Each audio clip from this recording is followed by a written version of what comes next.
Hey folks, it's Kodey Stoffer with Playmakers Corner, here to tell you about Code Red Coaching.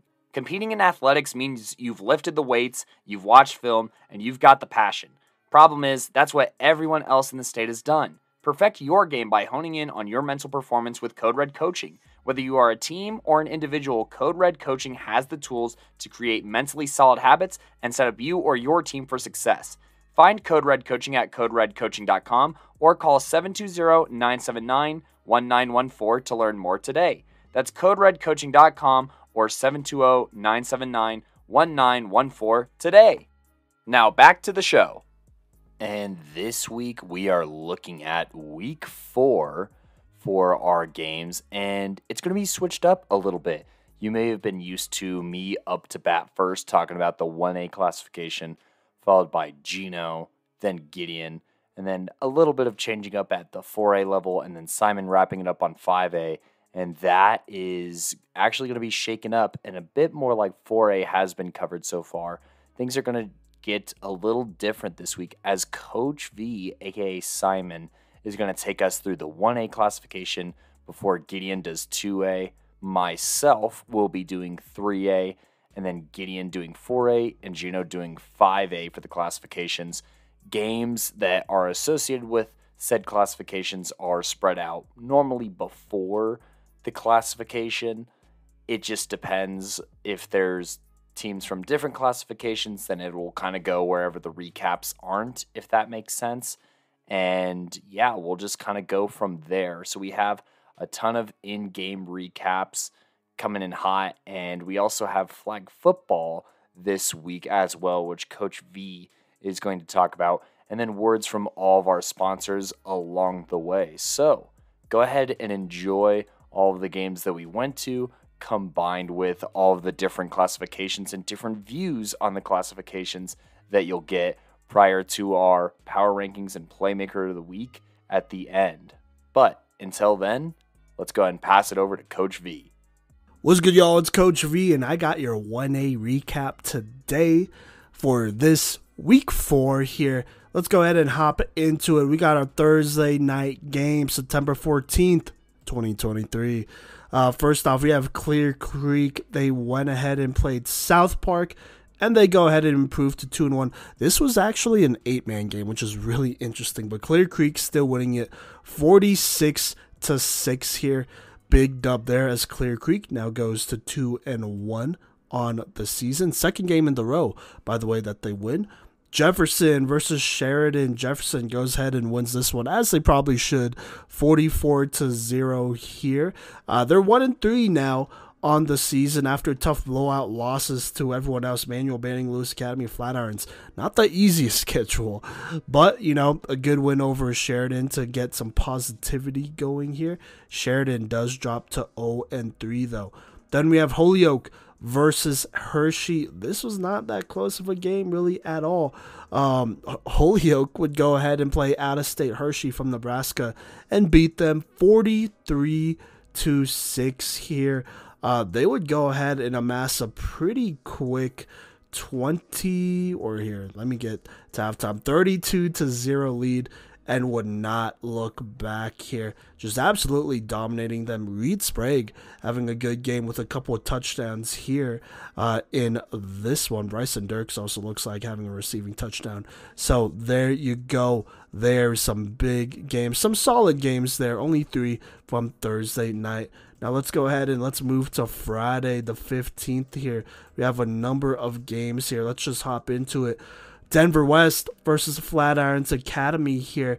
Flatirons loses to 2A Denver West 44-0. No stats for Flatirons, but the rebuild continues. They're 1-3. Their only win coming over Jefferson last week, 54-6. The rest have been blowouts. They play the Pinnacle, though, next week, so we'll see if things get better for them. Then we have Middle Park playing Arvada here, 2A Arvada, and coming up just a little bit short here at halftime. It was 14-13, but Arvada would score a touchdown in the 4th to pull away there. So a tough go for Middle Park, who's, by the way, not a bad squad. This was a solid game for them, but they are now 2-2 here, getting their second loss in a row, but also playing their second straight 2A opponents. So going to give them a little bit of slack here for sure. They went ahead and took care of business against Center, winning 42-14. They now go to 2-1. Center obviously 0-4.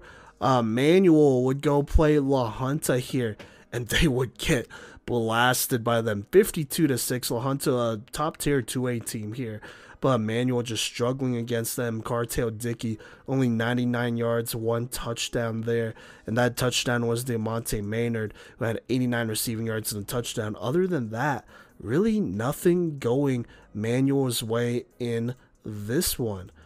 Then we have a couple more matchups here, a couple more, I would say, cross classification matchups, at least one more, that is. We have Manitou Springs versus Rocky Ford. This wasn't going to be a close one. Manitou beat them 54-6 pretty easily there. Ray would play Ellicott, and Ray took care of business 41-6 here. Casey Midcap 80 yards, 2 touchdowns. Samuel Meisner, though, 105 yards, 2 touchdowns on only 8 carries as they go ahead and dominate that one. Banning Lewis Academy hammers Bennett 54-14. This was not close, and this was a game that they needed to win, a bounce back game, if you will, compared to last year. Sam Bell, 8 of 11, 129 yards, 2 touchdowns. Very efficient there, but a lot of damage done on the ground. Chase Real, 152 rushing yards, 2 rushing touchdowns. Also 4 receptions, 45 receiving yards, and a touchdown there. Joseph Biegovic, 9 carries, 147 yards, and 2 touchdowns. Also Sam Bell, by the way, 65 rushing yards and another touchdown, as they just hammer Bennett and do not show any mercy there. Then we have Estes Park versus Denver Christian. Unfortunately, no box score here, but it looked to be a nice little shootout, which Estes Park wins 46-34. They go ahead and improve to 1-2, while Denver Christian drops to 1-3. Burlington, they would play Lamar and lose a close one here to Lamar 21-14 in a tough go. Would get 2 interceptions, but unfortunately was just not enough to overcome them. Payton would play Trinidad here. That game pretty much went as you could expect. They would win that one 49-6 here. Noah Martin with a solid game, 11 of 18 for 208 yards, 4 touchdowns. Oh my gosh. And an interception, by the way. That's big time. Also, 112 rushing yards and a touchdown here. Have yourself a game there, Noah, as he goes ahead and leads them in a 49-6 victory there. Buena Vista versus Gunnison. This was a close one here, but Buena Vista goes ahead and pulls away. Actually, it doesn't look that close. Buena Vista was up 17-0 going into the 4th, and then Gunnison would score a touchdown, but that would basically be it, as Buena Vista does pull off the upset here in Gunnison. So away, by the way, which is absolutely huge.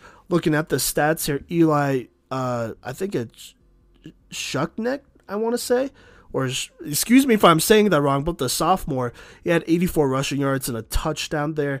Hudson Wingo, not the most efficient, 414 for 57 yards, but he had a touchdown in that one, a rushing touchdown as well in that one.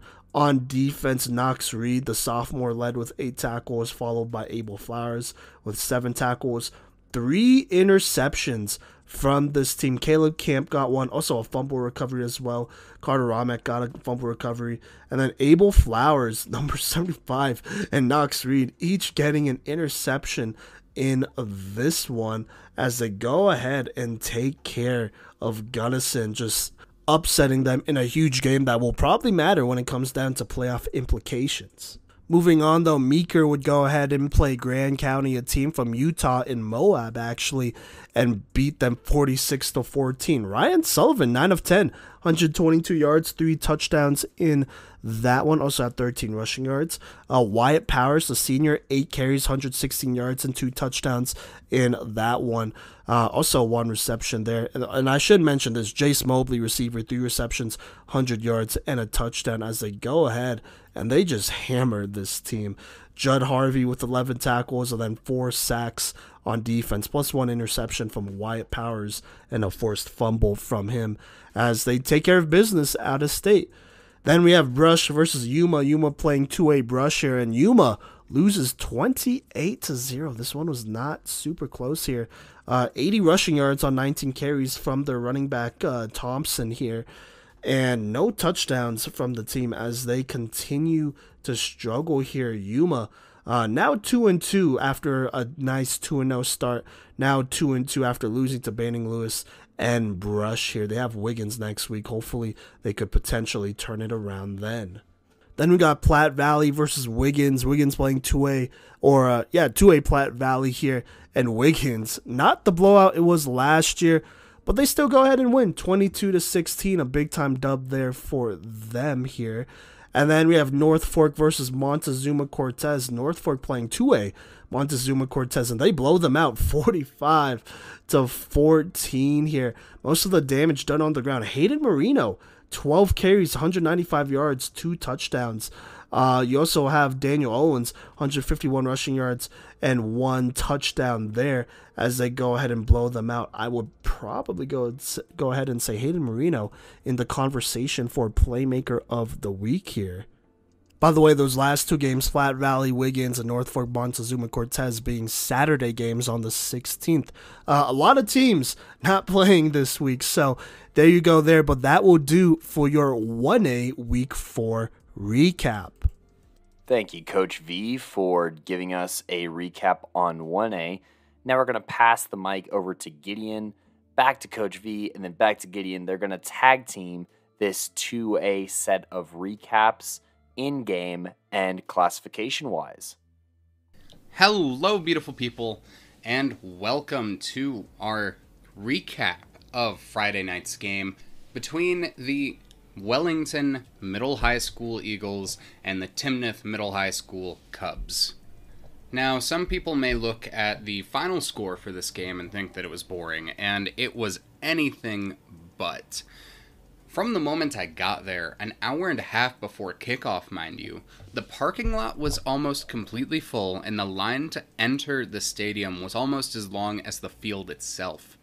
This was the place to be if you were on the east side of Fort Collins, and I was very, very happy to be there.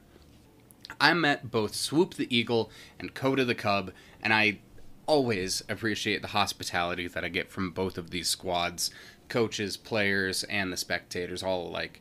You guys are great. Now, to start off the actual game recap, we're going to go with Timnath's night, which was better than the box score suggests. To start off the game, Alex Kolchak's kickoff went for 45. Tanner Mock and Ivan Hochhalter shared a tackle before Dominic Giron got one, followed by the Hochhalter brothers sharing one of their own. This did precede the Cubs allowing a 15-yard touchdown and conversion to go down 0-8 with 7:34 in the first. Darian Shaw returned the kickoff for 15 yards, and after a timeout with 6:41, the Cubs went 3-and-out, where Alex Kolchak's punt went 40. Sincere Gonzalez got a tackle, as did Vince Hochhalter, before a few D-line stuffs forced 3rd and 2.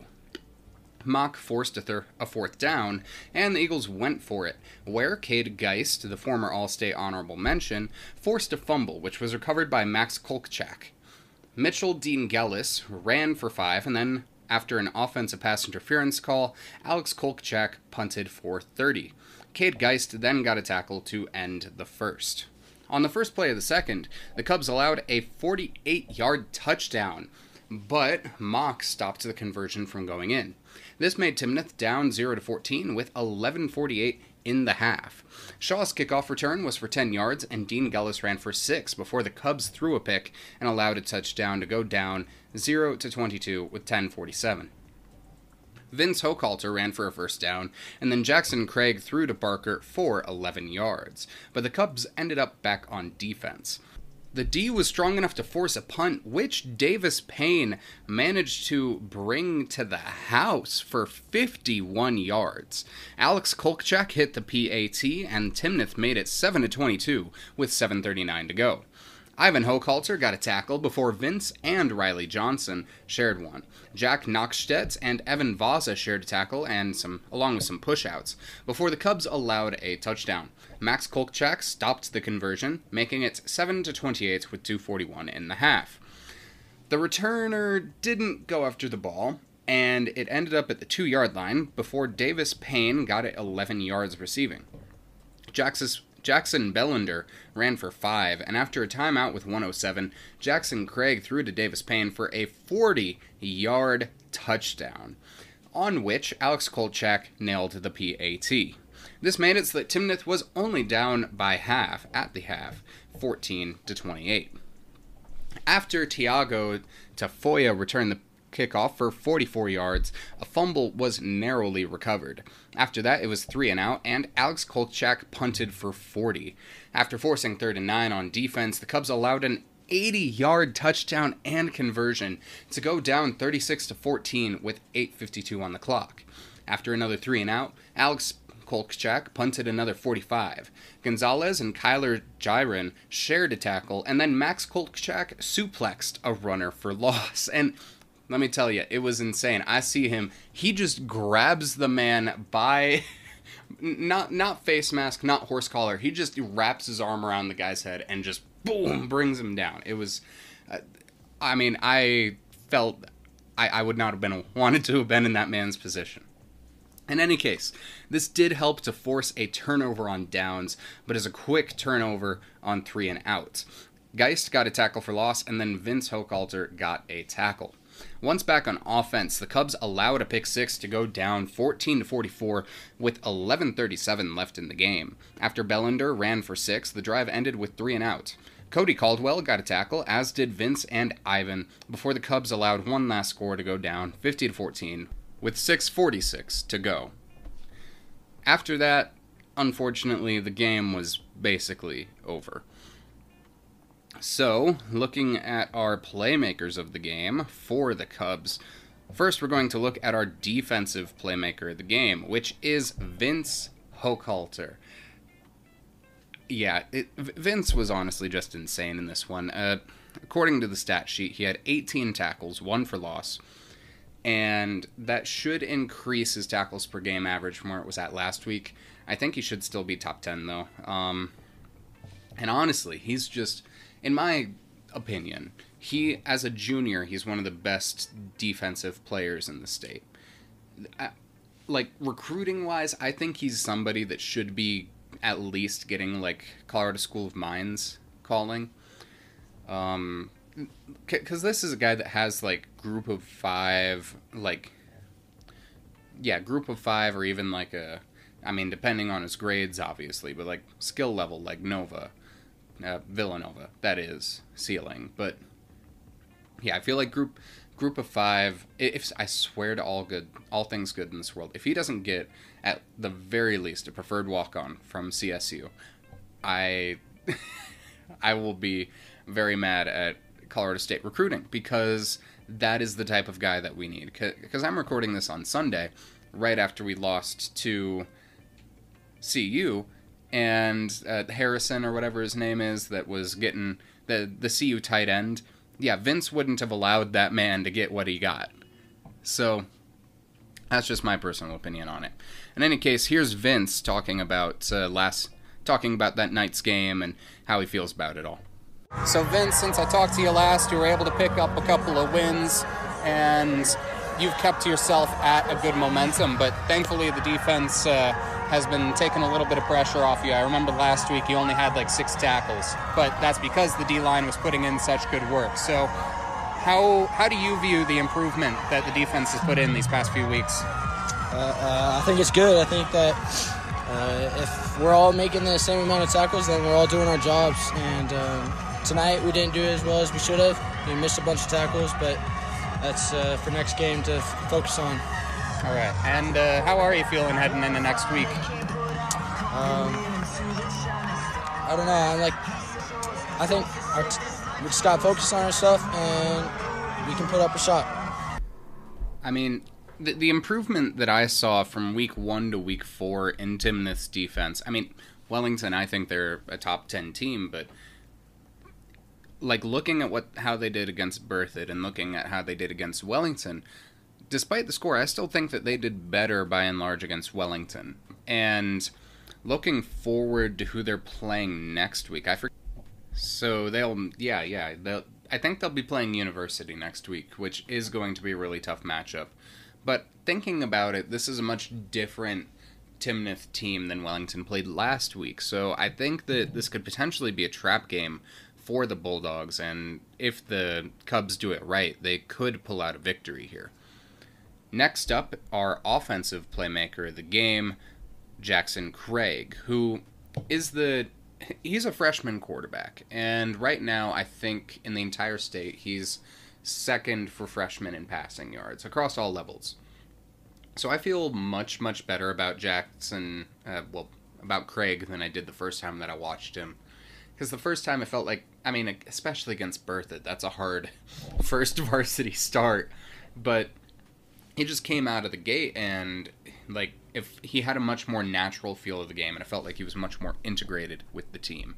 So here's what Craig had to say about it. We're looking at the past few weeks. You've been consistently putting up some big numbers, and despite struggling tonight, you were consistently finding your targets. It was just a problem of getting them in people's hands. So heading into next week, what's your strategy going to be to make sure that people are making the right plays and you're capitalizing on those open looks? I think it's just working on those weak spots, like finding the right guys at the right time. I think we struggled a little bit today, creating space, but next week we just got to come back stronger and train harder. So, yeah. And when it comes down to continuing your momentum forward, because you still got a good shot at the playoffs at this point, what are you, as a quarterback, you have to be the leader. So how have you found that adjustment going from middle school to being a freshman year immediately towards the top of the hierarchy? It's a big jump, but I don't think much of it. A lot more crowd. A lot more of that. But I just try not to think about it too much. Just get to my targets and do what I do.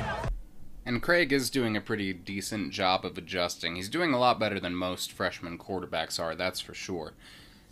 And now on to our overall playmaker of the game, Davis Payne. Now, Payne is a really, really big asset with his speed, and once Braden Pollier is able to play again next year, I have a feeling that that is going to be one of the more deadly receiver duos in the state.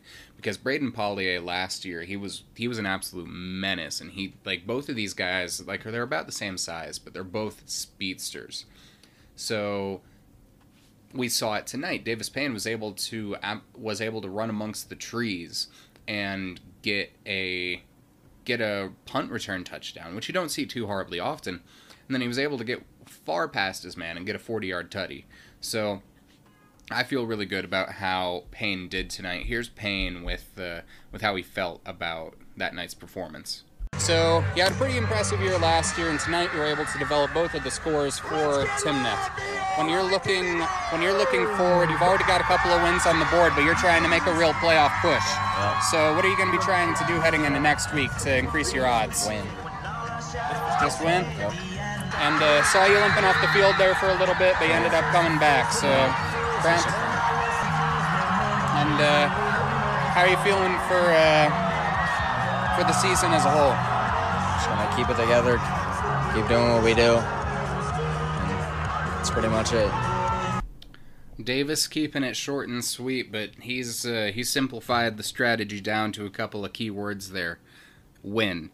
And just trying to make that push to make sure that they have a playoff shot. Because I talk about it all the time. I think that 1A through 5A, or at least 2A through 5A, should be 24-team playoff.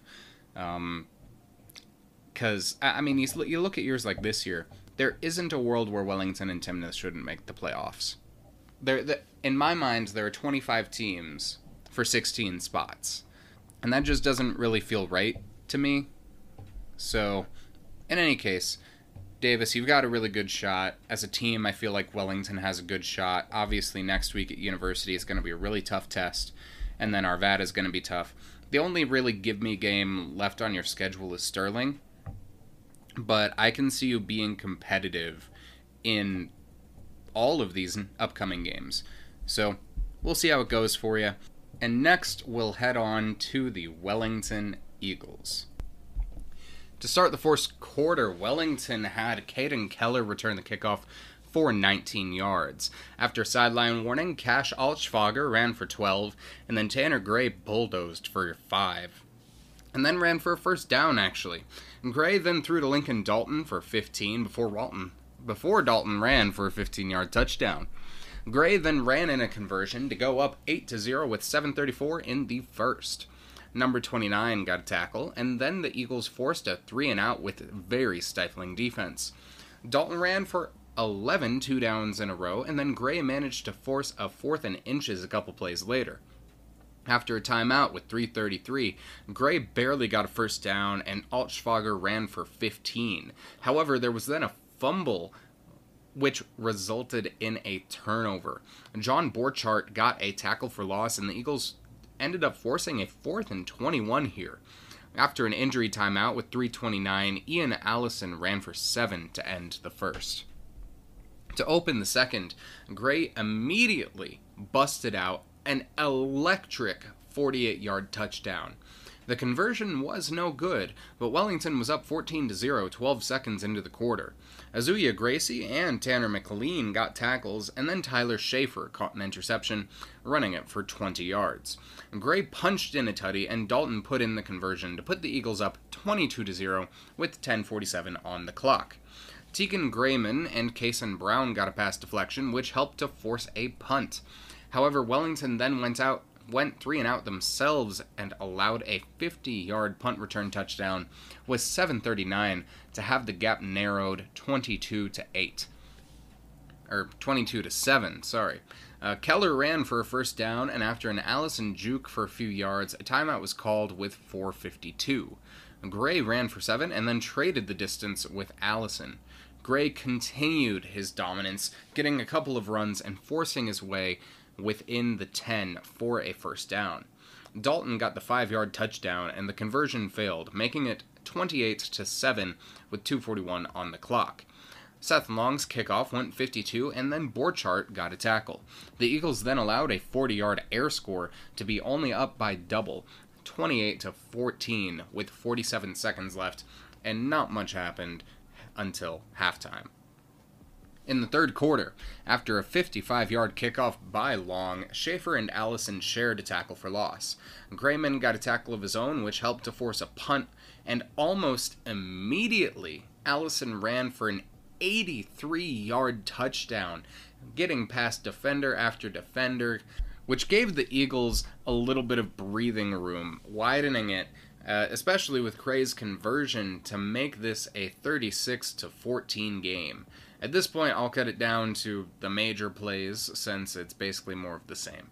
The Eagles forced a punt, Allison ran for 12, and then the Eagles turned it over on downs. Grayman got a PD, and then on offense, Gray stormed for 9. On defense, Schaefer caught another interception, this one resulting in a pick 6, putting this out of reach for Timnath, since they were now down 44-14 with 11:44 in the fourth. That's a lot of 4s. Gray, whose number is 4, then ran for 25 and a touchdown to make it 50-14 with 6:46 on the clock, followed by Ezra Batiargal bringing a man down. After going back and forth and a timeout with 1:15 left, the game was basically over.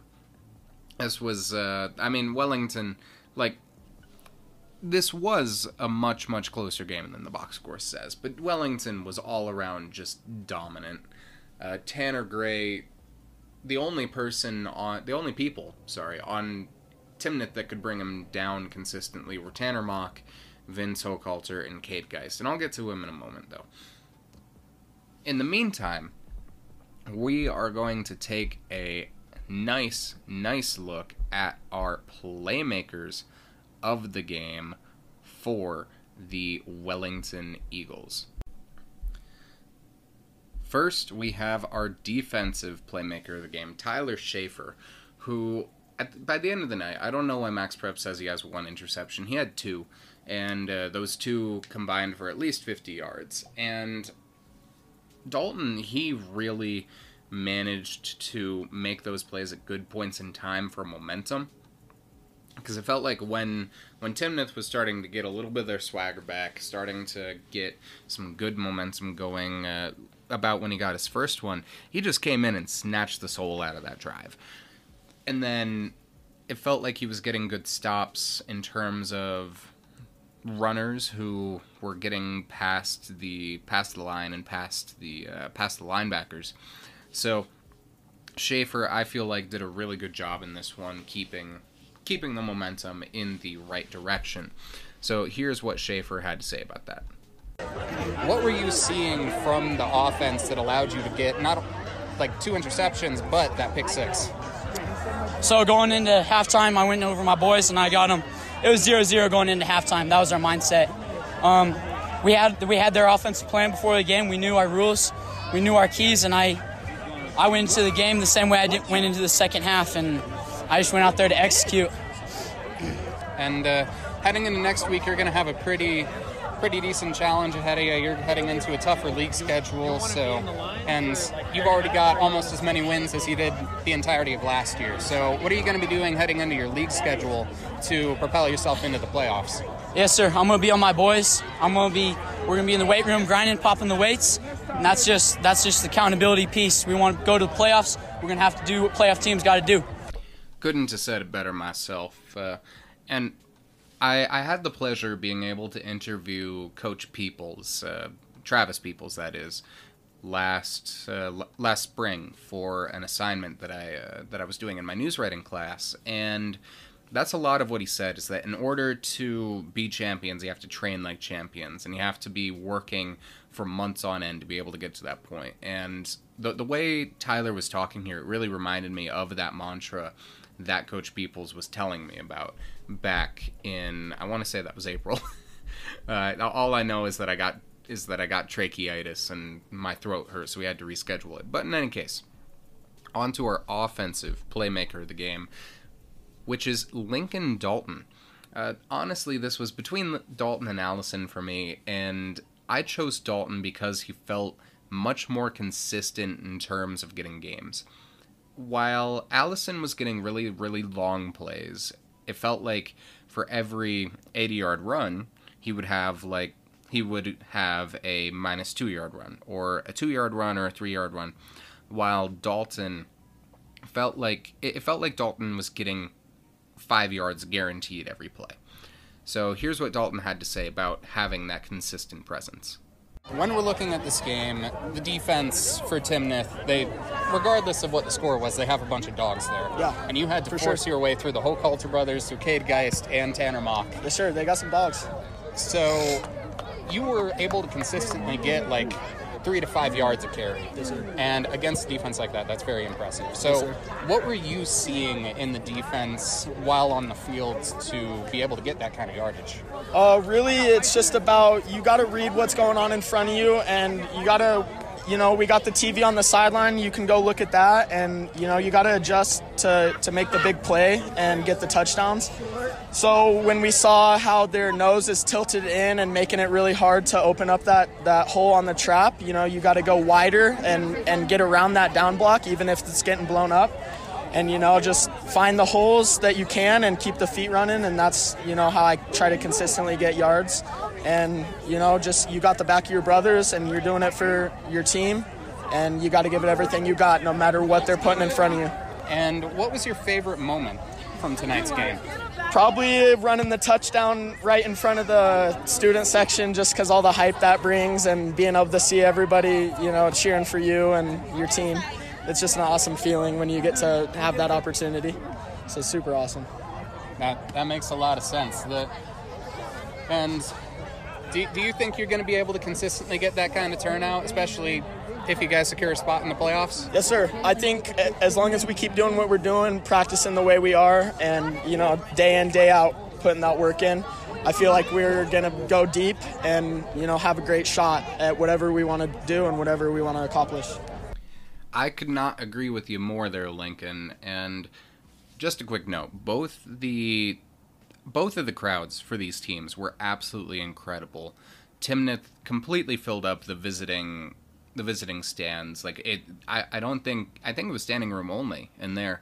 And then Wellington, they had these bleachers built on both sides of the field, right next to the end zones. And so you just had the students screaming in your face the whole time. So I think if the turnout continues being at that level, I think that's going to be a really, really difficult environment to play in come the playoffs. Because imagine a team like Lamar making their way up to Wellington. You don't have many people there on your side. That's like a 6-hour drive. And all of a sudden, you just have all these people screaming in your face from the end zones. So you're looking over there. You, like, let's say you're on the 5-yard line. You got these people right behind you screaming in your ear. So that's a difficult environment to play in. And in any case, on to our playmaker of the game overall, and a Playmaker of the Week candidate, if I'm being honest, Tanner Gray. Now that his stats are posted, I know that Tanner had 210 rushing yards. And this man is a beast. He's about 6'4", 225, I want to say. And though he may not be a college-level QB, he is Matthias Price 2.0. He has the body of a college-level fullback, linebacker, or D-end. He played both ways, he was highly effective both ways, and he was punishing elite-level defenders all night. He was, like, he only really had one mistake, and that's a guy who made All-State last year. And so you can't really be mad with him about that. So here's Gray about the level of performance that he had during this rivalry matchup. Heading into next week, you're starting to get closer and closer to your league schedule. Yeah. And so with this being year 2 for you, how are you feeling going up against those teams? Good. I think Timnath was a big. I think we overcame Timnath, and I think that's a big win for us. I mean, of course, job's not finished, like you said. Like we got big games coming ahead, but I think this game took us in the right direction, and I think we have a lot in front of us. One last thing, when you're looking at, because there was that, was it unsportsmanlike conduct or whatever, but there was that call, and so when it comes to keeping composure to prevent those unnecessary penalties in bigger games. That call wasn't on me at first. I didn't think it was on the defense. Yeah. Okay. Yeah, I know. I mean, all love to Vince and his brother. I mean, I think they're phenomenal ball players. But, no disrespect. I mean, I just hit him trying to get in the end zone, man. So, yeah. Fair enough. That was addressing a hit that happened in I want to say the third quarter. And, that wasn't a fun hit to watch. I felt that in my soul. But both of these teams very clearly respect each other. These are guys that have grown up playing against each other. They know what's what. All the Timnath guys, they went to Fossil... The Fossil farm schools, the Fossil middle schools, and then all the guys from Wellington, they went to the Pooter middle schools. Which, I mean, it does make you think a little bit about what would happen if all of Fort Collins only had one team, which I think that would be, outside of Denver, that would be a deadly team. But in any case, you have what was a very competitive game between two very talented teams. Well, I mean, it wasn't competitive in the second half, but it was in the first half, and this is a rivalry that I really can't wait to see play out for the next 2 years, because I think that these teams are going to be on the same level or about the same level for a while, at least until next year when the guys who were sophomores last year, that first class, start to graduate out. But even then, both of these teams have younger guys who I can see playing a large role for a long, long time. And I think both of these teams next week are going to have a pretty solid shot. Now, Wellington, I think, is going to have a better shot at winning just because Valley is, I think, 0-3 now. Carson Adolph is not having a good go of it, but Wellington, I feel like because one of my main takeaways from this game is that they were able to do it without Cash Altschwager. He only had 5 rushing attempts this entire game, and I don't think he played a minute after 2 minutes into the second quarter. And so he's a guy who can, he was our MVP last year. And due to our games played requirement, he probably won't be on one of our all PMC or an end of year candidate again this year, but he is a guy who can absolutely go out there and get it done for you. So I think they're probably going to rest him next week as well, unless absolutely necessary. And heck, they could probably rest him up until that Platte Valley game if they really wanted to. Meanwhile, Timnath, they're going to have to really give it their all next week because they're playing against a team that I think we have ranked number 5? Either number 5 or number 6. I'm going to double check that.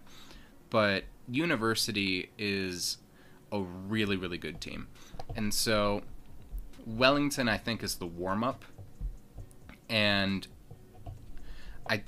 so Timnath is going to be hosting University. So I think that Timnath, about probably 35% of the time, 35 to 45, has a chance to make the Bulldogs underestimate them. Yeah, University is ranked 7th, so they have a chance to make the Bulldogs underestimate them and have a chance to, at the very least, put up a heck of a fight. I do not think this will be a repeat of last year. I think this will be a very, very good game. And yeah, that's the long and short of it, really. I think that both of these teams are on pace to improve from last year. Timnath, I think, should probably win at least 2 more games, probably 3, depending on how momentum swings for them. And then Wellington, I think, has a chance to go undefeated, depending on how Platte Valley looks at that point in the season. In any case, I wish both of these teams the best of luck heading into the second half of the season, and I'll see you guys soon. Peace. All right, Coach V here. I got Elizabeth versus University, a battle of top 10 teams here in 2A. This one was hosted in Elizabeth, which, by the way, is beautiful. Love their stadium and the whole setup they got there. But without further ado, let's go ahead and hop into this one here. I believe University was 1-1 coming into this one, and Elizabeth was undefeated coming into this one. So big game here, definitely playoff implications on the line. So here's what happens. Elizabeth, they start with the ball here, and they have a pretty nice gain here from Cash Randall on the sweep, right? Who gets a first down on a nice gain of 14, putting them on the 46 here. After a tough Cooper Connolly run that goes nowhere up the middle, they go ahead and take a shot deep, and it is just not the greatest decision here because it is easily intercepted. Well, okay, not easily intercepted, but it's, a pretty easy interception that they should have made here, and they did in tough coverage here by Jacob Cruz, who ends that drive and gives University a chance to go up first here. And, they have a pretty good drive. They have a nice screen to Jacob Cruz. They really feed him the ball, actually, here. The first couple plays, handing it off to him, having a nice screen. He gets them about 12 or so yards, including a first down, and another 4 there to make it 2nd and 6 by the time they have someone else get the ball. And it's Cole Crosant, their quarterback, their senior quarterback on the keeper left, who goes there but is stopped in his tracks by number 61 of Elizabeth here. That would be Wes No, I want to say. Yeah, Wes No. And that would kind of put them in a tough spot here, making it 3rd and 8. And it was for a loss there. And so they go ahead and run a play on 3rd and 8. It is a pass here. And Crosant, he drops back, and he throws a beautiful post right here to number 11, Brevin Doss, who goes ahead and gives them a first down. Fast forward to 2nd down here. They go ahead and call an end around, giving it to Doss one more time here. This time on a run. He goes left and gets another first down, putting them on the 46. Moving forward, another play here, another post route though to Doss, gives them another first down in a row here. Well, basically in a row from Doss. That puts them on the 19 in the red zone for the most part. A bad snap though moves them back, making it 2nd and 14, and unfortunately that would be something that would continue to happen this game. After that, they would hand it off to number 8 here. That is Caleb Tejada, who, by the way, had a big game last week. I want to say he was a Playmaker of the Week, if not 2 weeks ago. But he gets smacked and tackled by Cash Randall and company for a loss here, making it 3rd and 16. Then a low pass on 3rd down makes it incomplete. So it's 4th down, and here we go. They're going to go for it. And here's what happens. A great pass breakup by number 24 of Elizabeth. I believe that is Titan Tobin is how you say that, or Topin is how you say that. He gets a great pass deflection here. It's almost caught over him. He almost gets head topped here, but it's a great defense here, and he forces a turnover on downs. But a mishandled snap basically gives University the ball right back. And so here we go on the 26. By the way, that's recovered by Titan Bentley there. And so here we go. Let's fast forward to 3rd and 4 here. Doss on the handoff. He is stood up by Cooper Connolly and company, so that brings up 4th and 3 here. They're going to go for it. And so here we go. They're throwing the ball here, 4th and 3 here.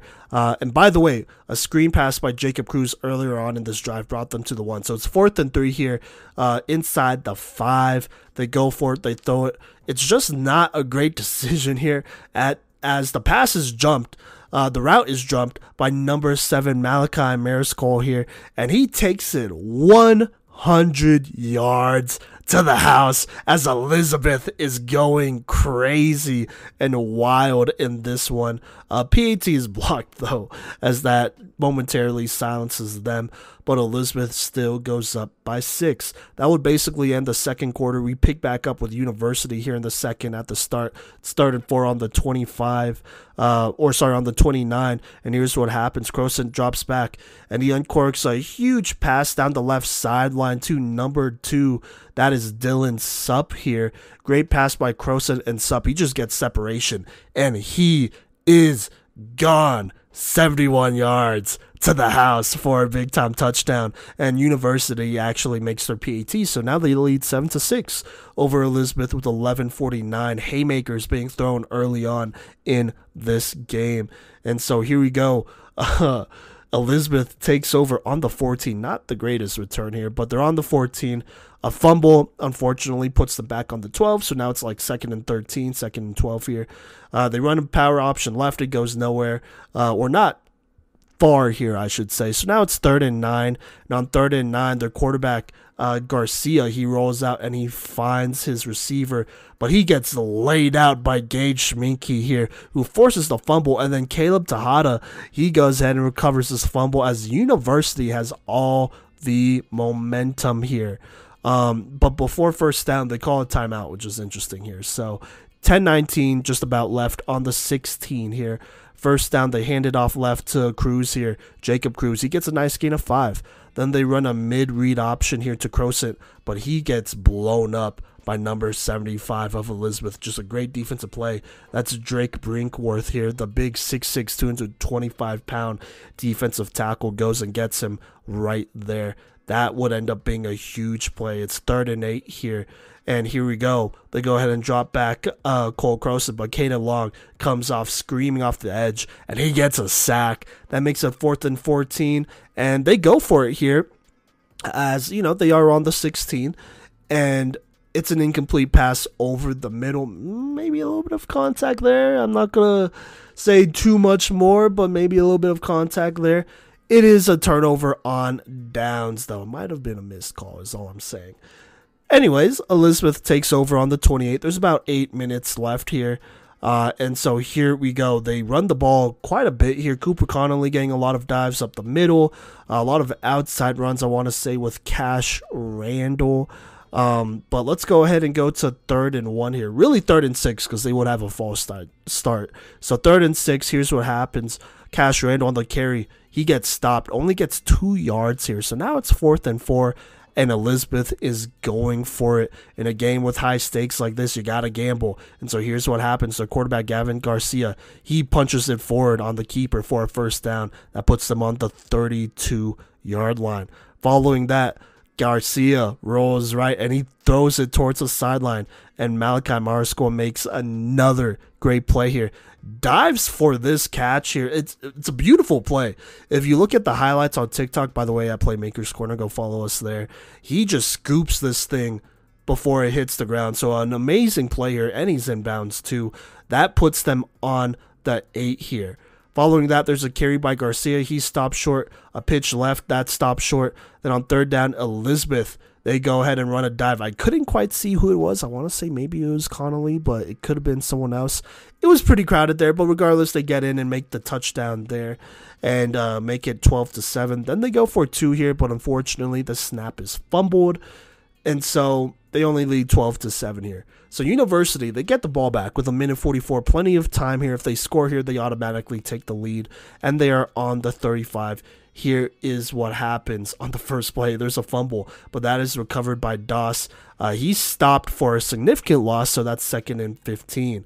Following that, they go ahead and throw the curl route here. Crosent finds a number 4. That's Will Corby, who makes a nice catch here. He gets a couple yards, but it's 3rd and 9. But following that on 3rd and 9, they drop back Crosent, and once more, he is sacked by Cash Randall. It is 4th and 14. Elizabeth calls their first timeout with 38 seconds left, hoping to maybe do something here. But here is what happens. University, I don't think they wrote it up this way. It looks like they were going to go punt it, but the snap is low. It's about to be a fumble. Dylan Supp, he is their punter, and he realizes that this thing's about to get blocked, and so he just ends up running, and he runs down the right sideline, and then he makes a couple people miss, and then he starts weaving in and out, and before you know it, he is screaming down the right sideline, and this place gets a little quiet here. He eventually gets tracked down to the 30-yard line here, but that is a huge 40-plus yard play on a botched snap on the punt. And this is just a play where Dylan Supp, he just, I think he was about to house it. It looked like he was about to house it, but he takes it a very long way here to flip the field for University, but in a good way because they keep the ball here. And so here we go, University, with a first down. Here is what happens. 13 and a half seconds left. After a University timeout, they go ahead and throw the poster out to number 8, Caleb Tejada. He gets them another first down. That moves them up. University takes their last timeout at 8 seconds. There's about 14 seconds left here. They go ahead and drop back Crosent after the timeout, that is. They go ahead and drop back Crosent.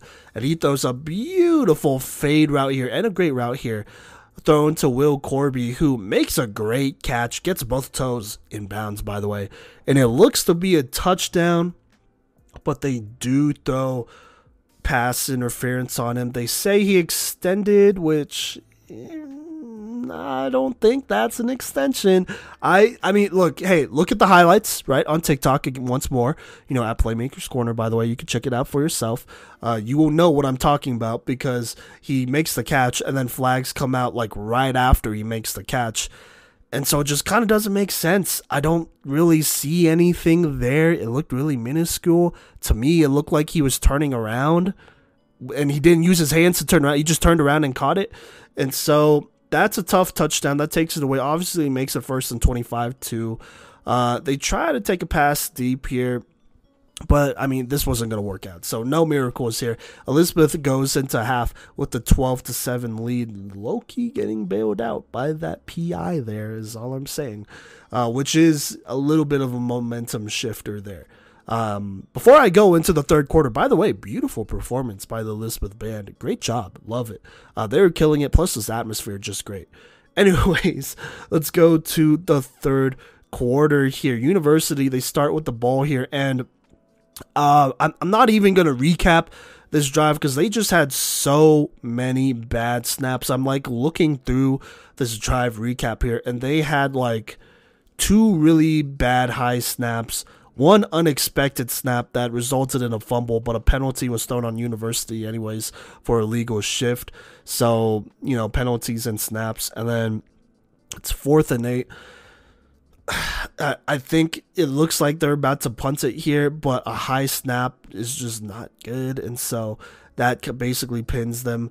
And so Elizabeth takes over on the 50 after some really horrible snaps here. And so 6 minutes, 50 seconds left here.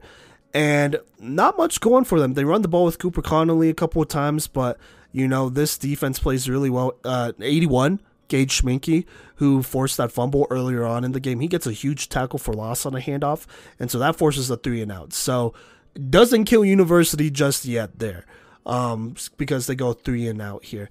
But Cooper Connolly, he then has a perfect punt here, which pins University on the 8. So 92 yards to go here. And then here is what happens on first down, drop pass. Second down, nice pass breakup by number 27 of Elizabeth. Just a great pass breakup here. That is Ethan Stone here who makes that play. So that puts them in a really tough spot here. Then they throw a curl route to Dylan Supp, but he is stopped short by number 23 here. That is Jaden Francis of Elizabeth. And so it's 4th and 4. It looks like they're going to go for it, and then, they change their mind and they punt it. So they punt it. Elizabeth, they get a solid return, but they're on the 45 with 3:50 left here. Here is what happens. Let's fast forward to 3rd and 10 here. Elizabeth, looking to get something going. Ran the ball a couple of times, not exactly working out because it's 3rd and 10. And so Gavin Garcia, quarterback, drops back, and he takes a shot downfield right up the seam to number 1. That is Deason Lindsay. Hopefully I'm saying that right. And he hits him in stride, and he walks it in for a touchdown there. Huge play, beautiful pass from Garcia to Lindsay, and I feel like University might have just got caught off guard there as they allow a big play there. And then they go for 2 here, and Cooper Connolly just rolls left, and he is untouched. Great blocking by Elizabeth, and that makes it 20-7 with 1:36 left.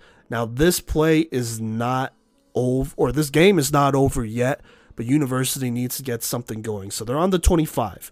And this is after a return where they bring it to the house, but there's definitely holding. I was on that sideline, and it was a really bad hold.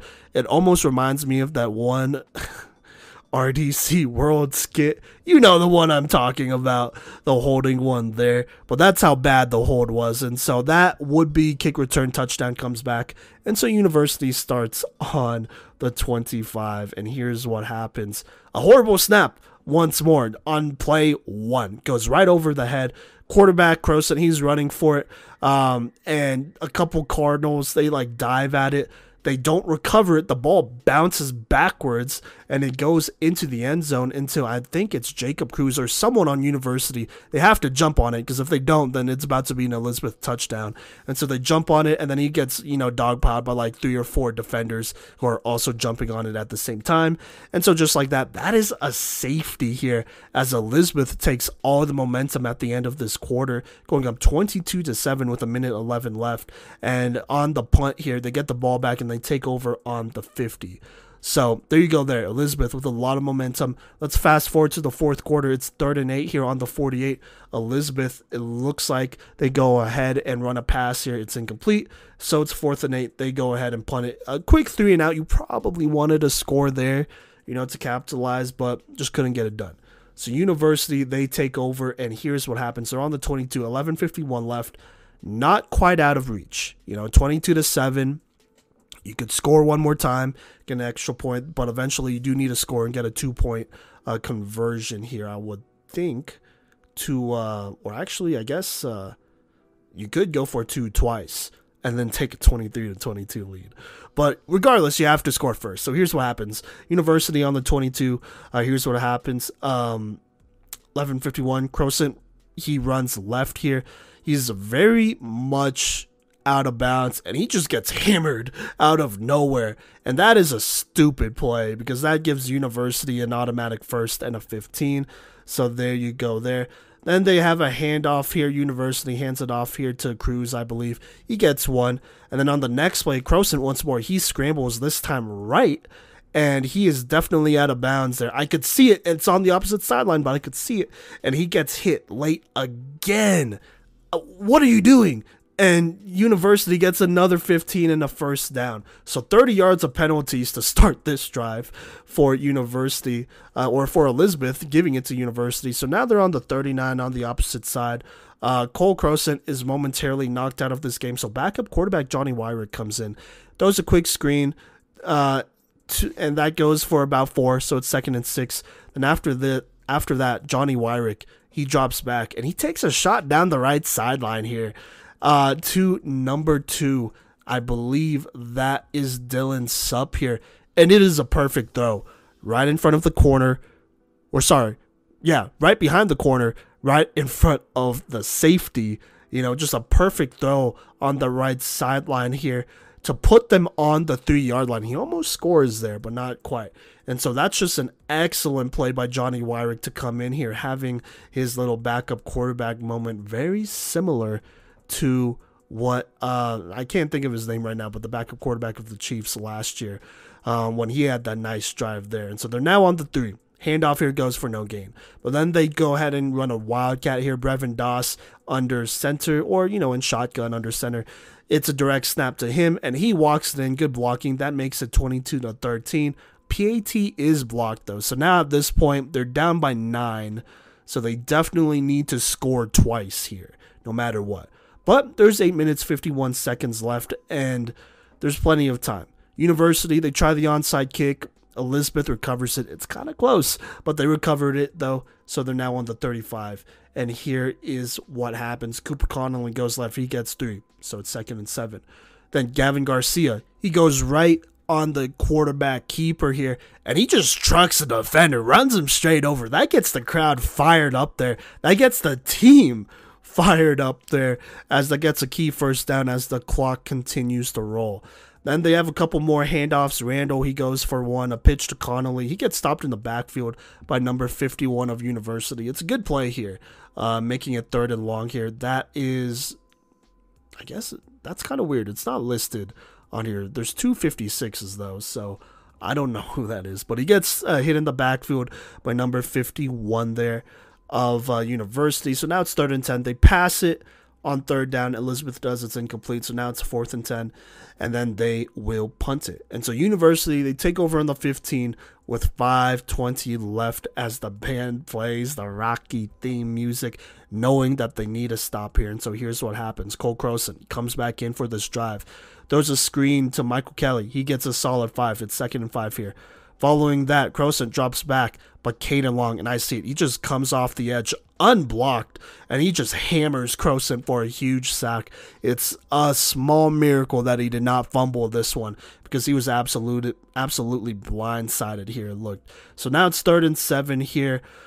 And on 3rd down, Crosant once more feeling the pressure because the line is not doing a good job, is forced left, and, gets a couple yards, but it's definitely short. So it's 4th and 6 here. And interesting enough, they punt it. And so Elizabeth gets it on the 43 past midfield with 4:01 left. And they just run it here. Cooper Connolly just powers it forward, getting a lot of yards here. Eventually, he gets a really good run outside, where it looks like he's boxed up here.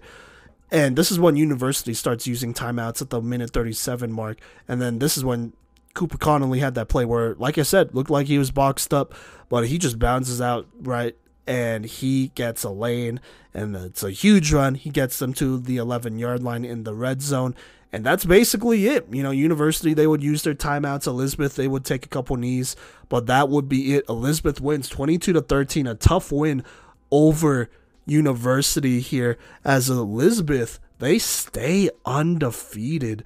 4-0. They play Englewood next week, which will be a tough one. Then they play Kent Denver, another team with some talent. Denver West Alameda. TCA will be the big one at the end of the season in the Springs. That is probably a game that I will be attending personally. University, on the other hand, I will say there's a couple penalties did not go their way. The PI one was pretty bad. Did not go their way there. I think that was kind of made up, though, for those late hits, but that is more Elizabeth just not playing super well and not smart. You can't do that in the playoffs. So I'm just going to assume they don't do that in the playoffs. So there's that. And then, University would be down by a bit. There's also that play where Das kind of took a tough hit in the first half there, which probably should have been a penalty. So there's that. So a couple penalties didn't go their way. But even then, I would say Elizabeth still had a pretty good handle on this game. I mean, there were a couple missed opportunities, more so on offense than defense. Their defense played great, in my opinion. But, offensively, they left a couple points on the field, I would say, if you're Elizabeth. If you're University, I mean, there's talent there. I like the quarterback.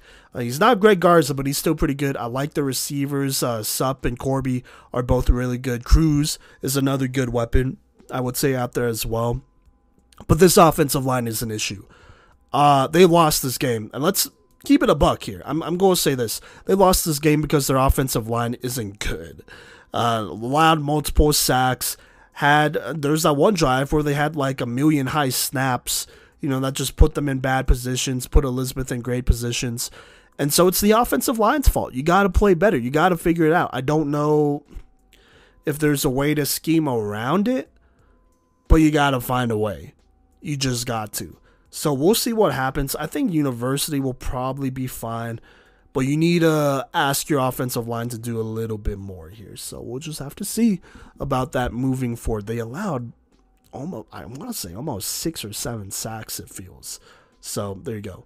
But, University, they have some pretty solid matchups here left. Nothing too crazy. Highland, Timnath, Wellington Central, those should all be wins there. Arvada will be a really interesting game here. I would probably still have them favored. It's a Thursday game.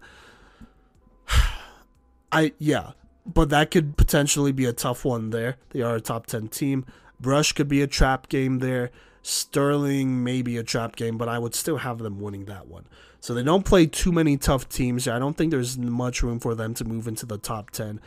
But we'll see. At this point, they have the film they got from Delta, Elizabeth, Eden. That should be enough to be able to make a solid run here, or at least feel like you have the intel to make a solid run. So there you go. Elizabeth, on the other hand, I already said their schedule, but undefeated. So there you go there. Final score once more, Elizabeth 22-13, winning at home over University. Hello, beautiful people, and welcome back to another episode of the Playmakers Corner podcast, at least the recap edition. I'm Gideon Egner, and today we're going to be going over the 2A classification of football and what happened during week 4, Thursday, Friday, and Saturday. We got an action-packed week. We got a lot of games going, so we're just going to jump straight into it. Off of the statistics that are entered for these games, we're going to be, at least I'm going to be choosing the Playmaker of the Week for these classifications. So, first we're going to take a look at Alameda versus Lincoln on Thursday night. Alameda ended up falling to the Lincoln Lancers. The Lancers picking up their first win of the season, but the Pirates are having a bit of a tough go of it. Lincoln ended up winning this one 28-20, though Alameda did make a heck of a push in the fourth quarter, scoring 14 in that frame and shutting out Lincoln in the second half. So Lincoln had a bit of a tough go of it in the second half, and Alameda did show some good fight. Next up on Thursday, we also have Salida versus Coleridge. Salida hasn't input any stats, but they did win 33-0 over the Titans. So looking at Coleridge, they have input some stats. They've only put in defense, so it is what it is. But we have a lot of good stuff here. So Grayson Eisenhart continues to be a defensive force. I mean, looking at it, the 5'9" middle linebacker continues to... I bet he's going to be leading the state in tackles still after this. He had 17 in this game. Seth Markiecki, he had 12. Hernandez, the sophomore, he had 6. Rosenberg, he had 6. And then Aaron Chavez, the freshman, he also had 6 tackles and a blocked field goal. Carter Kuhn, he had 5. And then Dylan Miller had 4, with Cameron Benke having 3 tackles. So, pretty good showing there. In terms of defensive statistics, yeah, Eisenhart and Chavez with blocked field goals, but that is all that she wrote for the Coleridge Titans. Now moving on to Friday, we have the Arvada Bulldogs beating the Middle Park Panthers 21-13. Arvada thankfully has input stats, and so we're going to take a look at this. Trevor Lucero, 18 for 28 for 294 yards, a touchdown, and he did throw a pick, but still a good night. Rushing, Gabriel Mungia, hope I'm saying that right, sorry Gabriel, but he had 72 rush yards and 2 touchdowns. Lucero, 62 rush yards. And then receiving, you see Jiraiya Ariano continues his dominance, 115 yards on 6 receptions and a touchdown. Martinez, he had 70 receiving yards. Junior Aragon, 51. Kodey Williams with 33. Mungia with 22. And Christian Lake with 10 receiving yards on 1 reception. You have Mungia with a pancake block as well. So he's all over the field in this one. Then looking at defense, Mungia, 8 tackles, 1 for loss. And then you see Kodey Williams and Christian Lake. They both had 7 tackles and 1 for loss. Josiah Barajas, he had 6 tackles, 1 for loss. Yahin Villegas, hope I'm saying that right. He had 5 tackles, 1 for loss. And then 3 guys with 4 here. Diego Yaramillo, Jaden Jessup, and Noah Reed each had 4. Reed had 1 for loss there. In terms of sacks, Kodey Williams, Christian Lake, and Yahin Villegas each had a sack. Mungia, he had a fumble recovery. And then Josiah Barajas, he had 4 pass deflections. But the guy that brought in a pass deflection for an interception was Jaden Jessup, who had an interception for 16 total yards. So, honestly, really, really good game here by the Bulldogs to... I mean, the Panthers are not a bad team. And Arvada managed to shut them out in the second half and come through in the fourth quarter when it mattered most. So, I'm going to... Gabriel Mungia, he may be a Playmaker of the Week candidate. So, gonna bookmark that one. Next up, we have Forge Christian taking on the Kent Denver Sun Devils. Kent Denver winning this one 46-0 in the battle of Denver private schools. So looking at it, Forge Christian, they have input their stats. Kent Denver never does. I don't understand why. But looking at the passing yards, Trayson the sophomore, 4 for 9 for 59 yards. He did throw 2 interceptions, though, so that's not wonderful. And most of those yards came off of his long, which was 53 yards. Rushing, Yuli Tafoya, he had 69 rush yards. Dante Vigil, he's the only other guy that got positive yardage, and he had 3 yards on 1 carry. So that's not wonderful. Quentin Torres, he was the main receiver for the Fury, though he had 55 yards and he caught that 53-yard pass. And then Sullivan Strange, he caught 1 reception for 4 yards. So, you got that. Looking at defense, Dante Vigil, 8 tackles, 1 for loss. Quentin Torres, again, 6 tackles. Joey Shelton with 4. Will Reed, Carson Craig, Jamie Elliott, and Sullivan Strange with 3 apiece. Sackways, and then, finally, sack-wise, Dante Vigil, 1 sack. So, certainly not as bad as it could have been for Forge Christian, which sounds weird given the score. But Kent Denver, I wish you guys input stats. I know, I don't understand why you don't. It doesn't help anybody. But in any case, on to Denver West versus Flatirons Academy. Denver West dropping 40 on the Bison. The Cowboys really wrangling these Bison, you know. So the Cowboys have only input defensive stats as well, but looking at it, you have Alexander Ramon. He had 9 tackles, 1.5 for loss. Donovan Garcia, 8 and 1.5 for loss. Bear Yeatman, 8 and 1.5 for loss. I'm sorry. Bear Yeatman is the most I go to a school whose mascot is the Cowboys name ever. I'm sorry. Then you have Jerry Jones Jeray Jones with 6 tackles, 2 for loss. Aries Jung, 5 tackles, 1.5 for loss. Chris Munoz, 5 tackles, 1 for loss. And then, Damian Montanez, 2 tackles, 1.5 for loss. Some of the other defensive statistics, you have Munoz with a forced fumble and a recovery. You have Robert Whitkey with 1 pass deflection, and Roman Blee with a pass deflection as well. Then you have Tyzel Osler with an interception for 20 yards, and Garcia with an interception for 10 yards. So really solid performance by the Denver West Cowboys. They are a very fringe top. I think they're going to make the playoffs. If they don't make the playoffs, they deserve to be in that conversation. But in any case, next up we have the Academy versus De Evelyn. The Academy, they end up losing this one 7-30, but they were actually leading until halftime. Neither team has stats, but looking at the box score, only the Academy was leading 7-6 at half, and then De Evelyn came out scoring 13 points in the third and 11 points in the fourth to just take over this ball game. So solid game there by De Evelyn. That's a game that they should have won given the situation that the Academy has been in this year. Next up, we have La Junta beating Manual 52-6, which is really painful to look at.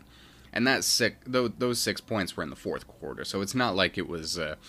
that wasn't anywhere near a comeback. But La Junta, they haven't input stats yet, but they are rolling right now.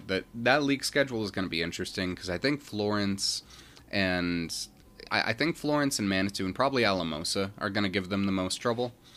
So it's going to be interesting to see what the Tigers are able to do there, because right now they're a top 5 team for me. Luke Garner is just a beast. University and Elizabeth is a game that Simon went to, so I'll let him go over that. But Eaton versus Severance. Eaton ends up pulling out a very narrow victory here, 34-33.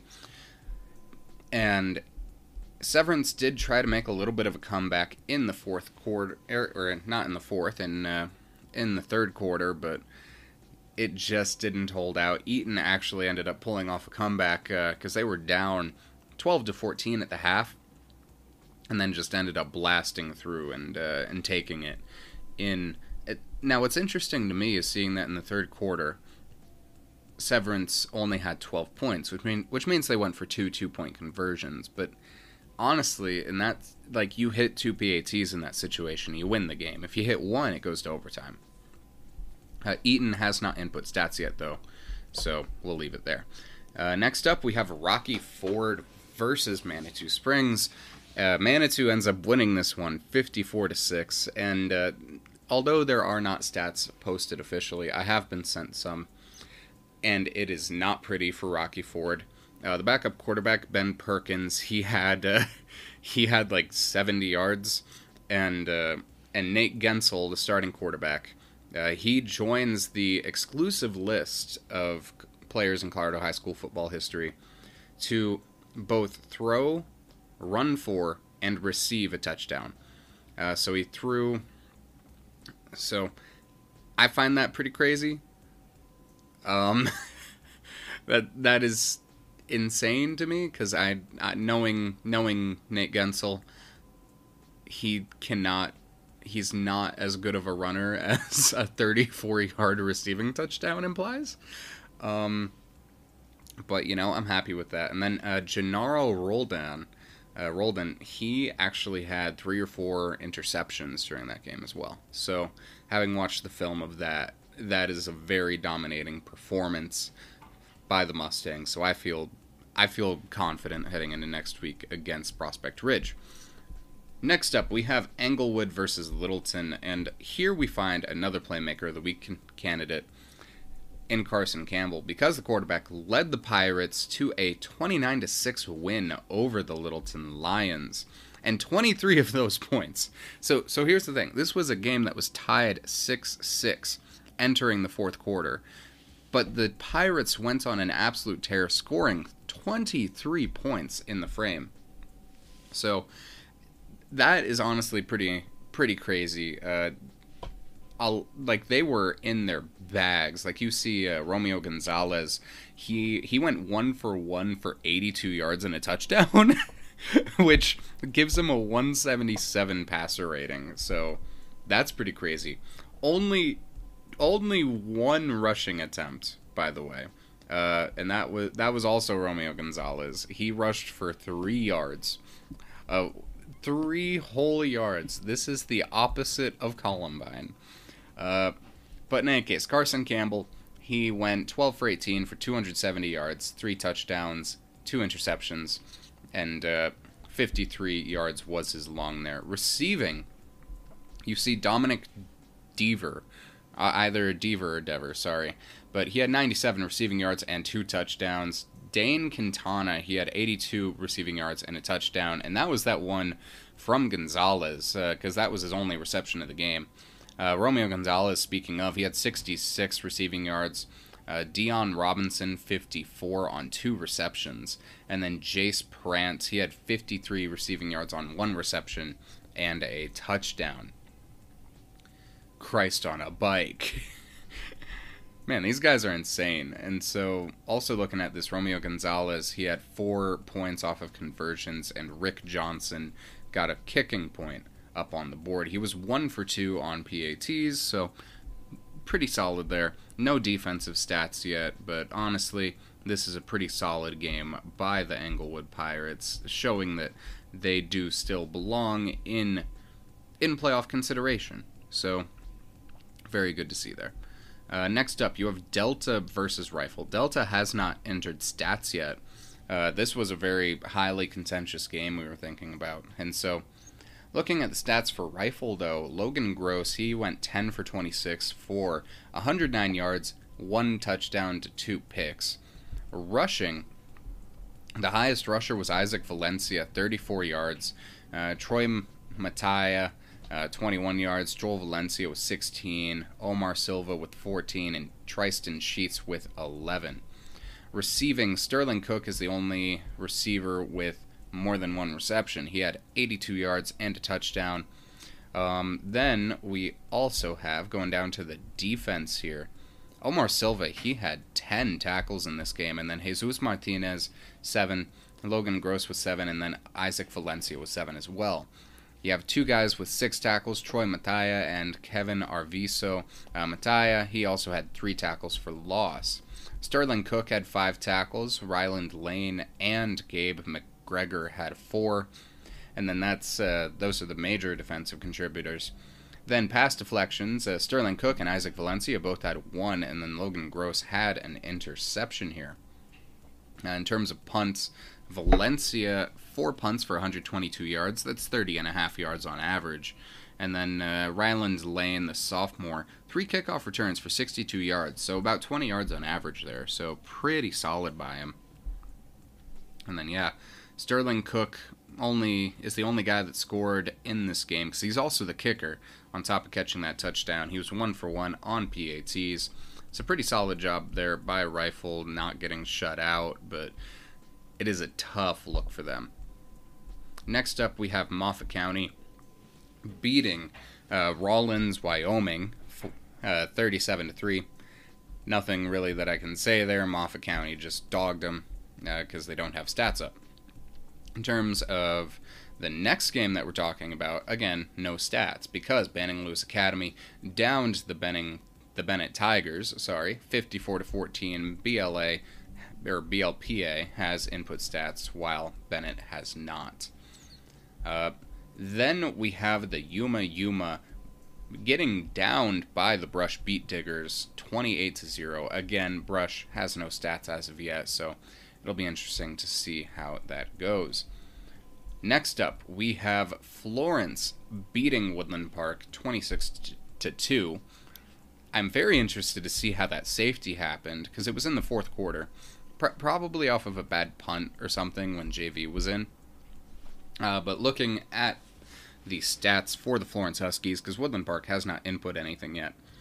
Noah Howard, 1 for 2 for 16 yards, and then you also have Tanner Rast, 5 for 12 for 68 yards, but 3 interceptions is pretty rough.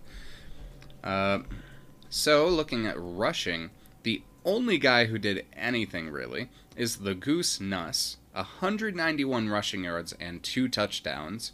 No one else had over 5 yards, which is very interesting.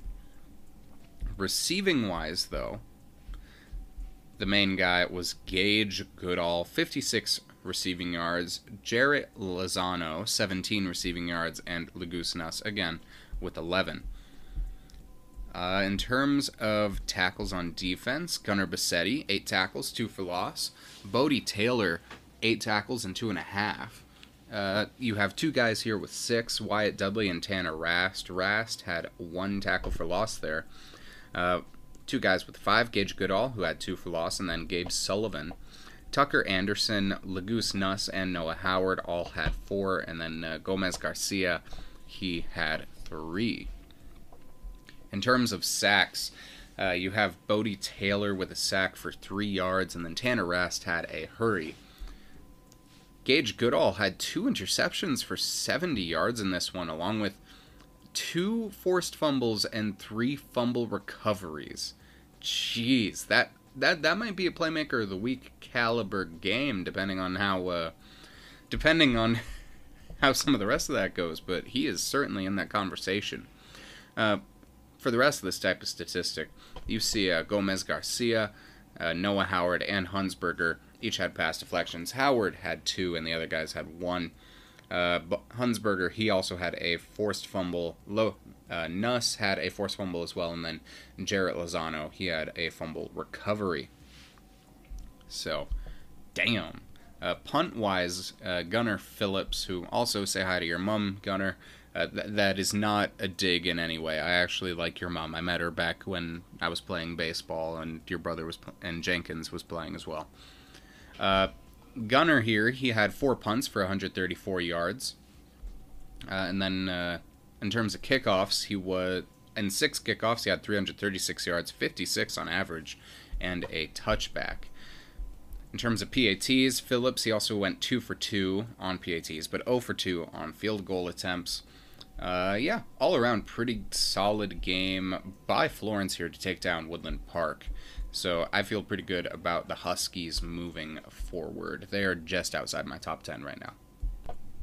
Next up, we have the Valley Vikings falling to the Fort Lupton Blue Devils 49-19.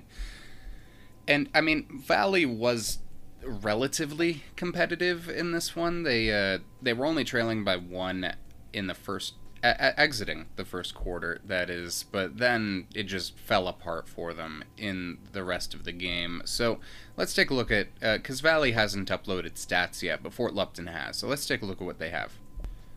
Royce Guerrero went 7 for 9 for 156 yards, 1 touchdown and 1 pick during this game for the Blue Devils.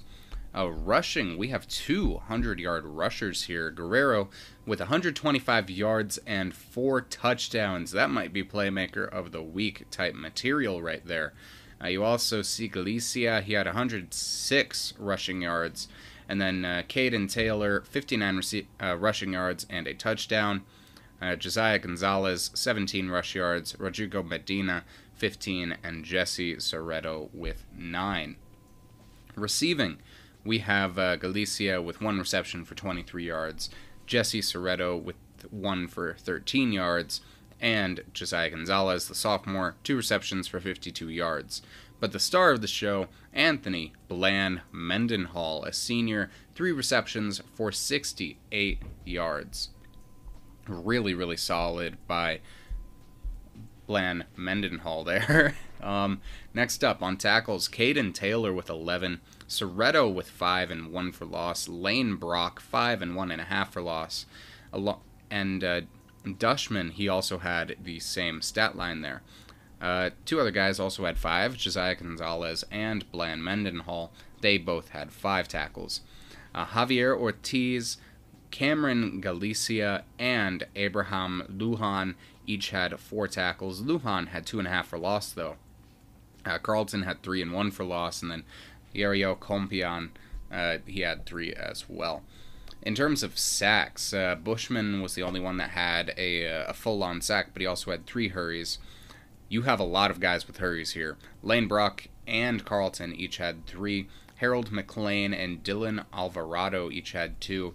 And then Soreto, Lujan, Gonzalez, and then Benny Barron each had 1. You also have Soreto and Taylor, each with a pick. And then you have Javier Ortiz. He had 3 pass deflections. Julian Arguin, he had 2, along with Yario Compian and Jesse Soreto. And then Josiah Gonzalez, he had a pass deflection as well. In terms of kickoff returns, Bland Mendenhall had 3 for 44 yards, and Gonzalez had 2 punt returns for 20 yards. In terms of kicks, Frankie Flores went 7 for 7 on PATs, so very solid job there by Flores. And then Soreto, he had a touchdown off of an interception. So Royce Guerrero with, I think that's 5 total touchdowns. Well, I mean, technically 4, but he threw for 1 and rushed for 5. So that's 35 points, considering that Frankie there, he had all 7 PATs. That's 35 points that Royce Guerrero is responsible for. So very good job there, Royce. That is a potential playmaker of the week right there. Next up, we have Basalt taking down the previously ranked Glenwood Springs Demons 30-12. Neither team has input stats yet, but very solid job by Basalt. I think their coach may be a Coach of the Year candidate, but that's just me. Next up, you have the Lamar Thunder defeating the Burlington Cougars in a 1-score game, 21-14. Lamar has input their stats, thankfully. And so looking at this, Diego Vasquez, he went 8 for 19 passing for 66 yards, 2 touchdowns, and 2 interceptions. Rushing, Vasquez also had 62 rush yards. Zayden Daniels had 24, and then Cale Buxton had 9. Rafe Key also had 7. Receiving-wise, you see Braxton Shelton with 42 receiving yards, Austin Thacker with 31, and Rafe Key with 15. And that is all of the stats that we have, so unfortunately that's all we can really say about the Lamar Thunder. Next up, for Saturday's game, we have the Pagosa Springs Pirates versus the Alamosa Mean Moose. Pagosa Springs comes out on top in this, 21-12, which is very, very solid, if I do say so myself. Next up, you have Platte Valley falling to the Wiggins Tigers, 15-22, much closer than last year's slaughter that I was at personally, but still not a great game if you're Platte Valley. And finally, we have Montezuma Cortez falling to the North Fork Miners, 45-14, and Montezuma Cortez has not input stats yet. So, that's that for our 2A recap. I'll be speaking to you guys again later when we get to 4A, but I hope you all have a good day. Stay safe, don't die, don't get captured. Peace. Thank you, Gideon and Simon, for those 2A recaps here. And now this recap here is going to transition us towards the 3A level here. I had the pleasure of going to the Denver North and Northfield game. This was, in Northfield's home territory out there by DIA. Quite the drive, but got out there. It was also their homecoming game, and they also only had one gate open, so a little bit hard to get in here, but didn't prevent me from catching too much of the action here. So Denver North would start the game with the football, and they would be doing their thing, driving down the field before they would have to punt. And man, this is quite the way to, one might say, kick off, but punt off the scoring. I don't really know if that's a thing yet, but they punted to number 11, the senior for the Nighthawks, Cameron Joyce Fairley, who returns this punt 79 yards to the house to get the scoring started. And just like that, Northfield is going to be up 7-0 with 7:59 in the first quarter. Denver North would unfortunately not be able to capitalize when they got the ball back here. And so Northfield is going to have the ball here with 8 minutes to go in the first quarter, like I said. So 2 Viking possessions come up empty-handed, and Northfield finally gets on the field with their offense for the first time with just 8 minutes left in the first quarter, and they're already up 7-0. This first run here goes for 5 yards before a pair of penalties kind of just resets it as 2nd and 5, but a face mask would push the Nighthawks all the way to the 37-yard line. There'd be a read option and then a quick strike to Cameron Joyce Fairley for a short gain, setting up 3rd and 4, where the Nighthawks do pick up the first down on the ground here. Now, on this next play here, they do get a short run, but number 3, who is going to be Drulard, I want to say, is how you say their last name for Denver North, does meet the ball carrier pretty quickly on this play here for a short gain. Now, on 3rd and 9, they do set their feet, Northfield that is, and take a deep shot left all the way to the other 20-yard line, and it's Cameron Joyce Fairley on the catch once again with a big first down and flipping the field here.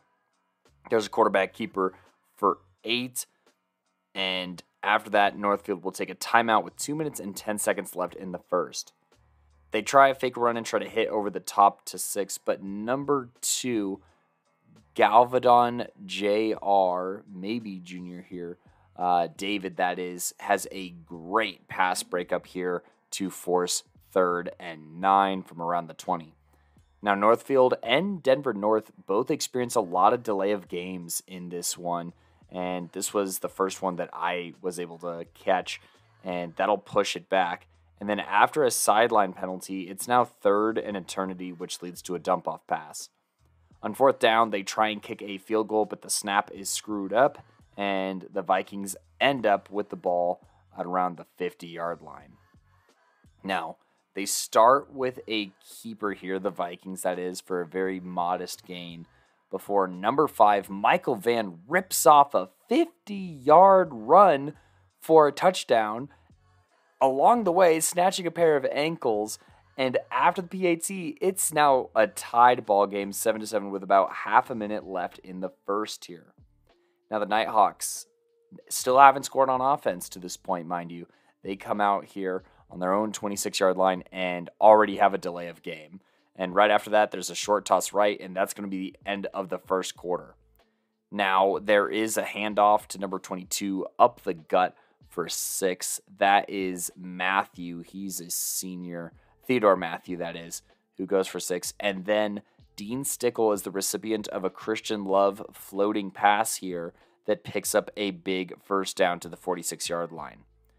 Now, there is a pitch that they try on the next play, one of those kind of like forward Kansas City Chief kind of calls, and Elijah Romero is there to meet the ball carrier at the line of scrimmage. Now, there still isn't much, and eventually the Nighthawks face a 3rd and long, and that pass is broken up by number 22, Rangel Flores of the Vikings, and after an illegal shift is also declined on Northfield, it is 4th down and they will punt. Now the Vikings are on their own 35-yard line, and they start this drive with a drop that's almost picked, but harmlessly falls to the turf. And after a short run, it is 3rd down, and a false start pushes them even further back. They take a deep shot left, but a penalty of defensive holding, despite the pass being incomplete, that is, defensive holding gives the Vikings a second chance. And with the offense reset here on 3rd down, Frankie finds number 4 on this Viking offense, Escamilla. here for a big catch. I want to say this. I mean, oh my goodness. He got all the way inside of the 3-yard line on this catch. And, they try to do a quarterback sneak. They try and hurry up and do a quarterback sneak, and it's no good. And they will take a timeout here as they try and get like a goon squad kind of goal line package in there, and they just aren't able to get a great play off. And after an illegal formation is accepted and an incomplete pass, it is now 3rd and 6 on the goal line. It's looking like they might stall out on this drive, but there's a roll out right, and Dardano finds his guy Jack Gordon for the score here. 7-8 for 6. It's not the right punchline, but North does punch it in for another 6, and the PT is no good. PAT is no good.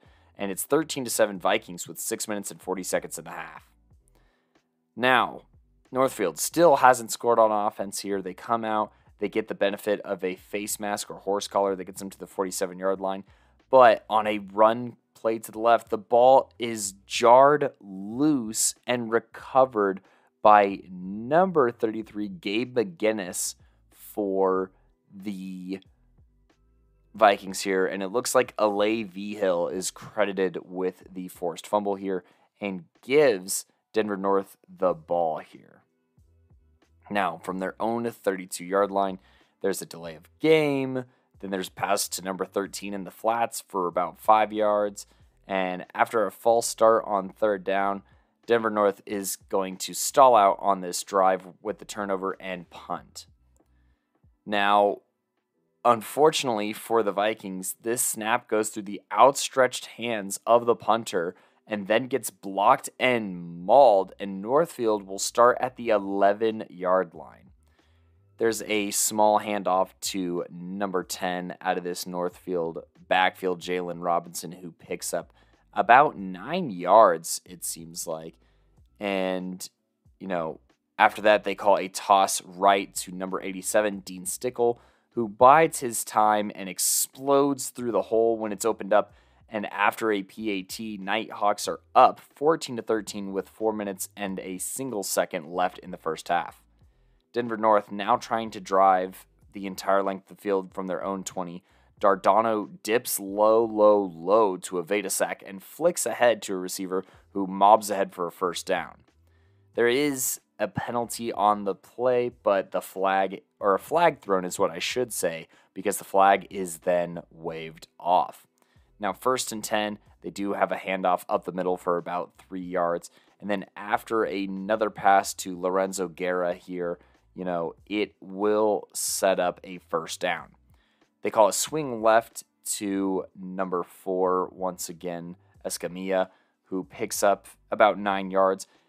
And then they call a middle screen on this next play that looks like it's going to be set up for success, but number 32, Jack Easterly, just reads this play very, very well and blows up the play and actually forces a loss here. So on 3rd and 4, the Vikings line up, and Dardano keeps but stumbles and is just shy.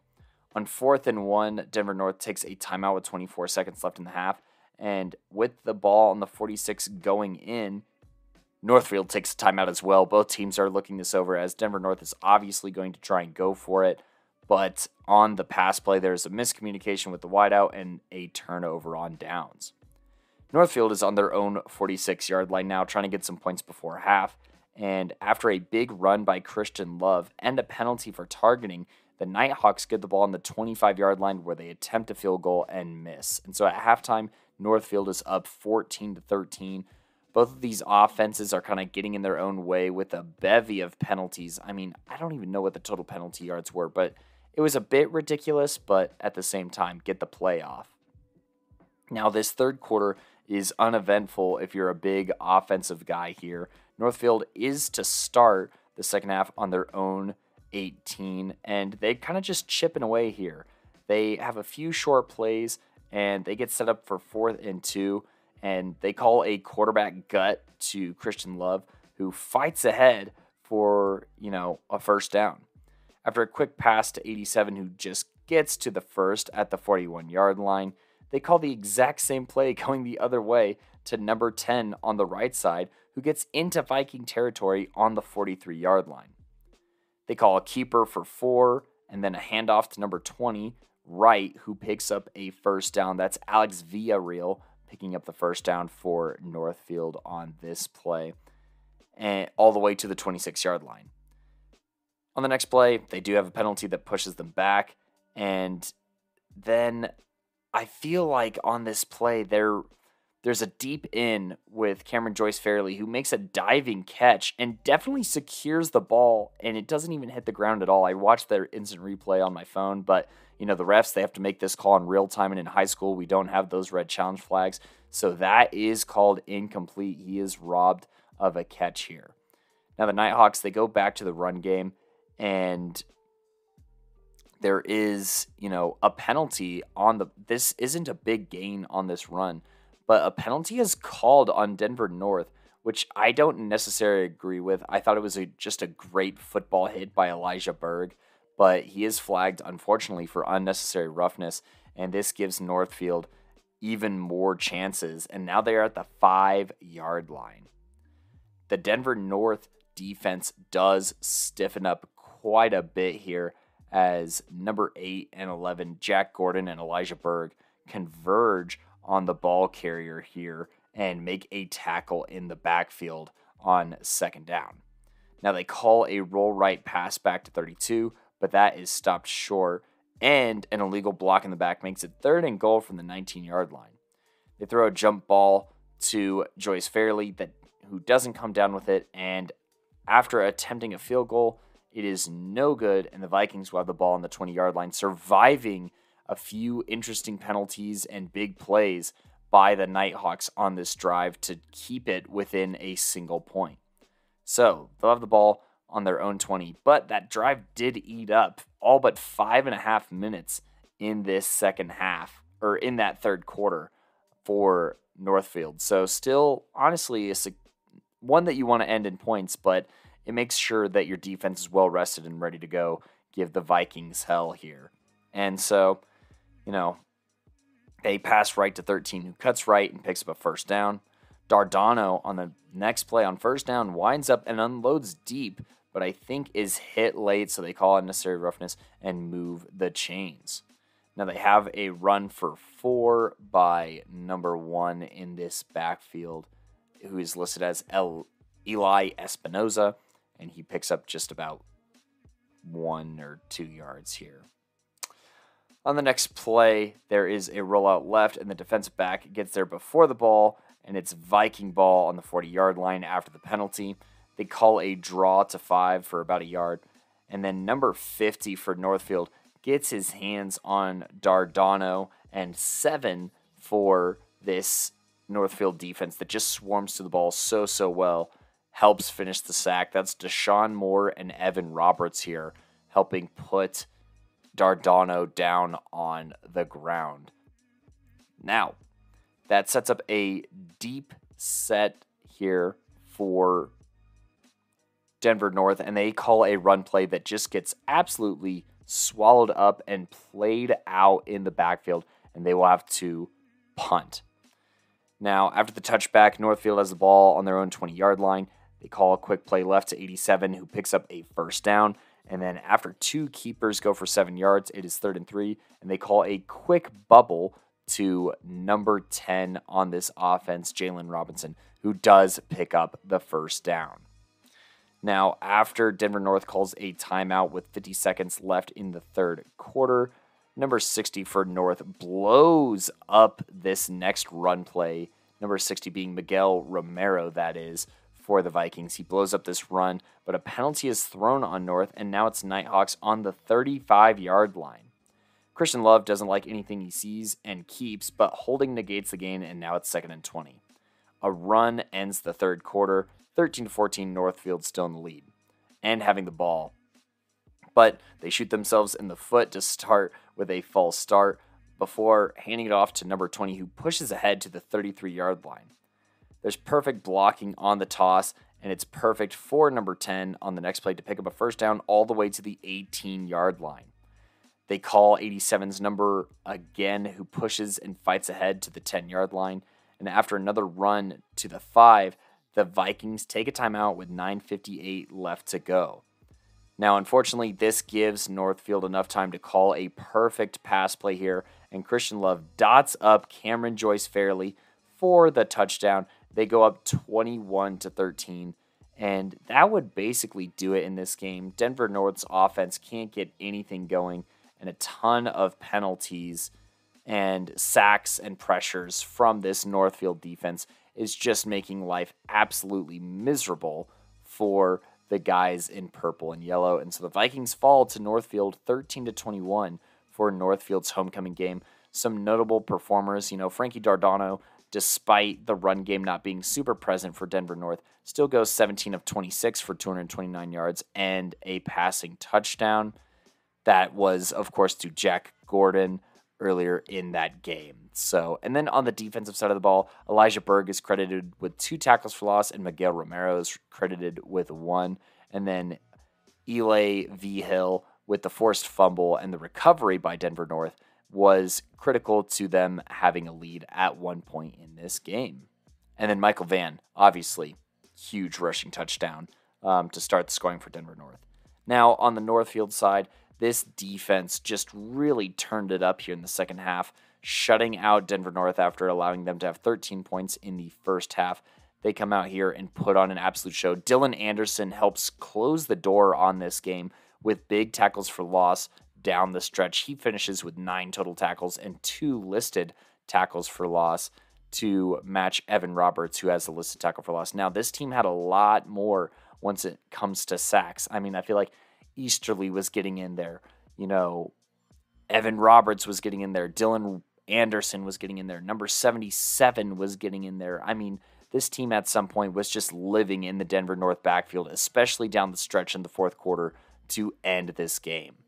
And you can't talk about this game. I mean, Christian Love, once again, just kind of takes care of business, being solid as a passer, 15 of 21 for 135 yards and a touchdown. We like to see that completion percentage up and him taking what the defense gives him from time to time. They have a nice scheme set up there. They're kind of built, I'd say, like Broomfield a little bit last year, what they're trying to do with their motion and their wingbacks. But a lot of their players are a lot more specialized. So specific runs for specific players is a little bit more predictable for this offense.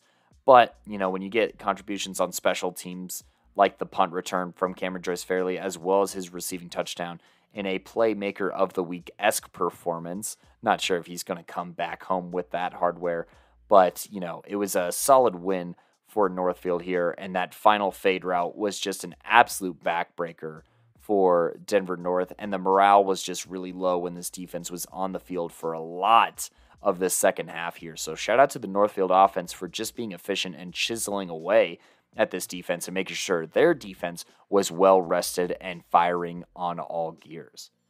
That'll do it for the Northfield versus Denver North recap. We're going to have a word from our sponsor, and then I'm going to talk about what happened in the rest of 3A this week. Obviously, you want a trainer who can make you stronger and faster with the work you put in. But what about a trainer who can help you rehab and recover like the pros? Look no further than Junkyard Training, that not only offers specific strength and speed training, but also offers a plethora of recovery and rehab techniques like cryo, cupping, recovery boots, and so much more. Learn more today by visiting junkyardtraining.net or call 303-521-7594. Once again, visit junkyardtraining.net or call 303-521-7594 and get started today. And we're back here on the Playmakers Corner, and I am going to take you through the 3A recap. There's definitely some interesting games this week and some notable performances that I'm excited to talk about here. So just kind of going in order from Thursday through Friday, with the exception of the shout out to Northfield versus Denver North that I attended. Let's go ahead and get into this. I actually also attended the beginning of this Wheat Ridge game against Sand Creek. They dominate here 26-8. I got to see the opening touchdowns when Wheat Ridge went up very quickly 14-0 prior to the lightning delay. But got to see Bennett Wilkes with a sweet leaping touchdown grab and one of Devin Castillo's 2 rushing touchdowns, en route to their 26-8 win. I will shout out Elijah Brotherns for Sand Creek here, getting plenty of targets, but coming down with some of those as well. 12 receptions, 195 yards, and 1 touchdown performance in the loss. I do think that Wheat Ridge just did kind of outmatch Sand Creek talent-wise. And, I think that McCune has done the best that he can for just being an athlete converted into a quarterback rather than an all-time quarterback. But Wheat Ridge getting a win this week over Sand Creek. Discovery Canyon gets a big win over Evergreen by about 4 touchdowns. This might be for Evergreen a time to turn the page, as Avery Zuski, who's a sophomore, went 5 of 6 for 2 touchdowns and no picks. Granted, this was probably garbage time and maybe it's against backups, but it is something green to look for. But Discovery Canyon overall holds Evergreen to under 180 yards of offense and forces 2 turnovers in this big blowout win. Holy Family wins this track meet over Mountain View. I feel like part of the reason that this turns into a track meet is Holy Family getting some other guys reps potentially in this game and getting some of their backups in. But they win 46-28, I want to say.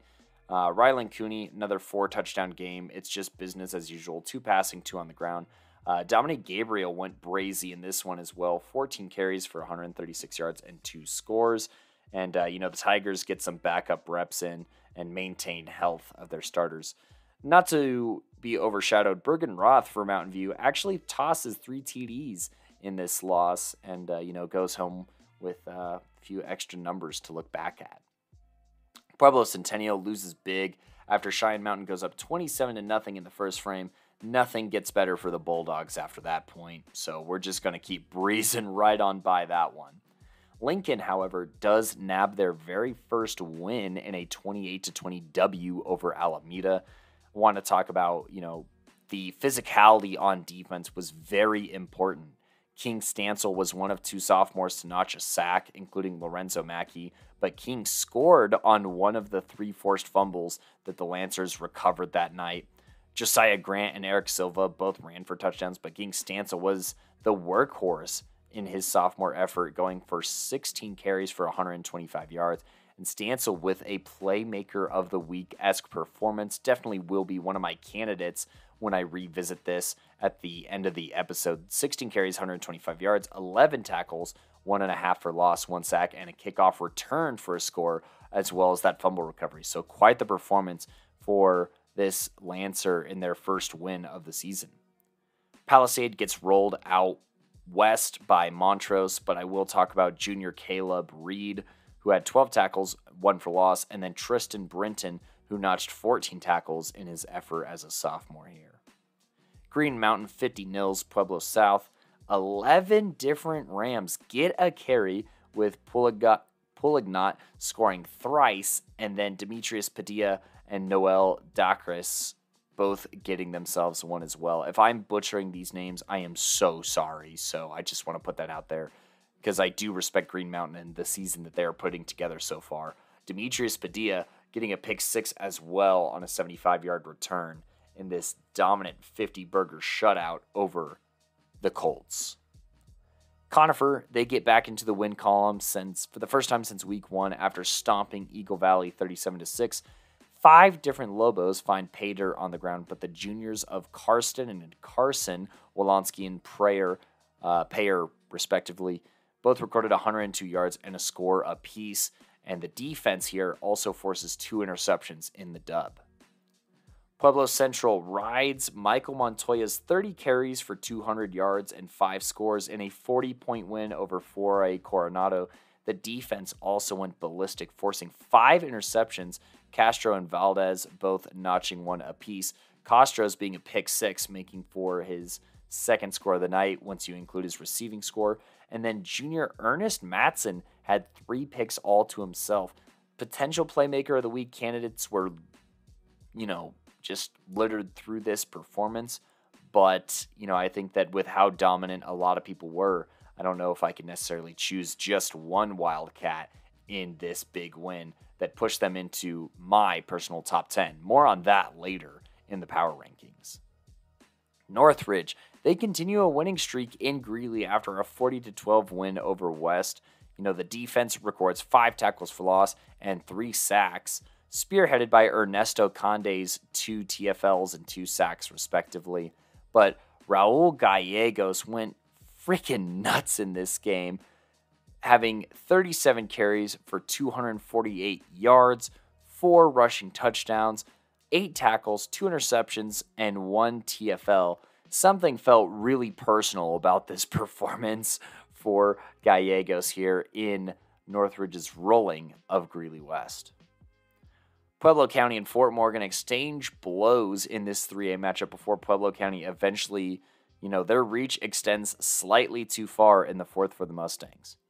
After being up 21-14 to end the half, the Hornets benefit from a strong second half to finish this game 35-21.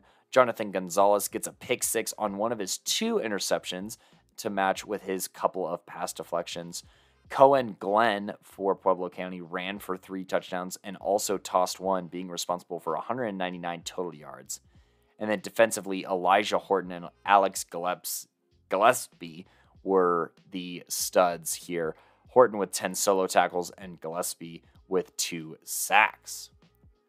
Lewis Palmer wins by 40 over Canyon City. Matt Harms is the lone scorer for Canyon City in this game. But on the LP side, Luke DeBauer gets 16 carries for 146 yards and a score. But 4 total Rangers find the end zone through the ground as well. Cole Harmon defensively has a scoop and score for a tutty as well. Skyview 40 pieces Adams City in a shutout effort. Carlos Carrillo carries for 95 yards and 3 touchdowns, and the Wolverine defense forces 3 interceptions in the shutout effort. The Glenwood Springs squad here falls 30-12 to 2A powerhouse Basalt, and according to Basalt stats, the Demon defense forced 7 turnovers in this game, but they just must have stalled out an offense as they fall by 3 touchdowns, to Basalt. Another pair of Demons here in Durango gets a nice win over 4A Grand Junction Central 51-28. Jackson Fancher runs for 3 scores in his 17-carry, 204-yard performance, but Tyler Harms is not to be left out here, running for 116 yards and a score of his own ×2. The Demons' run defense holds the Warriors to 3.8 yards per carry, in huge thanks to Julian Rodriguez's 17-tackle, 3-tackle for loss performance, combined with Ryan Dugan's fumble recovery for a score. The Demons are just getting touchdowns from every single angle, offense, defense, special teams, and, with that stout run defense, forces Grand Junction Central to pass a lot and become one-dimensional. Lutheran escapes with a win over Pueblo East, 26-21 at home. Pueblo East looks like they were up to some mischief here in this game, as Justin Robles goes 2 for 2 and a score, and then primary quarterback Dolphka Lewis throws for 2 scores. Both of those guys being freshmen in this game, but definitely some silly behavior with that Robles stat line. Makes me think that there are some trick plays in this game. Isaiah Trujillo put in a Herculean effort in this game. 7 catches, 187 yards, and a pair of scores. I really wish I had Lou High's stats for this one, but Lutheran will narrowly remain at number 1 following this close win at home. Sierra falls to Air Academy 14-34. Jaquel Howard goes for 125 yards on 25 carries in the loss. And then upset of the week alert. Thompson Valley beats Loveland for the first time since 2005. 14-0.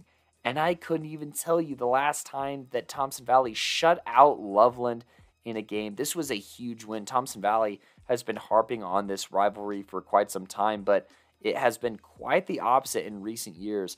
And Thompson Valley, on the heels of Riley Suarez, who has, a passing and a rushing touchdown, being the leading rusher, helps get those 2 touchdowns in this very critical win over Loveland. Garrett Hendrickson catches one of those, but the defense really comes to play. Christian Chase, 13 total tackles, 2 sacks, 2 for loss. Marco Lapierre, interception. Jackson Mackay forcing and recovering a fumble on one of his 12 tackles. Lots of great performances and a couple of guys to definitely choose from for Playmaker of the Week in this close win. And I just want to say congrats to Thompson Valley for snapping one of the longer crosstown losing streaks in Colorado and bouncing back from a stunning loss just a week ago. I think that this shows great resolve, and it tells me a lot about this Thompson Valley character and how resilient they're going to be, heading forward this season, and how they're going to be a tough out for any single team, and that's on any classification as well. Moving forward, the Frederick Golden Eagles beat the Silver Raptors, proving that gold is worth more than silver in this game, 48-7. Junior quarterback Gavin Ishmael goes 13 of 23 for 358 yards and 4 scores, while also rushing for 1. The receivers in these efforts here are Burke Eisman catching 2 of those receiving scores, Palma getting 1, and then Sonny Del Pizzo being the leading receiver in yards with 104. Defensively, Kamarly Davey was the most notable performance with 2 TFLs and a fumble recovery as well. Severance falls to 1-3 after a 1-point loss to 2A Eaton. They turned the ball over 3 times through interceptions, keeping Eaton in the game. And despite Ian Pennock's 280 yards, pair of rushing scores, and Jeremiah Hoffman and Brady Varney's received touchdowns, they do lose this game by a single point, and missed PATs loom very large in this 1-point loss for the Knights. The Lions of Littleton lose 29-6 to Inglewood after allowing over 400 yards of total offense. On Saturday, George Washington, doubles the Commanders' output to win 48-24. And for the second year in a row in 3A News, Roosevelt beats Highlands Ranch, but this time it's not as close as they clutch it up 42-27. Bronco Hartson plays efficiently, going 6 of 8 for 76 yards and rushes for a touchdown with 78 rushing yards, I want to say. Defensively, they break up 6 passes, block a field goal, and then also have a fumble recovery, with their special teams and defense having a big stamp on this game, but not as big as Xavier Ramirez. 18 rushes, 203 yards, and 5 touchdowns in a beautiful performance that will have him in Playmaker of the Week consideration. I have some tough choices to make, as do the rest of us, but that'll all come after some 4A action, where I'm going to pass the mic to Gino for his Friday Night Lights. What is going on, everybody? Gino here with the recap of one of our Friday games of the week, where we traveled to Trailblazer Stadium in Lakewood, Colorado, where the 3-0 Bear Creek Bears were hosting the similarly 3-0 Thomas Jefferson Spartans. Bear Creek was coming into this game hot off 3 straight blowouts against some weaker opponents, so this game was really the first time we were going to see how that offense would fare against a top defense in 4A. As for TJ, they were tested in Week 1 against a budding Pomona squad, but got the win there and then trounced 2 other weaker opponents leading up to this matchup here against Bear Creek. I'm going to be breaking down the game and outlook for both of these teams after the recap, but let's go ahead and see how this game went first. Started off here in the first quarter. TJ would kick us off here, but Jake's Scobie kickoff was a weak bouncer that is returned by Bear Creek to TJ's 46-yard line. On first down, Adrian Rico sets up in the shotgun, but he would fumble the first snap of the game for a loss of 10 yards to make it 2nd and 20 now for Bear Creek. On the next play, Adrian Rico rolls right and finds number 7, AJ Cypress, on a short pass, and it goes for a 19-yard gain to help make up for that fumble on the previous play. Bear Creek gets a false start on the next play after Rico tries to get the defense to jump to push them back 5, but Rico would hit number 5, Ryan Bobick, on a slant for a first down. Number 2, Jake Tapia, and number 41, Braden Larimer on TJ would stop an attempted QB run for a 1-yard loss, and then an incomplete pass to number 17, Keelan Flanagan, would make it 3rd and 11 now.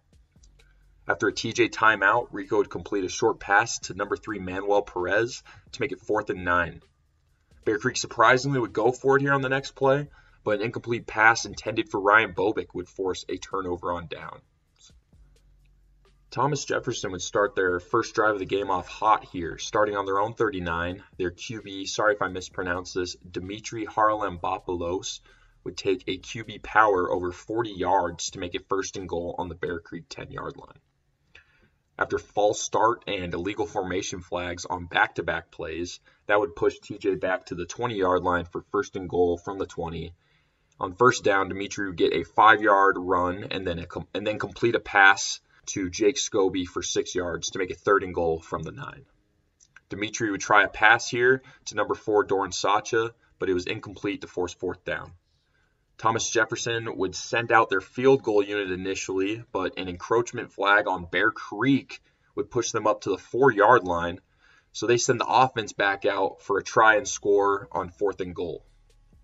Dimitri takes the snap, finds a hole left, and a Bear Creek defender makes a massive hit at the goal line, but Dimitri is able to hold on to get the touchdown for TJ.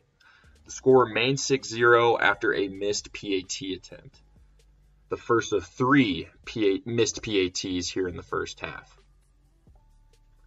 Chaos would ensue on the return after a bouncing Jake Scobie kick would bounce over the returner's head, and it is scooped up by Bear Creek, but the returner would fumble and cough it up to Thomas Jefferson on the Bear Creek 16-yard line.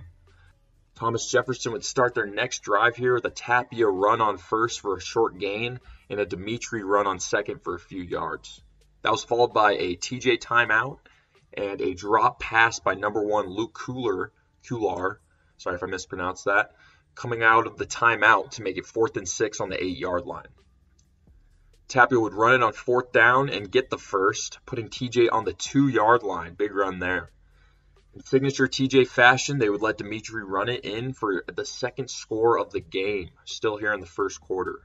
They would go for the 2-point conversion, but the pass is swatted down by number 2, Mason Rodriguez on Bear Creek. Bear Creek would receive yet another weird kickoff, but they keep it this time as number 6, Junior Hernandez, takes it to the Thomas Jefferson 41-yard line to give the Bears great field position to start the drive. TJ would stop a run on 1st for no gain, followed by an incomplete pass intended for Ryan Bobick to make it 3rd and 10. After an incomplete pass forced 4th down, Rico would attempt to run for a 1st down, but that is stopped to force another turnover on downs for Bear Creek. Except an unsportsmanlike conduct penalty on TJ negated that stop, and it's now 1st down for Bear Creek on TJ's 41. Rico would complete a pass here to number 1, Isaiah Phelps on 2nd down, and then hit Manuel Perez on a short pass on 3rd down to move the sticks. They are really threatening in plus territory now. Rico would be stopped on a QB run on 1st down to make it 2nd and 12, and that was followed by a long pass down the sideline intended for Bobick, but it's incomplete, and it's now 3rd and 12. Rico would reach into his clutch bag on the next play, hitting Keelan Flanagan for a 1st down on the TJ 10-yard line, and that would take us to the end of the 1st quarter. Rolling into the 2nd quarter now. After a few plays are stopped by TJ, Bear Creek would attempt a short field goal to chip into the lead, and it's no good. The special teams continue to be a disaster here for both squads. That gives TJ the ball on Bear Creek's 20-yard line with 11:15 to go in the 1st half. TJ would end up going 3 and out here, though, on this drive after a couple incomplete passes and a false start flag. Mason Rodriguez nearly coughs up the ball on the return, but he eventually nails it down at their own 39-yard line. After a false start flag on Bear Creek pushes them back 5 on 1st down, Rico would end up wasting no time here as he hits number 4 Louis Garcia Dominguez for a huge 30-yard reception, but it would be brought back 15 yards after an unsportsmanlike penalty from the Bears to make it 1st and 10 from the TJ 34. Yeah, these unsportsmanlike penalty, delay of game calls, holding, they were just littering this game. It was pretty bad for both sides. But anywho, Rico then hit number 7, AJ Cypress for 8 yards, but Luke Kular would play tight defense on the next play to force an incompletion. And then on the next play after that, he swatted a ball down in the end zone to make it 4th and 2. TJ calls a timeout here with 10:01 left in the 2nd quarter as they prepare for Bear Creek to go for it. But an Adrian Rico run gets them enough for the 1st down from the 26-yard line. On the very next play, Rico drops back to pass, looks for a receiver, finds Bobick running to the corner of the end zone. He lets go and Ryan Bobick makes an awesome toe-touch grab at the back of the corner of the end zone to put Bear Creek on the board. Amazing throw from Rico, as it was tight coverage again from Luke Kular, as he and Bobick were going one-on-one all game long. Bear Creek missed the PAT, and we are still somehow not done with the special teams woes in this one. It's 12-6 now, with Thomas Jefferson still in the lead. Right when you thought Bear Creek was getting back into this one, TJ decides to pull away. After the touchback, it was a Dimitri run for 6 yards, followed by another run to the outside by Dimitri for a first down.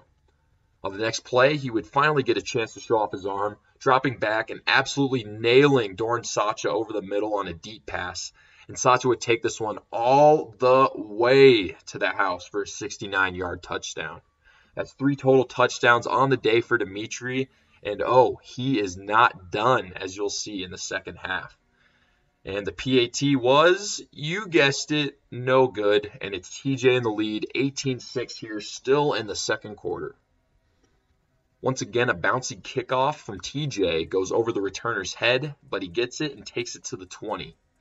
After tight coverage from Kular again, on a long ball to Bobick forces an incompletion. Bear Creek finally got their run game going with Manuel Perez going 20 yards to give the Bears a first down on their own 40-yard line. A pass intended for Bobick was incomplete on first down, and then a delay of game on Bear Creek makes it 2nd and 15. Rico tried to find Garcia Dominguez, but the ball is dropped to make it 3rd and 15 on the Bear Creek 35. Adrian Rico once again buckles down on 3rd and long and finds Flanagan on the sideline for a huge first down on the TJ 47 now. Rico found Cypress after a delay of game penalty for 8 yards, and then a scramble would get them 10 yards and a first down on the next play. Rico then found Bobick on an out route for another nice gain and another opportunity in the red zone from the TJ 16-yard line. Bear Creek called timeout with 4:59 left in the second quarter, but coming out of the timeout, Rico would drop back to pass, find a receiver, and it's picked off by none other than Luke Kular, who takes it all the way to the Bear Creek 20-yard line. A blindside block on the Kular interception return put TJ all the way back to the 12-yard line, unfortunately. Dimitri would try and hit Sacha on the exact same play over the middle, but the ball is overthrown. He would get a run up the middle for a first down, followed by a Tapia run for 9 yards, where he absolutely trucks a defender to the ground. But unfortunately, that great run was followed by 2 runs for loss, and TJ would be forced to punt here. Lucky for TJ, the punt landed inside the Bear Creek 5-yard line, and a block in the back flag would put Bear Creek on the 1 to start their drive. Rico would find Manuel Perez on a couple quick hitters, and then he hit Isaiah Phelps on 3rd down for a massive 40-yard gain. Like clockwork, there was a block in the back penalty on the Bears, and the ball would be brought back to the 24-yard line. Rico found Cypress again for completion on first down, but he's laid out by Jake Tapia on the play to make it 3rd and 8. After another incompletion, that would take us to the end of the first half. Yeah, a lot of penalties, a lot of bad special teams in this one so far. Moving on now to the third quarter, Bear Creek would get a touchback on the kick, but yet another unnecessary roughness call put TJ on the 35 to start their drive. Dimitri was stopped on a first down run by number 9 Ezra Pacheco on Bear Creek, but he followed that up with a nice run to set up 3rd and short. False start on TJ makes it 3rd and 6 now. On 3rd down, Dimitri sets up to pass, looks for Jake Scobie running down the sideline, and absolutely nails Scobie on a beautiful ball that floated right into his hands, and Scobie takes that one all the way to the house for a 60-yard touchdown. TJ finally broke the PAT curse here as well, as they make it 25-6 with 10:11 left in the third quarter. Bear Creek's first drive of the half started on the 20 after the touchback. They led off with a Perez run that is stopped by Scobie and number 7 Andy Smith. But a penalty would give the Bears a first down nonetheless. Number 7, Keyshawn Caesar got a massive tackle for loss on the next play to make it 2nd and 13 from the Bear Creek 29. That guy was all over the field in this game. Isaiah Phelps stepped up with an amazing catch for Bear Creek to give them a first down on their own 45-yard line. And this was followed by Rico finding his favorite target, Ryan Bobick, in the flats for a nice gain. And Bear Creek gets a first down on the TJ 38. A pass interference call moved the Bears up to the 23-yard line, but Rico would be sacked on the next play by number 42, Roman Tupper Brown, to make it 2nd and 16. The next pass intended for Bobick is tipped into the air, and it is picked off by Tapia to give TJ the ball back on their own 20-yard line, and that ends another Bear Creek red zone drive. Dimitri would take advantage of the stacked box from Bear Creek by hitting Doran Sacha for a 40-yard gain on a similar play to that touchdown that they had in the first half. After a couple runs makes it 3rd and medium, Dimitri would pass it again, this time finding Jake Scobie for another huge touchdown to give TJ the lead 32-6 after the PAT. Junior Hernandez would return the kick again to the Bear Creek 40. Adrian Rico started this drive off hot with a couple back-to-back first down passes to move them up to the TJ 34. That was followed by another first down pass to Phelps, but on the next set of plays, an incomplete pass, a run for no gain, and a drop pass would make it 4th and 10. On 4th, Rico would try and find Bobick, but tight coverage from Kular forces a turnover on downs. TJ started the next drive off nice with an 11-yard run for Dimitri, but that's called back on an unsportsmanlike flag, and they would end up punting after the 3 plays following the flag. It didn't amount to much. TJ spotted the punt down around midfield, and Bear Creek got the ball on their own 46-yard line. On the very next play of the drive, Adrian Rico would find Ryan Bobick for a massive touchdown pass, but a holding flag brings them back all the way back. Just absolutely brutal for the Bears. Just terrible. They're just getting buried in these flags and all this stuff. Perez took it 18 yards to help erase the flag on the next play. And that brings us to the end of the 3rd quarter. Now moving on to the final quarter here, Keyshawn Caesar and Roman Tupper Brown would stop a QB run, but Rico found Cypress on the sideline for the first down the next play from the TJ 42. They moved up 5 yards here after an unnecessary roughness call, one-upped a holding call on the offense. Rico had a couple overthrows on 1st and 2nd down, but finds Phelps for a first down. On the next play, Rico is picked off yet again by Xavier Allen as Thomas Jefferson continues to pile on here. TJ started this drive on their own 5-yard line, but they would actually end up going 3 and out here again. The punt is returned to the Bear Creek 40, but of course, there was an unnecessary roughness flag to push them back to the 25. They would erase the penalty, though, after Rico finds Bobick for a first down, and he takes them back to the 40-yard line. Bear Creek would end up turning it over on downs here on their last offensive drive of the game. Thomas Jefferson would knock off a ton of time on the next drive, and it ended up with a touchdown to number 41, Braden Larimer, to make it 39-6 after the PAT. And that would be our final score in this one. So just some final general thoughts on the game, and then I'll get into both teams specifically, individually. So this was an extremely one-sided game, with Bear Creek really just being too small to stop TJ's power run attack. This game was absolutely littered with all sorts of penalties and key special teams mistakes on both sides. But TJ was able to overcome those mistakes, while Bear Creek just got buried in them. That wasn't the only difference in this game, though, as it was quite clear from the beginning that Bear Creek wasn't ready for the size and physicality of the TJ defense. The TJ defense stopped the rush and gave a very good Bear Creek pass attack a hard time all night. So now just some specific thoughts for Thomas Jefferson. This was a statement win for TJ. They came in as visitors against their first-ranked opponent of the year, and they did everything they wanted on both sides. On offense, they knew size was going to be a problem for Bear Creek, but it really made all the difference. Bear Creek was simply too small to stop TJ's run attack, so they're forced to load the box, and that's when Dimitri would go deep and fool everybody. Now, Dimitri isn't going to be dicing teams up with his arm or anything, but his arm is plenty good enough to go for the occasional bomb, and they did just that. It helps when you have Jake Scobie and Dorn Sacha to throw to also, but you combine that with Jake Tapia's running with scary power, and you got yourself an all-around nice offense. It was a great job on the coaching staff, too, to expose Bear Creek's lack of run stoppers and to throw them off guard with a good mix of pass plays. On defense, they made Bear Creek earn every single yard. They were already expected to stop Bear Creek's run attack, but I was really impressed with how they were able to make Adrian Rico uncomfortable. This was done with a mix of their pass rush, always applying pressure, and their defensive backs blanketing the Bear Creek receivers all game. Rico had a lot of overthrows, and a lot of this had to do with the pressure he was getting all game. Keyshawn Caesar had a lot to do with that. He really impressed me on the defensive line in this one. I don't know the official stats for him, but it really seemed like he was there for almost every run play or QB scramble. And then, of course, Luke Kular had a blanket on Ryan Bobick for most of the game and forced a lot of incompletions. Bobick got the best of him on a play or two, but it wasn't even close to doing any damage in this game. All in all, I'm feeling very good about TJ moving forward.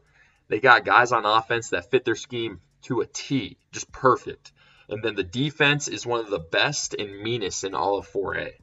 Run-heavy teams are going to struggle against them, but so are passing teams, as we saw in this game. And on offense, if you're facing TJ and you're small up front, good luck. Now let's talk about the Bear Creek Bears. Well, not good. I had Bear Creek the highest ranked out of everyone on the podcast because I really believed that their passing attack was going to be good enough to counter their weakness in the run game and their size on defense. That might be the case against teams like Greeley West and Lakewood, but I saw with my own eyes that they are definitely missing something when it comes to competing against the top dogs in 4A. I was already concerned about the run game coming into this game, but after seeing how much of a non-factor it really is, I can no longer justify my high ranking for them.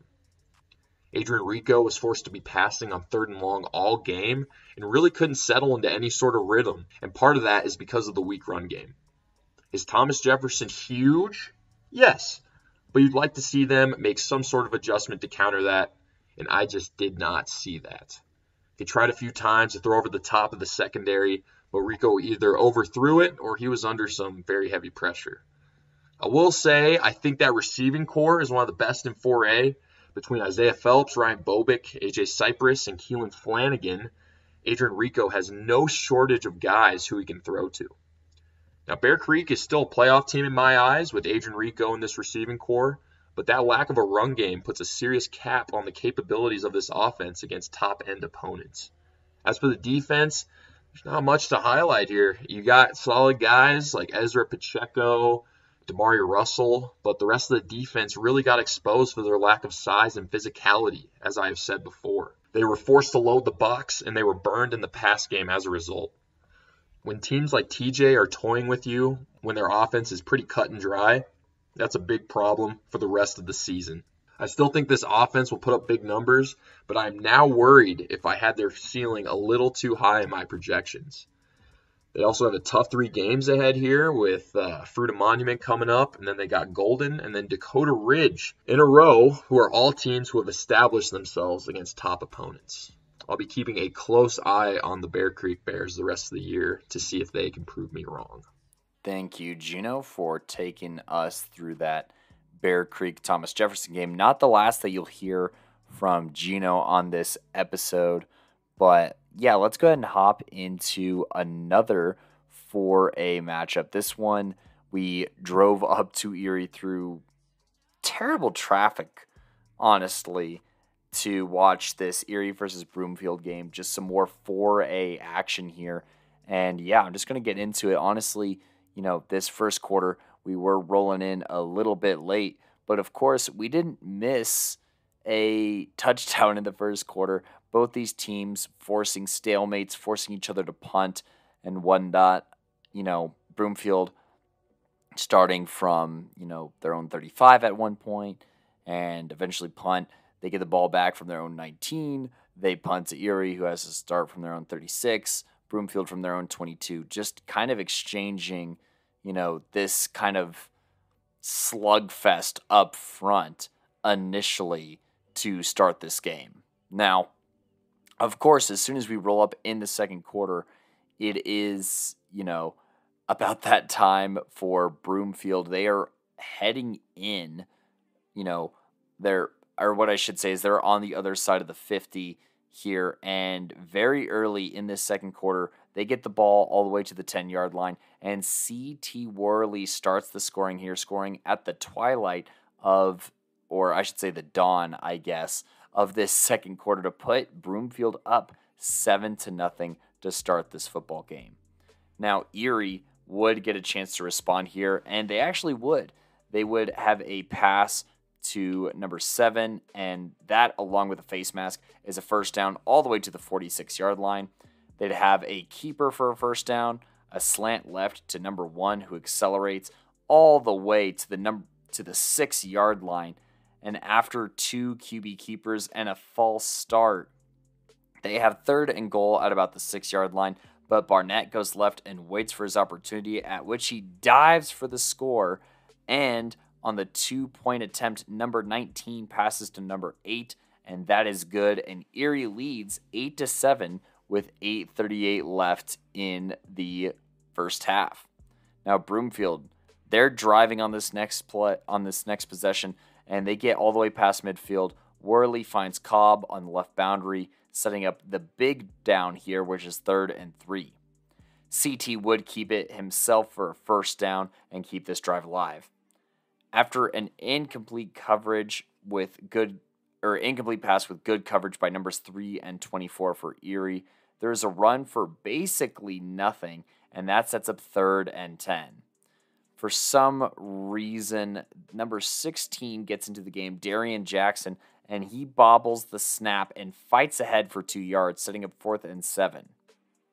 Now, there is a throw right to number 8 for Broomfield, and he fights ahead, but a fumble is forced, and they don't pick up a forced down.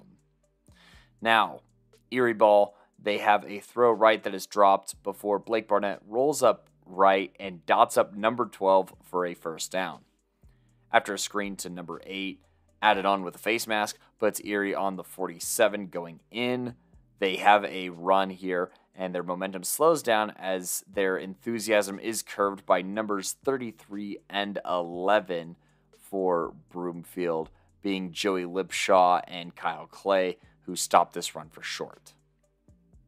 Barnett then rolls left on this next play, flips his shoulders, and sets up, loading for a deep pass to number 12, who slows down a bit, but makes the catch and waltzes in for the score. And with just under 5 minutes to go in this first half, Erie extends their lead 15-7.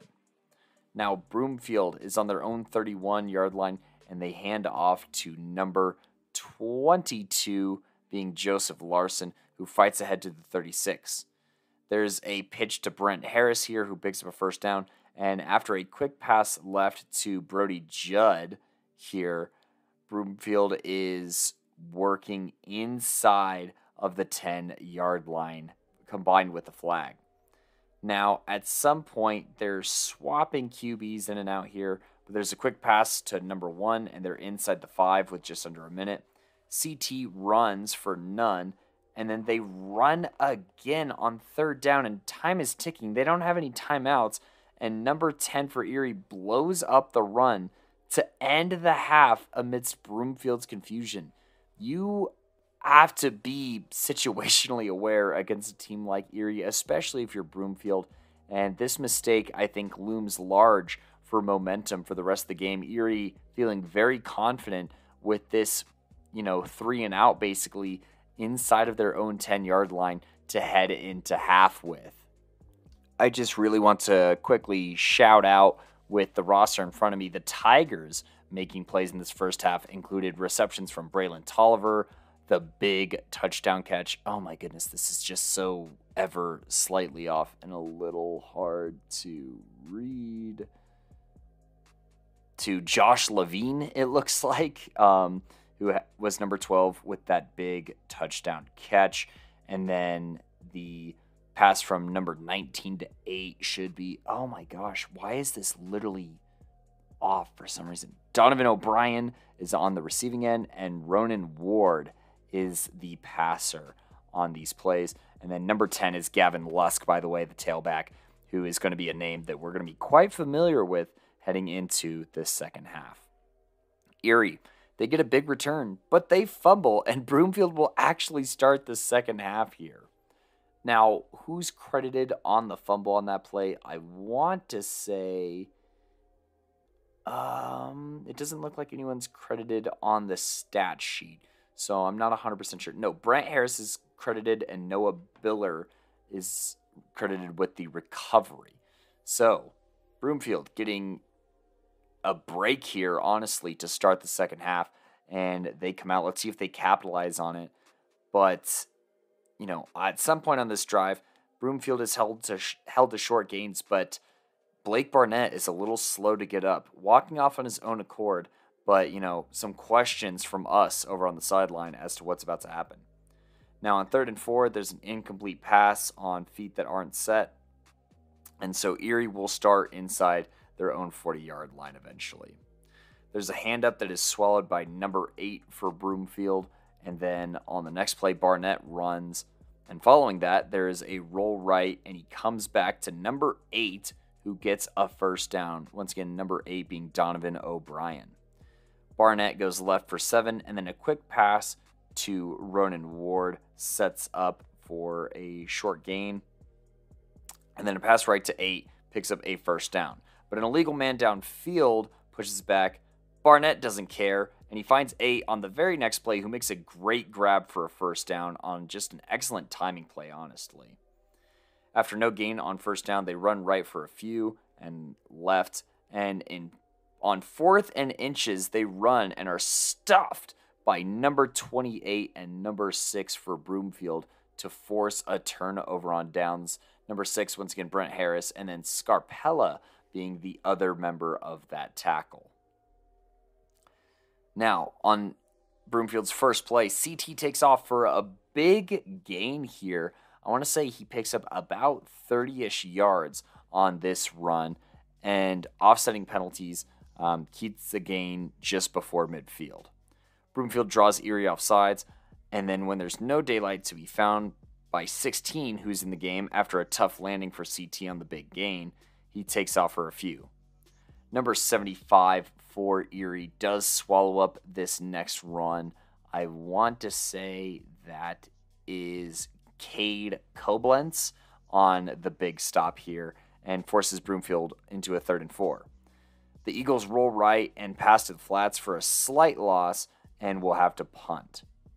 Erie, to start on their 25, has the benefit of a penalty from Broomfield, pushing them up for a few before they hand off to number 7, who picks up a first down. After a penalty makes it 1st and 15, a pass is almost picked off, but on 2nd down, Blake keeps for a few. On the following play, they do take a deep shot. It is incomplete, and a holding penalty is declined to make it 3rd and 15. But Erie takes another deep shot on 3rd and 15, and the refs flag it for pass interference. I don't know if it was catchable. A flag is thrown, but ultimately Broomfield has to not tackle a receiver in the open field regardless of whether the ball is catchable or not. And, you know, that gives Erie a big first down on the 42 going in. There's a keeper up the middle where he leans in for a first down to the 31-yard line. And after 2 incomplete passes, these predate a great timing throw to number 8, who picks up another first down. With a neutral zone infraction, the Tigers are now on the 13-yard line going in. And after a couple of runs, it will end the quarter, and the Tigers will end up inside the 10-yard line. They do a handoff to Gavin Lusk, who gets all the way to the 2-yard line, and then the Barnett keeper will score here. Broomfield, no CT Worley. Will we have a problem here? They start off with a handoff that does actually pick up a first down, and then another run that picks up another 6 yards. Erie takes a timeout here, and Broomfield actually takes a shot right, and it is incomplete, but I will say that the fact that there was not a holding call was kind of crazy, because you could literally see the jersey being stretched by the defender holding the wide receiver back. This is not why the game ends the way that it does, but I just think it's worth calling it out and saying it like it is. Anyways, they have a handoff that's just shy of the first, and on 4th and inches, Broomfield calls a power, and they pull ahead for the first down. Now, they unfortunately just kind of have to dink and dunk. They lose a lot of their deep game, it seems like, with CT on the sidelines. So they have a handoff left for 4, a check down pass right to number 6, Brent Harris, who gets squished, and a late hit call actually puts them at the 21-yard line. There's a quick pass left for about 5 yards and a short run following that is swallowed up by Hageman. And on 3rd and 5, they have a handoff left that is quickly filled by numbers 19 and 75 for Erie. On 4th and 4 with 6 minutes and 40 seconds to go on the 15, they hand off right, and that is forced inside by number 19, where 76 and 55 finish stomping out this drive. Now, Erie from the 16-yard line, they commit a penalty here and, pushes them back. They come out with a pass to number 1, and then they get another run from Gavin Lusk. There's then a big run from Blake, but a hurdle brings it back. The Tigers are staring down 3rd and long, and a great breakup by number 13, and they'll have to punt. Broomfield passes right, but unfortunately, upon the reception, it is fumbled and recovered by Erie. It's Tiger ball with 3 minutes and 44 seconds inside the 30 going in, and luckily, Broomfield gets a big play for a tackle for loss, but this only delays the inevitable here, where Erie draws a call on 3rd and 10 to get to the 10-yard line, and they eventually get inside the 5, and on the very next play, Barnett cashes in, and that'll do it for PMC on this sunny Saturday afternoon. Erie wins 30-7. Couple takeaways from this game. When Erie is hot, there is no team that is more dangerous because their scoring just comes in 2 bunches of 15 in the 2nd and 4th quarter, and it goes from a close game to not a contest at all, in a very short time span, mind you. Blake Barnett continues to put on, a historic high school football season, but I will say he almost got himself ejected with an unsportsmanlike or unnecessary roughness. He's, it's one thing to punch out the ball, but when you're punching out the ball, you're not really winding up. Blake Barnett's arm ends up like 180 degrees behind him, and as Gino said, he gives Broomfield the why-I-oughta, and that draws a flag and bad attention. But, I think he kind of relishes in being like an antagonist for sure. And I don't want to say villain. He's not like evil, right? But he's definitely like a foil or antagonizer, instigator even for, this Erie team. And, when it works, and he had a great game this day. I mean, just a week ago, he was a Playmaker of the Week, and, this week, he has just as big of an impact as anybody on any football field in Colorado. Both sides of the field, he's a fantastic safety who just has good physicality and can play the pass very, very well, forces tough throws against quarterbacks, and, just makes life very hard on receivers, running backs, and quarterbacks on the defensive side of the ball. And then on the offensive side of the ball, he's just the nucleus of this Erie offense, and, is a big reason why he's just looked at as the best athlete or one of the best athletes in Colorado right now. So those are my takeaways from Erie. Got to be careful with some of those silly mistakes and penalties that you commit. But ultimately, they did a great job drawing penalties from the Broomfield team that, especially once CT left the game, just looked really outmatched. It's like with CT, they feel like a state contender still. Without CT, not so much. So we will be monitoring his health closely heading forward in 4A. But that'll do it for my Erie versus Broomfield recap. I know it's going to be a little backwards chronologically, but Simon is up next with Mesa Ridge versus Doherty. All right, Coach V here. I got to go to Doherty versus Mesa Ridge. This was a Thursday night football game on September 14th, 2023 over at Gary Berry. Another game between two teams in the Springs here. Both teams sitting at 1-2 on the season.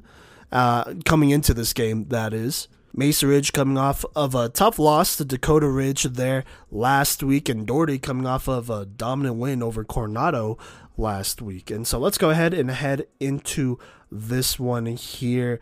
Mesa Ridge, they get the ball to start here, and it's going pretty well here. I do want to highlight this play. It is second down on a game after a nice gain of 11 from the running back Isaiah Jones, and on second down, here's what happens. Bryce Reel goes ahead and scrambles left, and he's running and he's weaving in and out of the defense until he scores a touchdown for Mesa Ridge, and it is electrifying. But a holding penalty brings this one back, making it 2nd and 20. And at this point, this is the 3rd straight penalty for Mesa Ridge. Before that, they had a false start, and before that, they had another holding penalty. So it's 2nd and 20. They run a read option. It goes nowhere. So now it's 3rd and 20 plus still because they lost some. They run a jet sweep to Tanner Whittick. He gets them 10, but it's obviously not enough, so they punt it. The penalties on that drive really killed Mesa Ridge. Doherty, they get it on the 50 with about 8:54 left here, and not much is going their way here. A couple throws to Logan Hutchin here are completed, but, puts them in a tough spot here because they pretty much go nowhere. There's a false start on the offense too that makes it 2nd and 15. Then they, interesting enough, just run the ball right up the middle, handing it off to the running back Brian Valdez, who had a big game last week. But that was not the case this week, as he ran for 3 yards right there and made it 3rd and 12. And then they handed it off again on 3rd down. On 3rd and 12, which is not what I would have called, and he only gets 4 yards, and so obviously they punt it because it is 4th and 8. And to make things worse, on the snap, the punter kind of bobbles the punt here, and then he tries to run it for the first down, but he's smacked, and obviously it stops short. And so it's first down on the 40 for Mesa Ridge with 6:36 left here, but they don't get anything going here. They do get, I want to say they get 1 first down. Bryce Reel, he finds Kodey Cuffield, or I think it's Qfield. Excuse me if I'm saying that wrong, but he finds him for a first down. But after that, they kind of stall out. A couple handoffs go nowhere, stopped in the backfield. Screen goes nowhere as well. So it's 4th and 9 and Mesa Ridge punt. So a lot of punts here, which is not good. Doherty, they go ahead and they take over on the 40 here. Try a couple runs, but it really goes nowhere here. So there you go there. And then it's 2nd and 3, and they throw it deep, and it is not a great play here. Not a great decision by Leland Frescaz of the Doherty Spartans, who has been playing really well, but this was just not a good decision. As number 11 for Mesa Ridge, that's Tevin Reel, brings us interception in. And by the way, he's having a great season. So there you go. But he gets Mesa Ridge a first down on the 36 with 3:45. Now this time, Mesa Ridge is able to go ahead and make some things work here. They run the ball a lot here. Isaiah Jones and Salas really go to work here, but it's Bryce Reel on 2nd and 6 who goes at it, gets a nice run, spins out of a tackle, almost jukes a defender, but gets laid out, takes the hit though and gets up, and he's fine, and they get a first down inside the 10, but a delay of game makes it 1st and 15. After that, they run a draw to Isaiah Jones. He's stacked up, makes it 2nd and 16. That's when Mesa Ridge calls their first timeout. Out of the timeout, they hand it right up the middle to Jones, who goes up the middle for 6, so manageable 3rd and 10. Then on 3rd and 10, Bryce Reel on the read option goes right, and he gets the touchdown walking it in, making it 7-0 after the PAT. Now let's fast forward to the second quarter here. Doherty is on the 40 just before midfield. It is 3rd and 4. It looks like they run a quarterback keeper, which, like I said, I would not run that, but they did it, and it goes for a loss, making it 4th down, so they have to punt it. Mesa Ridge, they go ahead and take over here, but after a bad holding penalty, as the penalties kind of are stacking up against Mesa Ridge, and then another sack on Bryce Reel, that ends up being a turnover on downs here. Which probably should have been a punt, mind you, but they went for it anyways, and so on 4th down he gets sacked, and that's it. Doherty, they take over on the 49, just past midfield with about 8:31 left here. 3rd and 10 here. They go ahead and try to throw the slant, but it is picked off by Isaiah Jones here, who gives them the ball back at the 45. So there you go, 7:30 left here. Mesa Ridge looking to stack on their lead here, and here is what happens. Coming out of their second timeout at 6 minutes 6 seconds, here's what happens.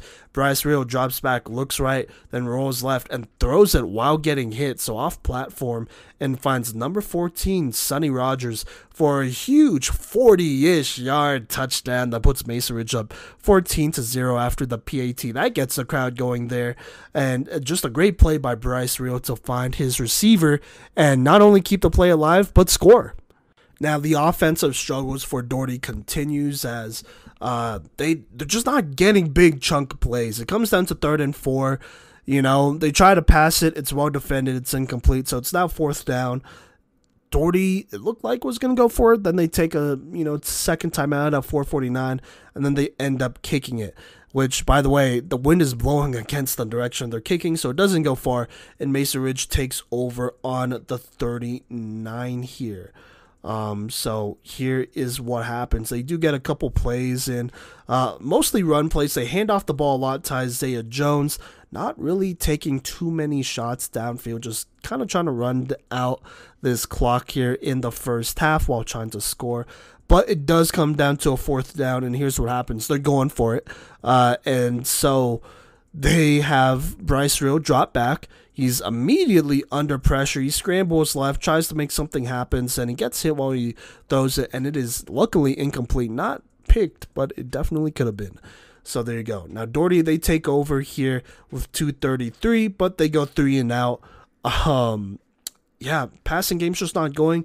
They're trying to run it. It's not working out. Solomon Latimer also has a bad drop, so that ends up being a punt. So Mesa Ridge takes over on the 36, and they're past midfield because it was a horrible punt once more by Doherty. And so they have 36 yards to go with 1:44. And so here is what happens. They hand off the ball a lot here. A read option left by by Bryce Real is good for a touchdown, it looks like. But a holding penalty brings that back, makes it 2nd and 10 on the 10-yard line. Doherty gets a nice pass breakup after that, so that forces 3rd and 10 with 26 seconds left.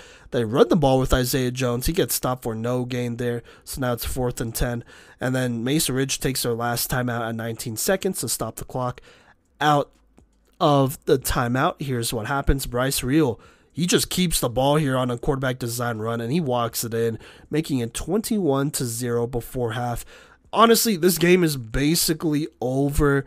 Mesa Ridge would score on an Isaiah Jones touchdown with 2:14 left in the third quarter. That would make it 28-0, and that would be your final score, 28-0. Mesa Ridge getting a good dub here over Doherty here to improve to 2-2 and get back to 500, which is well needed. Doherty, frustrating loss, honestly, just a frustrating loss. They couldn't pass it, really struggled there. And I think their passing game is their strength here, but tried to run the ball when that wasn't working, which, I mean, that's the logical thing to do. But it was definitely not there either. I will say that. Their running game was completely shut down, it felt.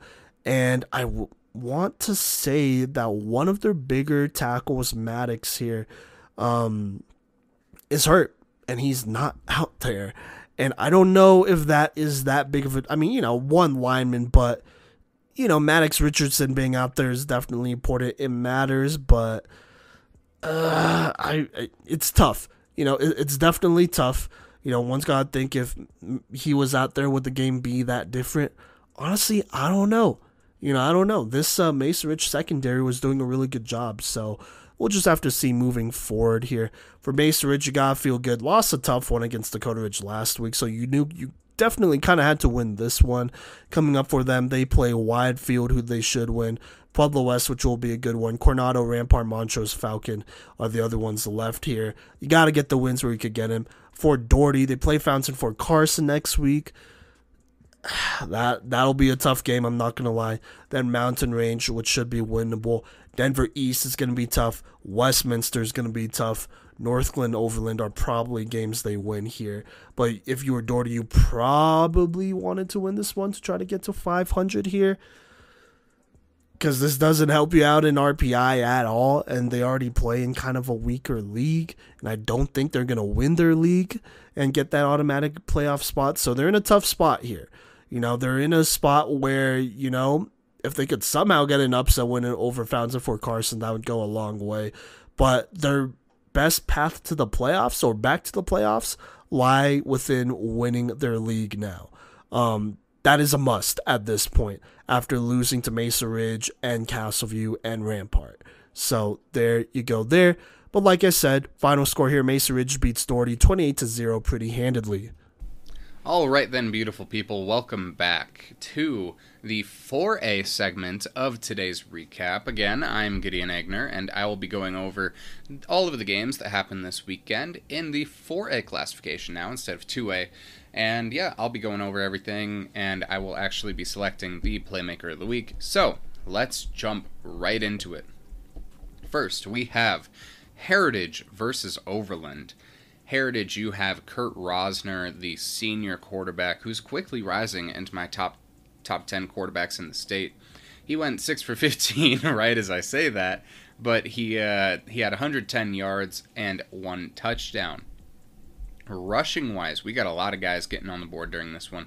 Rosner with 69 rushing yards and 2 touchdowns. Mo Thennel, the sophomore, 54 rush yards and a touchdown. Luca Pesola with 4 rushing attempts and 34 yards. Jet Balika, 34 rush yards. Colin Hines, 24.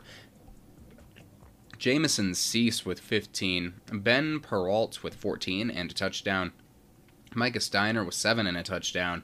And Tanner Church with 6 and a touchdown.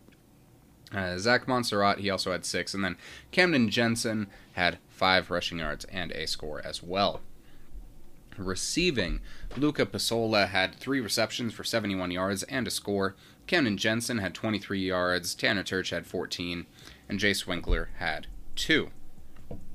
On defense, looking at it, Turner Graham had 10 total tackles. Nick Long had 7 and 2 for loss. Ronan Colson, Joseph Stab, and Tanner Guthrie all had 5 tackles. Lucas Madrid had 4 and 1 for loss. Reed Schisler, 4 and 1 for loss. CJ Talkington also had 4. Then we have 3 guys with 3. Caleb Hartzell and Gabe Martinez each had 3. And then Amani Teasley, he had 3 and 1 for loss. So a very good performance by the younger players on Heritage during this all-out blowout. If I forgot to mention, Heritage won this one 57-15. So pretty big win there. Sack-wise, Nick Long with 2 sacks for 15 yards. Lucas Madrid with 1 for 10. And then Moore Ferguson, he had a hurry.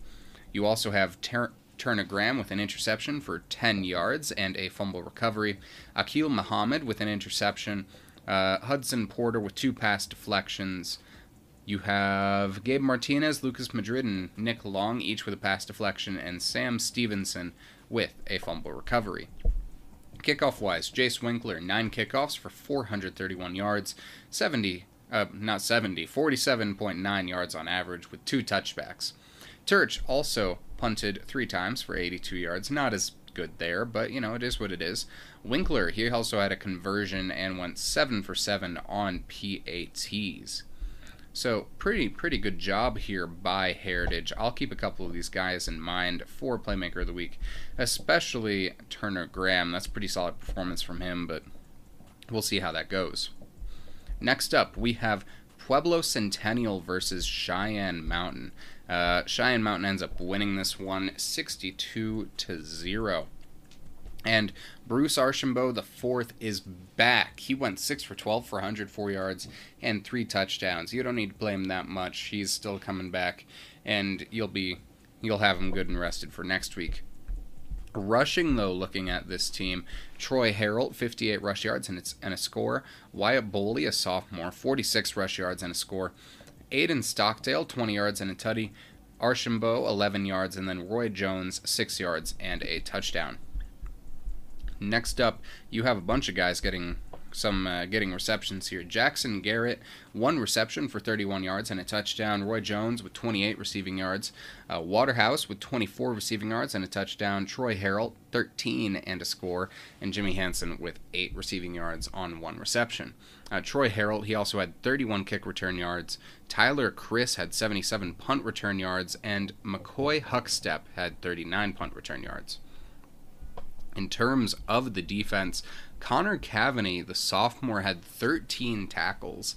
Levi Hosier, he had 12, and then Troy Harrell had 8 and 1 for loss.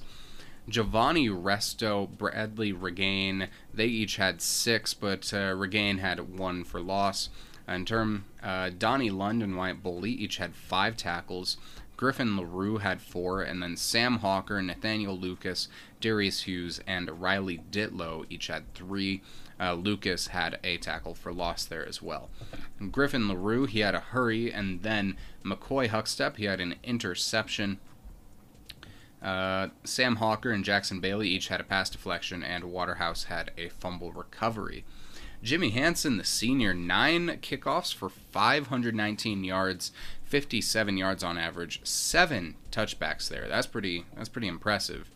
It doesn't look like there was a single punt, or at least not one that's recorded. Hansen also went 8 for 9 on PATs, by the way. McCoy Huckstep and Tyler Chris, though, they each had a punt return touchdown, so pretty solid job there. Harold, he had 31 kick return yards, as previously mentioned, but yeah, really solid job there by Huckstep and Chris to get on the board for themselves there. So a lot of good play in this matchup by the Red-Tailed Hawks. Next up, you have Palmer falling to Greeley Central, 35-20. Greeley Central has input stats. Trujillo, he has 52. He had 1 completion on 6 attempts for 52 yards and a touchdown. He also had 4 rushing yards. But the star of the show during this one was arguably Martin Mendoza, 127 rushing yards. No touchdowns, though. Carlos Cordoza, he had 19 carries for 112 yards and 2 touchdowns. And Isaiah Asensio, he had 45 rush yards and 2 touchdowns. Receiving, Martin Mendoza, he also had that 52-yard receiving score. In terms of PATs, Anzarez, he went 5 for 5 there. So pretty solid by, pretty solid here by Jaden Anzarez to get himself on the board there. That's really all that we have here for Greeley Central and Palmer, but solid job there by Greeley Central. Next, Mesa Ridge taking down Doherty 28-0. Mesa Ridge is the only one whose input stats here. But Simon was at a good portion of this game, so I'll let you guys listen to his recap there. Next up, we have Centaurus beating the Hinckley Thunderbirds 42-13. Now, Hinckley, they have not entered stats for this game, but Centaurus has. Chance Wood, he ended up having 141 receiving yards and 3 touchdowns passing. Pass yards, not receiving, sorry.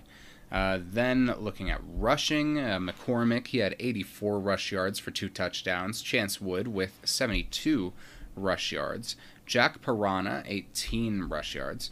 And then receiving, we have Gage Muntz with 69 yards and a touchdown. And then Jack Piranha, again, 64 yards and 2 scores. In terms of kickoff returns, Jack Piranha, he had 3 returns for 132 yards. Kickoff returns, that is. And that is... he also had a kickoff return touchdown. So he had 3 scores during this game. So pretty solid job there by Piranha. And then, looking at it, all-around solid win for Centaurus over the Hinckley Thunderbirds. After them on the docket is Montrose, who ended up beating Palisade 42-0. Montrose has unfortunately not entered stats for this yet, though, so we'll see how that ended up going. Finally, though, for Thursday night's games, we have Windsor losing to Fossil Ridge 30-35. And, I mean, this was an absolute shootout of junior quarterbacks. Kyle Phelps for Windsor, he went 12 for 20 for 190 yards and 2 touchdowns. Now, I know I'm not supposed to say the other teams, but, I mean, looking at this, Nick Kubat, 229 passing yards for 1 touchdown, 2 interceptions, and Colton Pollack put this team on his back, it looks like, 197 yards and 4 touchdowns. But I think Gino's in charge of that this week, so we'll see how this goes. Gavin Helm rushing had 17 yards, and Sam Cooper also had 7 yards. Mikey Munn had 6. Receiving-wise, though, Gavin Helm was on top of it with 114 yards on 5 receptions. Trip Thomas, 75 yards on 7 receptions and a touchdown. And then Noah Froth had 9 yards. Gavin Lusk had 6.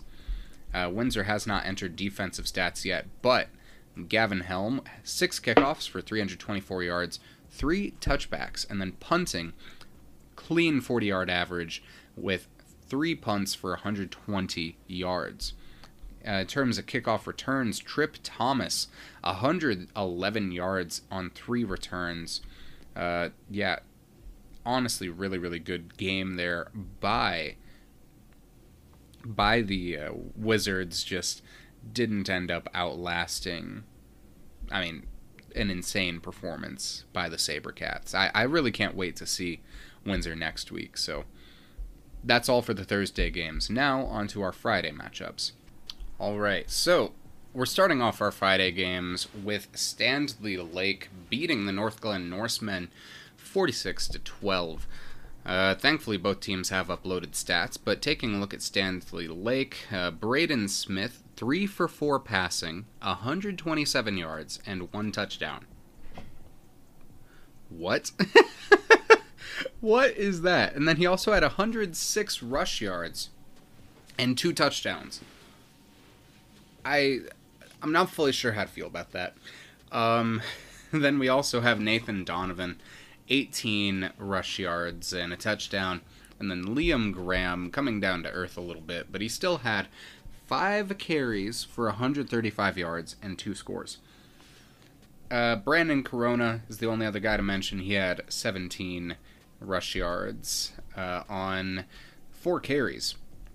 Receiving, Dorsey Satterfield, he had 38 yards. Liam Graham, 75 yards and a score on 1 reception, by the way. And then Billy Aitchison, 14 receiving yards there. Then, in terms of defense, Vincent Ruiz and Boston Harris, both with 6 tackles. Braden Smith with 5 and 2 for loss. John Krumpholz, he had 4, and also Brecken Geyer did as well, but he had 1 for loss. Dorsey Satterfield had 4. Liam Graham had 3. Billy Aitchison had 3 as well. Looking at sacks, Zach Mittelstadt, he had 1 sack for 9 yards and a hurry. Carlos Garul and Brecken Geyer each shared a sack for 5 yards, and Geyer, he had 2 hurries. Jackson Kennel, Nico Blanco, John Krumpholz, and Elijah Sattler each had hurries. Kennel, Blanco, and Krumpholz each had 1, and then Sattler had 3.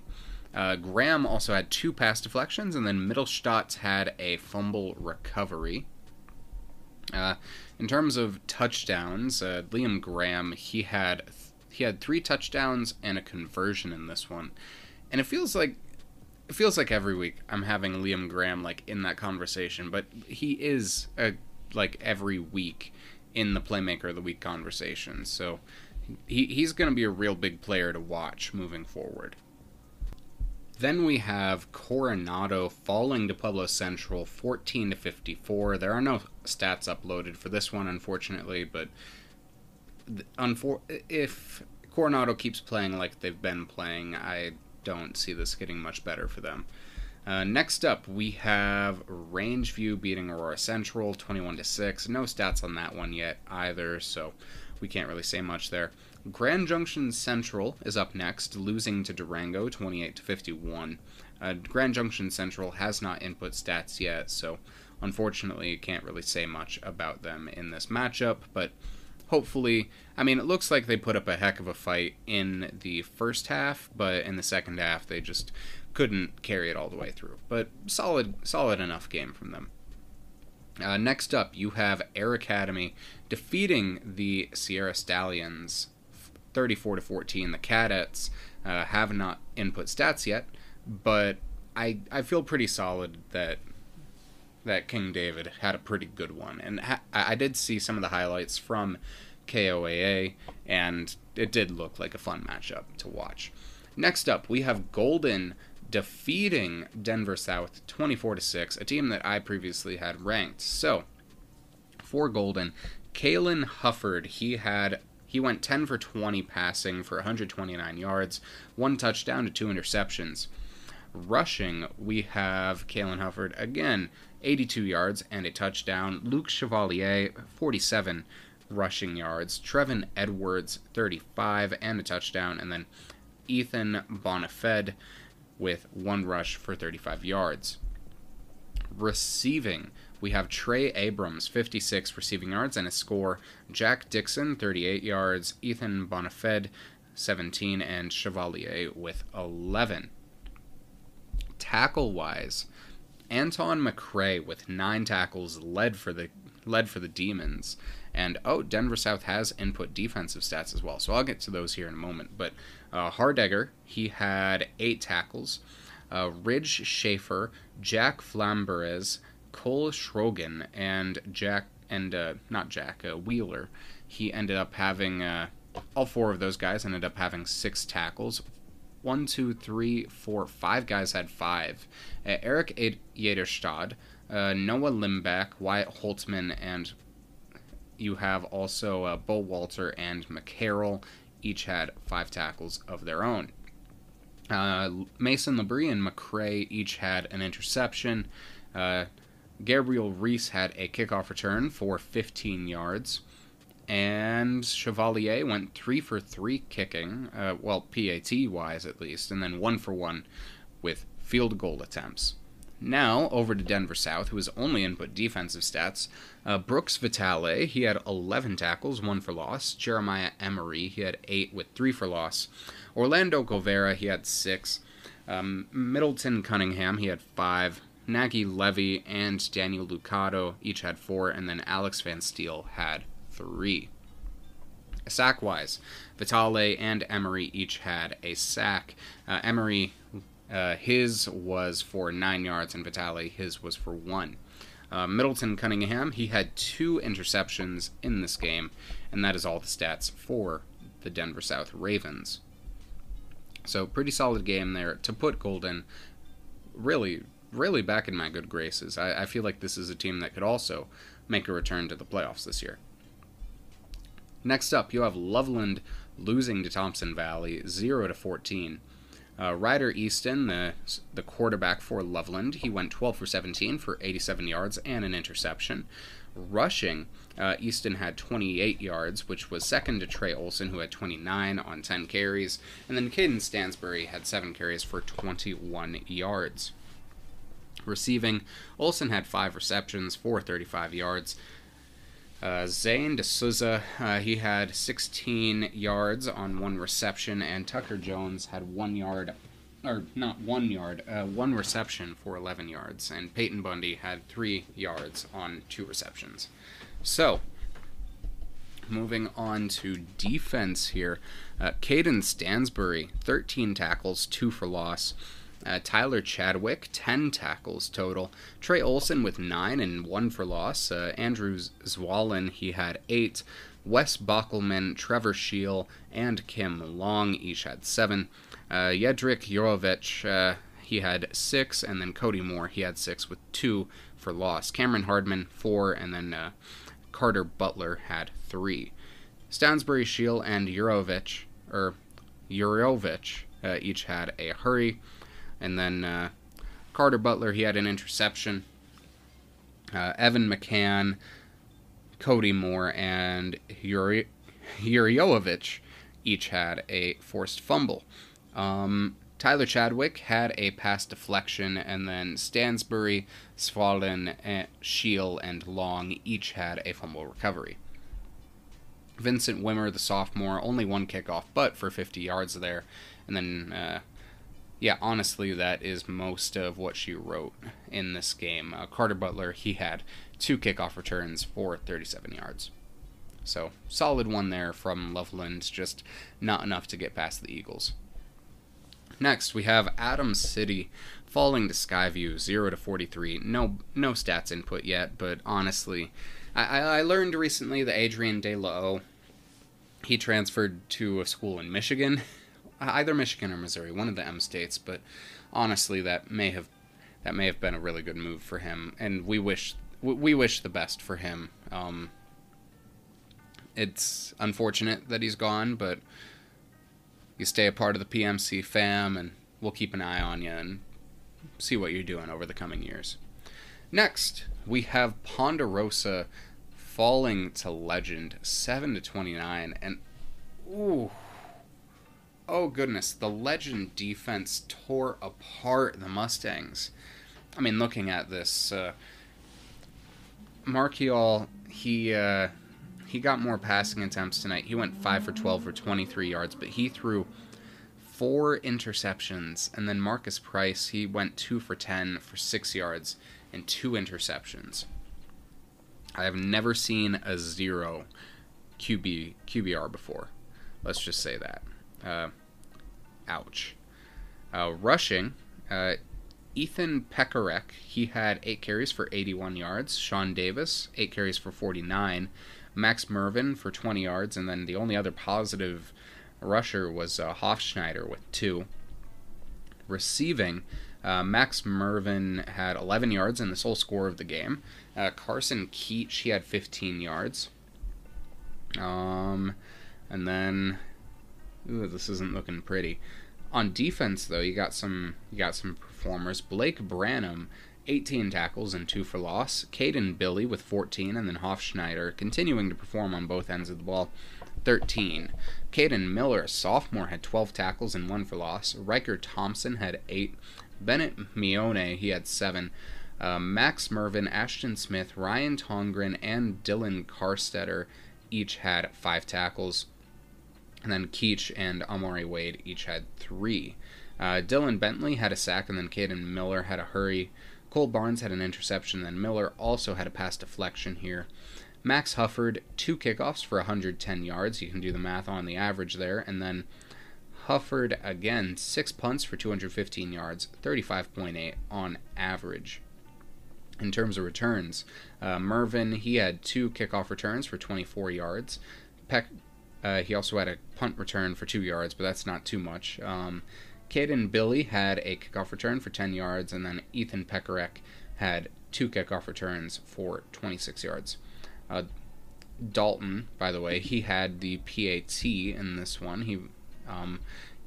Alexander, he was the only other guy to score aside from Max during this game. So, solid performance for Pondo against Legend, given how good Legend is supposed to be, but yeah, not the outcome that you want if you are a Mustang fan. Then we have Vista Peak Prep beating Skyline 41-20. Vista Peak hasn't input stats, but Skyline has. Gentry Swanson, 8 for 19 for 88 yards, a touchdown, and a pick, unfortunately. Rock Carson, he had 3 pass attempts, but one of those was an interception. And then they said screw it and put in Jackson Stanich, the freshman at quarterback. He had 1 completion for 2 yards, so it is what it is there. Rushing, Miley Davis had 13 yards on 1 carry. Gentry Swanson had 13 yards on 5 carries. And Rock Carson had 4 carries for no yards and a touchdown. I'm not sure how that works, but, we're chilling. Miley Davis as well receiving. He had 49 rec yards and a score. Rock Carson with 14 receiving yards, and Andy Rico with 13. Trent Howell with 9.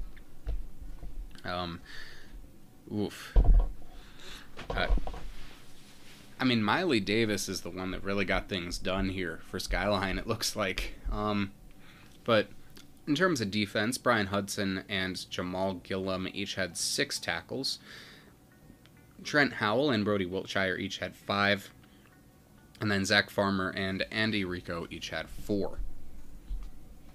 Gillum, had an interception for 2 yards. Brian Hudson had a pass deflection and 2 fumble recoveries for 38 yards, and then also did block a field goal.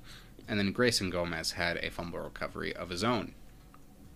Logan Malt, 3 punts for 79 yards, and then Roderick Hobbs, 1 punt for 35. In terms of special teams returning, you have Miley Davis, 2 kickoff returns for 70 yards, Brian Hudson, 1 kickoff return for 40 yards, and 2 punt returns for 4. Morales, he had 2 kickoff returns for 17 yards, and Andy Rico, 1 return for 7. Now, Brian Hudson, he did get a touchdown off of that fumble recovery we mentioned earlier, and then Rock Carson and Miley Davis were the other ones to score in this one. So, honestly, this is a tough position for Skyline to be in, because now they're at the point where the best role they can play this season is to spoil other teams' season, and I just hope that I almost hope that they do their best to embrace a villain role, if that makes sense. I hope it does. Next up, though, we have Mountain Range falling to the Grand Junction Tigers, 7-28.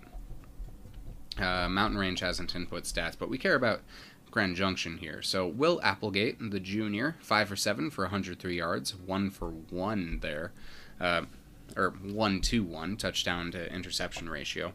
Noah Watkins, 19 carries for 119 yards and 2 scores. Will Applegate with 62 rushing yards. Ryan Mulvey with 25 yards. And Martinez with 4 yards. Receiving, Tanner Rohrig with 8, and then Drew Marsh with 20 on 1 reception. Moving down the board here, honestly, they haven't input very many stats, so the score doesn't even add up. There were probably some special teams and defensive touchdowns, but the only ones that we have in the books right now are Noah Watkins. So, wonderful job there. And that is me being sarcastic, but also good job beating a 5A team there, regardless of if it's Mountain Range. Good job beating them. Next up, we have Vista Ridge beating Falcon 41-21. I'm going to go over, both teams have entered stats, so I'm going to go over Falcons first here. No success passing for them, but Carter Thorpe threw an interception, and Trevin Rick also threw a pick. Ethan Mangrum, 54 rushing yards and a touchdown, which is interesting. Carter Thorpe had 167 rushing yards, and then McFarland, he had 17. Looking down at defense, Corey Hotel, or Hoddle, it's probably Hoddle, but Hotel is funnier. He had 6 tackles. Ashton Luttrell, Cody McCullough, and Ashton Massey each had 4 tackles, and then Jabari Cooper, Everett Sawyer, and Brody Mitz each had 3. Luttrell, he had an interception and 2 pass deflections. Jordan Gonzalez, Cooper, and Mitz each had a pass deflection. McCullough had a fumble recovery, and Elijah Perpath had a blocked field goal. Ashton Luttrell keeps showing up here. He had 4 punts for 161 yards, 40 on average. And then in terms of kickoff returns, Puffpath, he probably got a touchdown here. He had 4 kickoff returns for 151 yards and a punt return for 35 yards. Yeah, again, these points are not adding up because it says that Ethan Mangrum is the only person that scored, and it has 6 total points there. So I doubt that's right.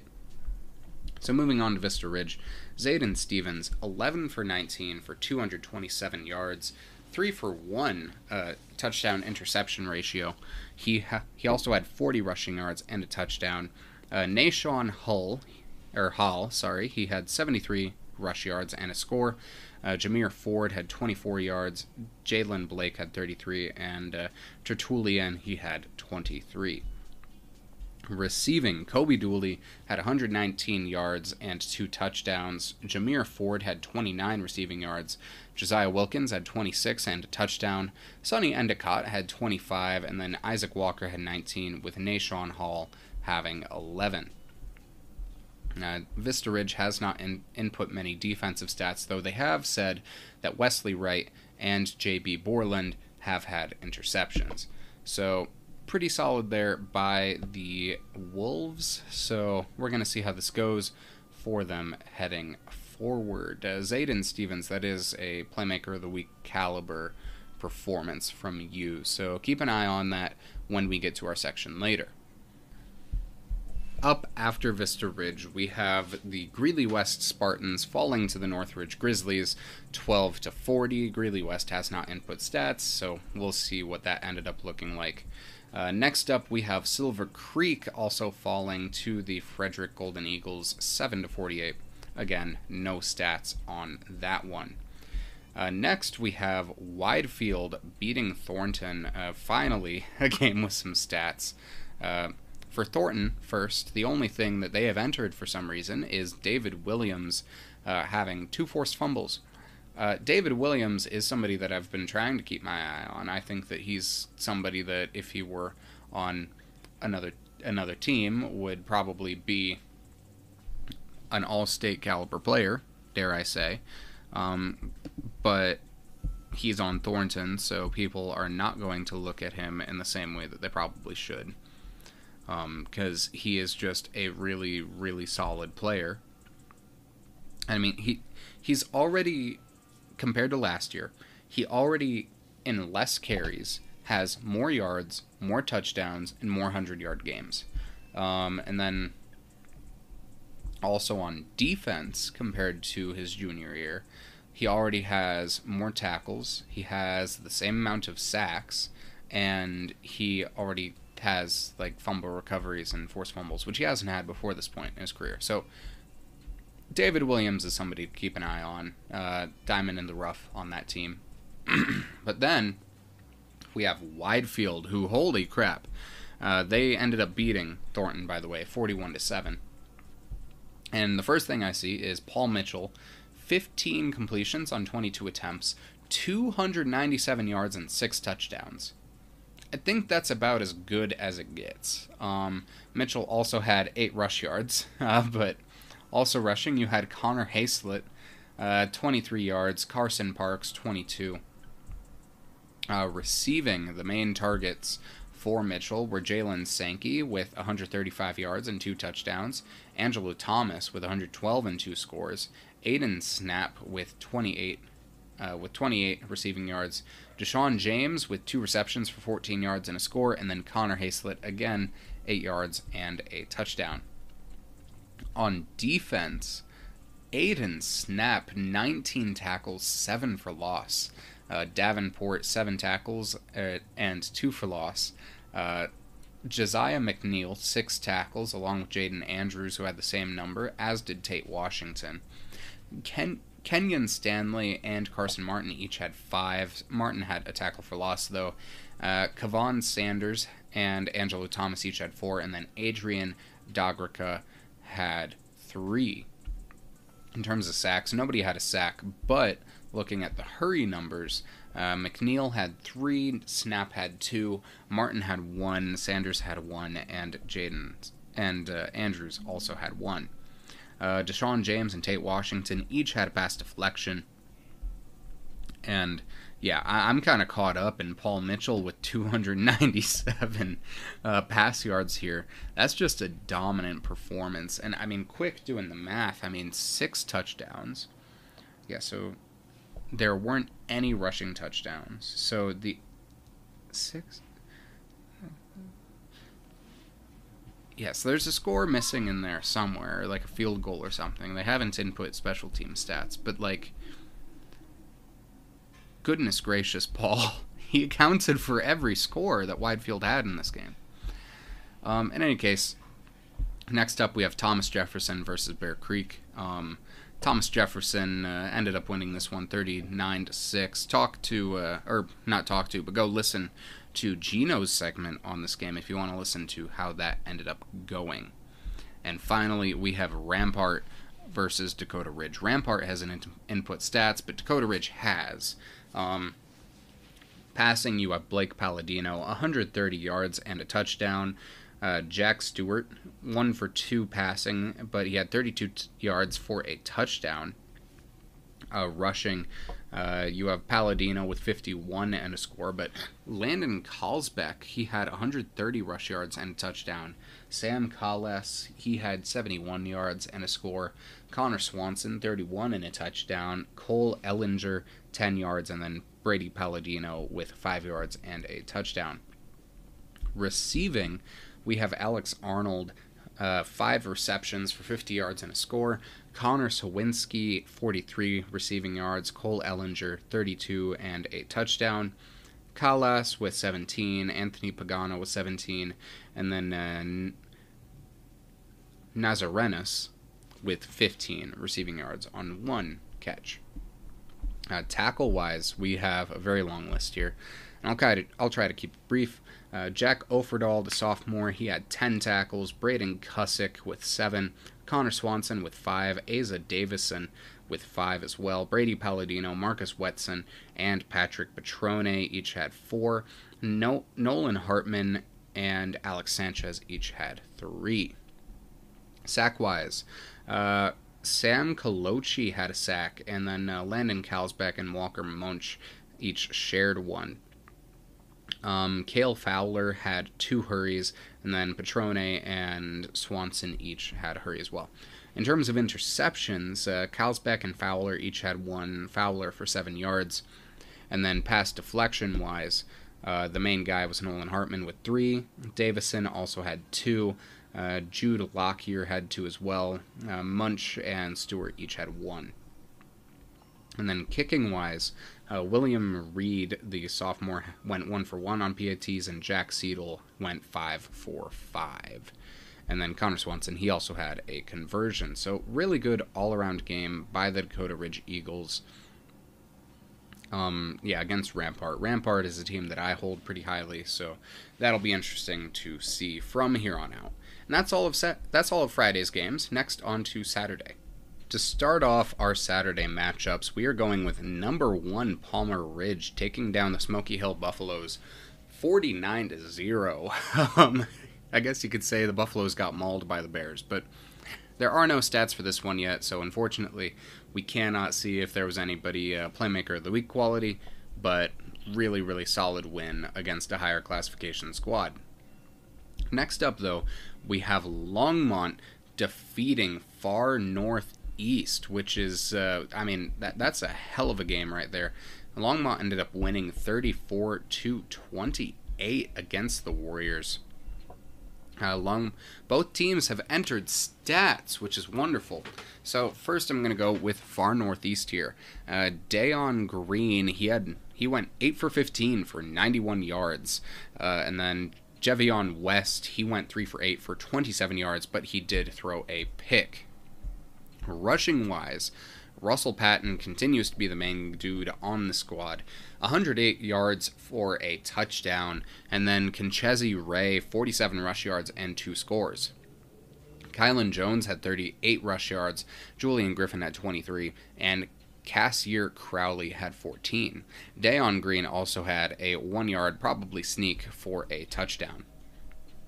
Receiving, Jalen Clark had 39 yards, Steve Griffin had 26, Russell Patton had 24, and Xavier Harley had 11. Julian Griffin and Conchezi Ray each had 9. On defense, we got a lot of work here. Movon McCall, Kylan Jones, Ray, they each had 6. Then Sir Carter and Khalil Clark each had 5. Carter had a tackle for loss. Darius Owens and Jesse Matthews each had 4 tackles, and then Russell Patton had 3. Sir Carter had a sack for 5 yards, and then Tyler Davis had 2 hurries. Kylan Jones had an interception for 8 yards and a pass deflection. Julian Griffin and Darius Owens each had a pass deflection as well. Angel Ramirez, he had 2 kickoffs for 106 yards, 53 on average. And then Ray, he had 2 kickoffs for 57 yards, so not as great.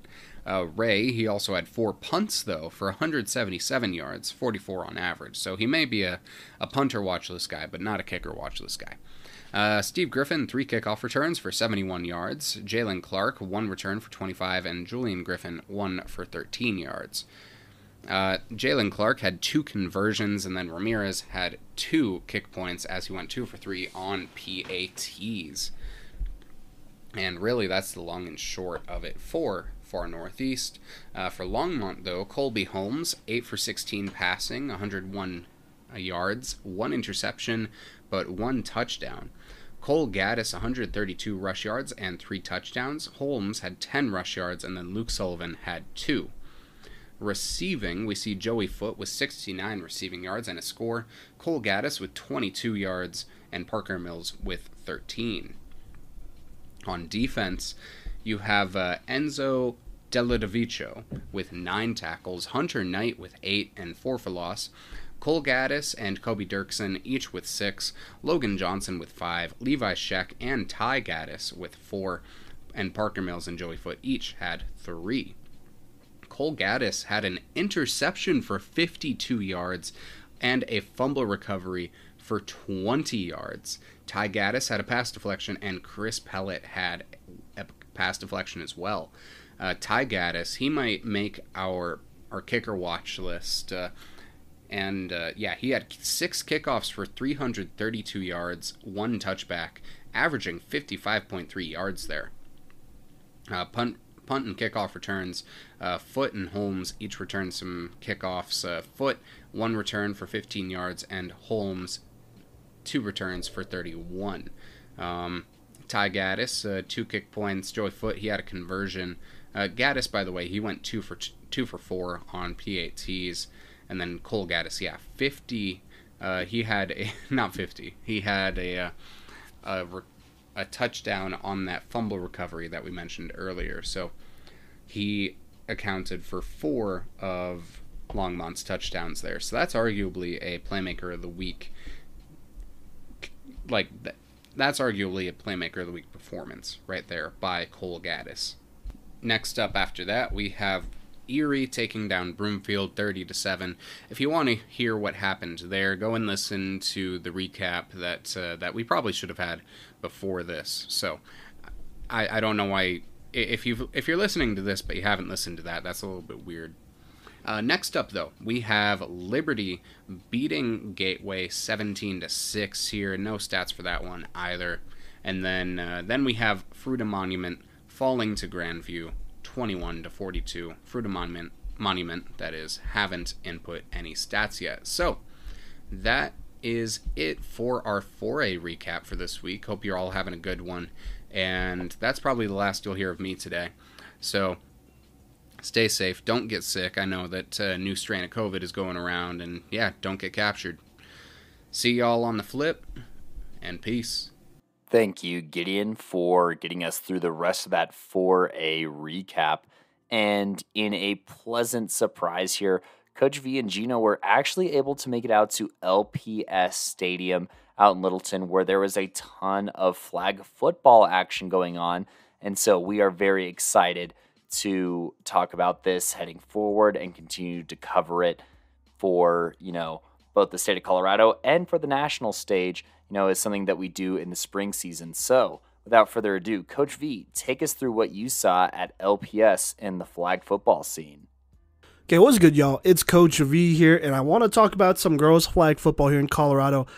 I'm going to apologize. We have not covered it as well as we could. It's been a little bit of a shaky start these first couple weeks here, but we're back on it. We're looking to cover it, obviously this last weekend, and then we're going to look to cover it until the playoffs. Playoffs, we should have as many people as possible. I mean, there's only 4 of us at a couple different locations to cover those, and then we'll all be at the finals at the field house here, Broncos field house here, for the playoffs there, which should be fun. We'll cover that in full, just like we did last year, but I want to start this season. So I should probably preface this. So girls flag football in Colorado, not a sanctioned sport yet, but I have a feeling it's going to get sanctioned pretty soon here. I think there could be a chance, and this is just rumors, that maybe it is done this next spring. But if not this next spring, I could probably guess that it would be done next year, or 2 years from now, I would say, I guess, technically. It would be 2025 for sure, because that's how fast this thing is growing. And it's been so great to, well, first off, see all the programs that were here last year, come back and do their thing. A lot of familiar faces, and then, see so many new ones out there as well. And so we're going to try to cover as many of them as possible. We're looking to put together kind of a prospect list, watch list, which is what we did for the boys football players here after this season. So we're trying to find as many great players as possible.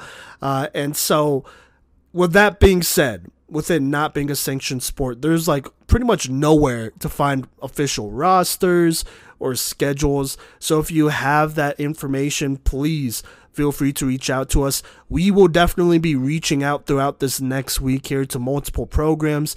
We know not every program has social media to reach out to, but we're going to do our thing. We're going to try our best. We're going to try our best to do that. We're going to try to find emails of head coaches and get that done, because the biggest thing we want to do is make sure we give credit to the individuals who are making plays out here. Colorado football includes girls flag football as well, plain and simple. And so we want to make sure we give them the correct amount of credit. But until then, we have jersey numbers. I've made a lot of notes on those. And then I know there are a lot of schools with multiple teams, like varsity, JV, Chatfield Varsity 1, Varsity 2, Eagle Crest Black and Red, Arvada West, purple, black, and white, and so we're going to be doing our best with that, so please feel free to correct us, and obviously we can't go to every single jamboree because those schedules were not available to us until pretty much last week. We knew that there would be 2 jamborees here at LPS here the last 2 weeks, and then I believe Kodey actually went to one week 1 as well. He just didn't do a recap, but you know what? I will. And so let's do it. September 16th, we have a number of games here played at Littleton Public School Stadium.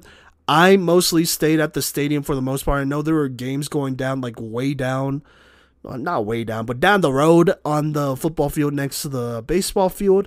I didn't go to those. I stayed at the stadium. I also stayed only for the morning. So I was there around from 8:30 to noon, basically covering as many games as possible. And if you're not familiar with jamborees, there's 3 different fields and they're all going on at the same time. So I did what I could to get the bare basics. Like I said, I was taking notes of big-time athletes who were making plays and what those plays were and of, what programs were winning as well. And so I'm just going to go down this thing here. I have a little notes app here, little notes from that day. So let's just start at the top here. Chatfield Varsity 2. They would go ahead and get started here. This was a game that really stood out to me. Obviously, Chatty, they won it all last year. I'm not sure which team they won it with because both looked good to me, honestly. Or this one that I watched looked really good to me, but I don't know if they were the one that won the chip last year. So either way, it just shows how deep they were. They would play Vista Peak in their first game. I think originally they were supposed to play Grandview, but they played Vista Peak. And this one was not super close here. And I will say this, their quarterback, number 19, she played really well. She showed that she has a very live arm. Probably one of the strongest arms in all of Colorado here for girls football. And she showed it off. Now, there are definitely some little things here and there that she could work on. She seems a little bit young, maybe a little inexperienced, but that's okay. The talent is definitely there, and she lit it up against Vista Peak as Chatfield goes ahead and takes them down in game 1. Chatfield Varsity 2, I believe, takes them down in game 1. Now, in that game as well, I do want to shout out number 23 for Chatfield. Had 2 excellent interceptions. I want to say one in the first, one in the second. Both of them were big time, where she got solid returns on those as well. So absolutely huge there. Now, this was kind of crazy here, but Mountain Vista would take down Arvada West Purple. I thought it was the black team that went to state last year, and there are some recognizable players on that team there, but no, it was purple, and they were still pretty good. Mountain Vista is a pretty good program. They're new, right? They're very new, but they got some ballers over there. Some players that really stood out to me for Mountain Vista was number 2, their quarterback. I watched her play all day long, and she was throwing dots. She has some really good arm talent. Like, there were some throws where I was like, you probably shouldn't throw that, and she threw it anyways, and it was complete. And you know, when you're talented enough, that's what happens. On top of that, though, she was really polished. I would say there were a lot of plays, you know, even then, where she went through her reads and she just picked apart defenses. That's a very good feel for the game. And Mountain Vista is the first-year program, so for her to do that, that shows a lot of potential. And Mountain Vista, I mean, they took down Arvada West in OT, so that was huge. And then they went ahead and blew out Valor Christian, or one of Valor Christian's teams, in game 2. That's how good they were. Just great defense, very well coached on defense. And then, like I said, quarterback, can't say enough. But it looks like Mountain Vista has 2-star quarterbacks over there in Austin Majeski and number 2 here, who hopefully I could get her name someday here. But she played excellent, and I think she's definitely a watch list type of player and a next level type of player, to be completely honest with you. So look out for Mountain Vista's flag football team there. Now, Valor Christian, even though they lost, I saw their first team play here in the morning. Their second team came later, and I was not able to catch the full games that second team played, but I saw their first team play here. And you know, they did solid. They beat Grandview game 1. That was pretty easily. I don't think Grandview is that great. They're still growing, getting better, getting used to the game, so I'm not going to hold that to Grandview. But Valor looked good. 2 players really stood out to me. Their quarterback, number 42. First off, she's a lefty, but she throws it really well. And Valor kind of does this thing where they do a lot of rollouts, but it's not to her dominant side, so she's almost always rolling out right, which is kind of weird to me. And so she's throwing against the grain, but she makes excellent throws, and it's great. But this receiver for Valor, number 17, she had 2 receiving touchdowns and I think 1 rushing touchdown in that first game against Grandview. 2 of them were on really cool play calls where they threw the curl route and then they pitched it to her, who was coming around, and she just took it to the house. She has great speed. She's a playmaker. To me, she has really kind of separated herself as a wideout 1 for that Valor squad. So that's number 17 for that Valor squad that played in the morning, first thing in the morning against Grandview. So there you go there. She did really well. And then number 2 for Valor, she had 2 really good interceptions in that game. I'm not trying to take anything away from her, but both of the picks were kind of thrown her way. So how good were they? Still though, 2 picks is 2 picks. Love that. That did give them a win on the day, though, against Grandview. So still can't be too mad about that. So there you go there. So that's the first slate there. Chatfield 2 would then play Grandview after that, and that was not close at all. Number 19, their quarterback for Chatfield, turns it all the way up. And I mean all the way up, just making all the throws, a lot of deep bombs as well, then just kind of pick them apart there. Like I said, probably a couple points that were left on the board. There were at times where I just feel like she took a little bit too long processing, but that's what these games are for, right? Regular season games, you got to get it through at the end. When it comes to the postseason, as long as you make it, you're fine. So there is that. There is that. So Chatfield 2 took care of Grandview and basically blew them out there. Arvada West, they would play Vista Peak, and Vista Peak was a team I wasn't too sure about because Chatfield 2 took care of them pretty well, which probably says more about that Chatfield Varsity 2 squad than anything. But Vista Peak found their footing as they went on, and they pushed that Arvada West purple team, and it was, they pushed him pretty hard here, but they survived. They would throw a post route touchdown to number 21 to go ahead and go up A Westwood, and then they would get a good stand on defense, stopping Vista Peak there to go ahead and survive that one. So A West getting a good win there, going 1-1 after game 2. Following that, they would then play Grandview, who they blew out. So that purple team would go 2-1 on the day. Mountain Vista, they would go on and play Valor. It started a little bit close here, but they pulled away pretty quickly. Can't talk enough about number 2, their quarterback. I think she's a bona fide star. Played excellent.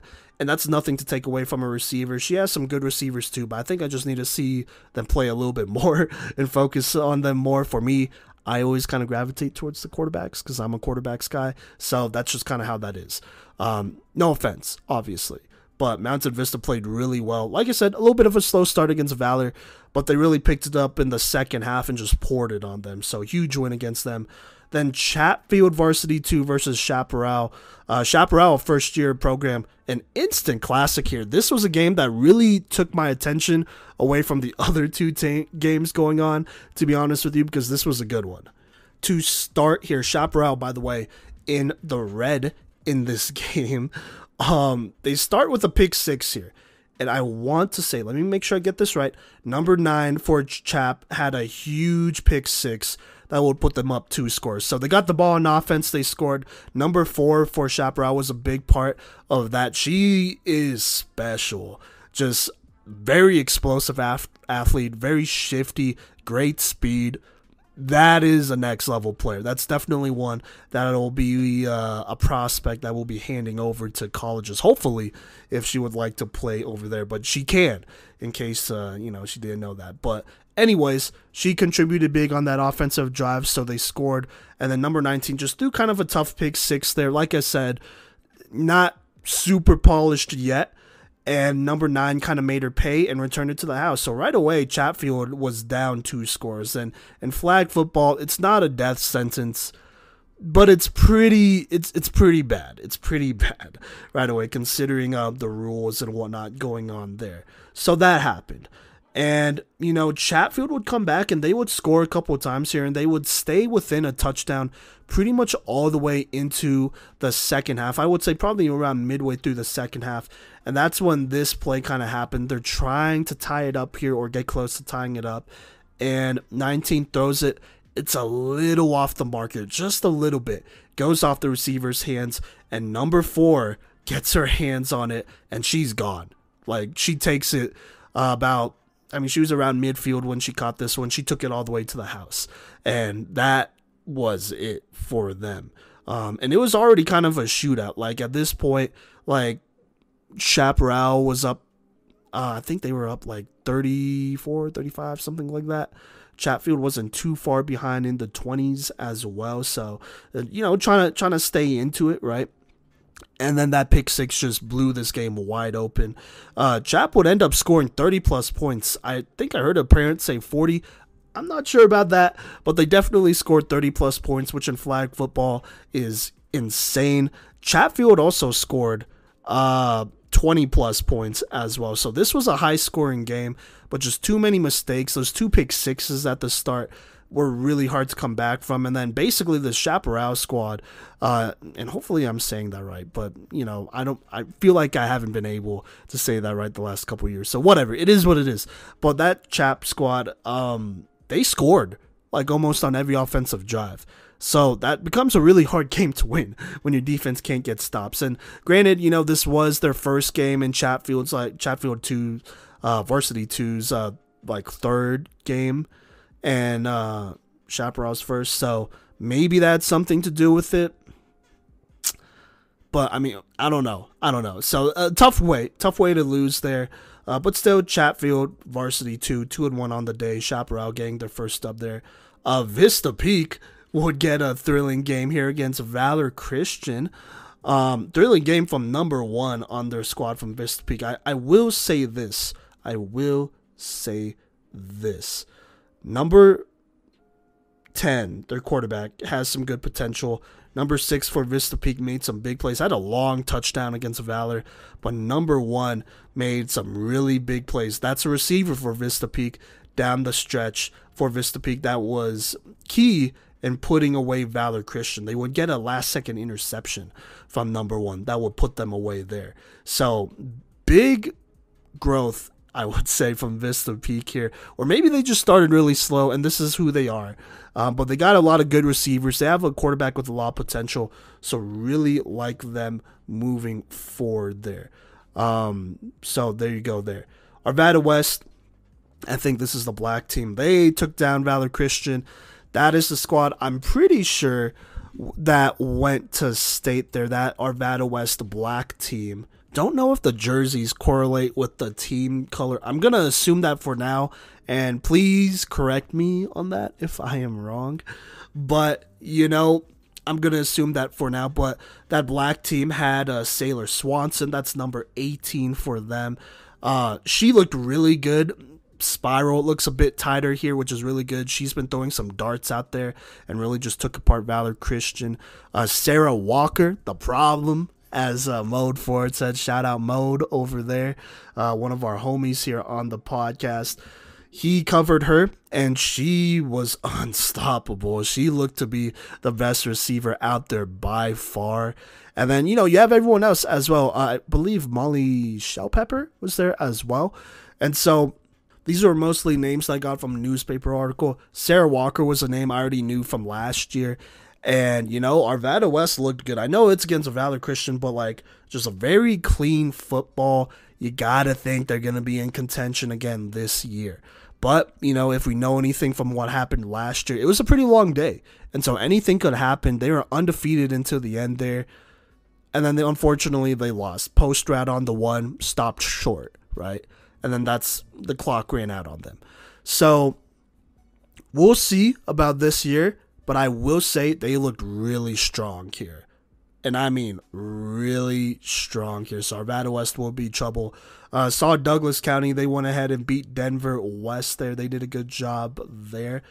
Ellicott, number 15, didn't get to finish or watch the end of their games there. But Ellicott, I want to say, is the first Southern Colorado football team. And I mean Southern Colorado as in south of Castle Rock, to have a women's or girls flag football team. Not even Pine Creek or any of the bigger schools have one. So I think that is worth noting, at least not one that I saw or I've heard of so far. So there you go there. Number 15, their quarterback, she has some potential, a good athlete all around. So that'll be interesting there. Let me make sure I shout out the rest of the players that really played well. Number 22, Chaparral, starting quarterback, led a number of scoring drives there. She played good football, and I think I really want to watch her continue to play and develop here because I think she's special. She has some great weapons, no doubt about it, but that's a good quarterback. That's a good quarterback, so there you go. Vista Peak, I already talked about them. I think I talked about everyone else here.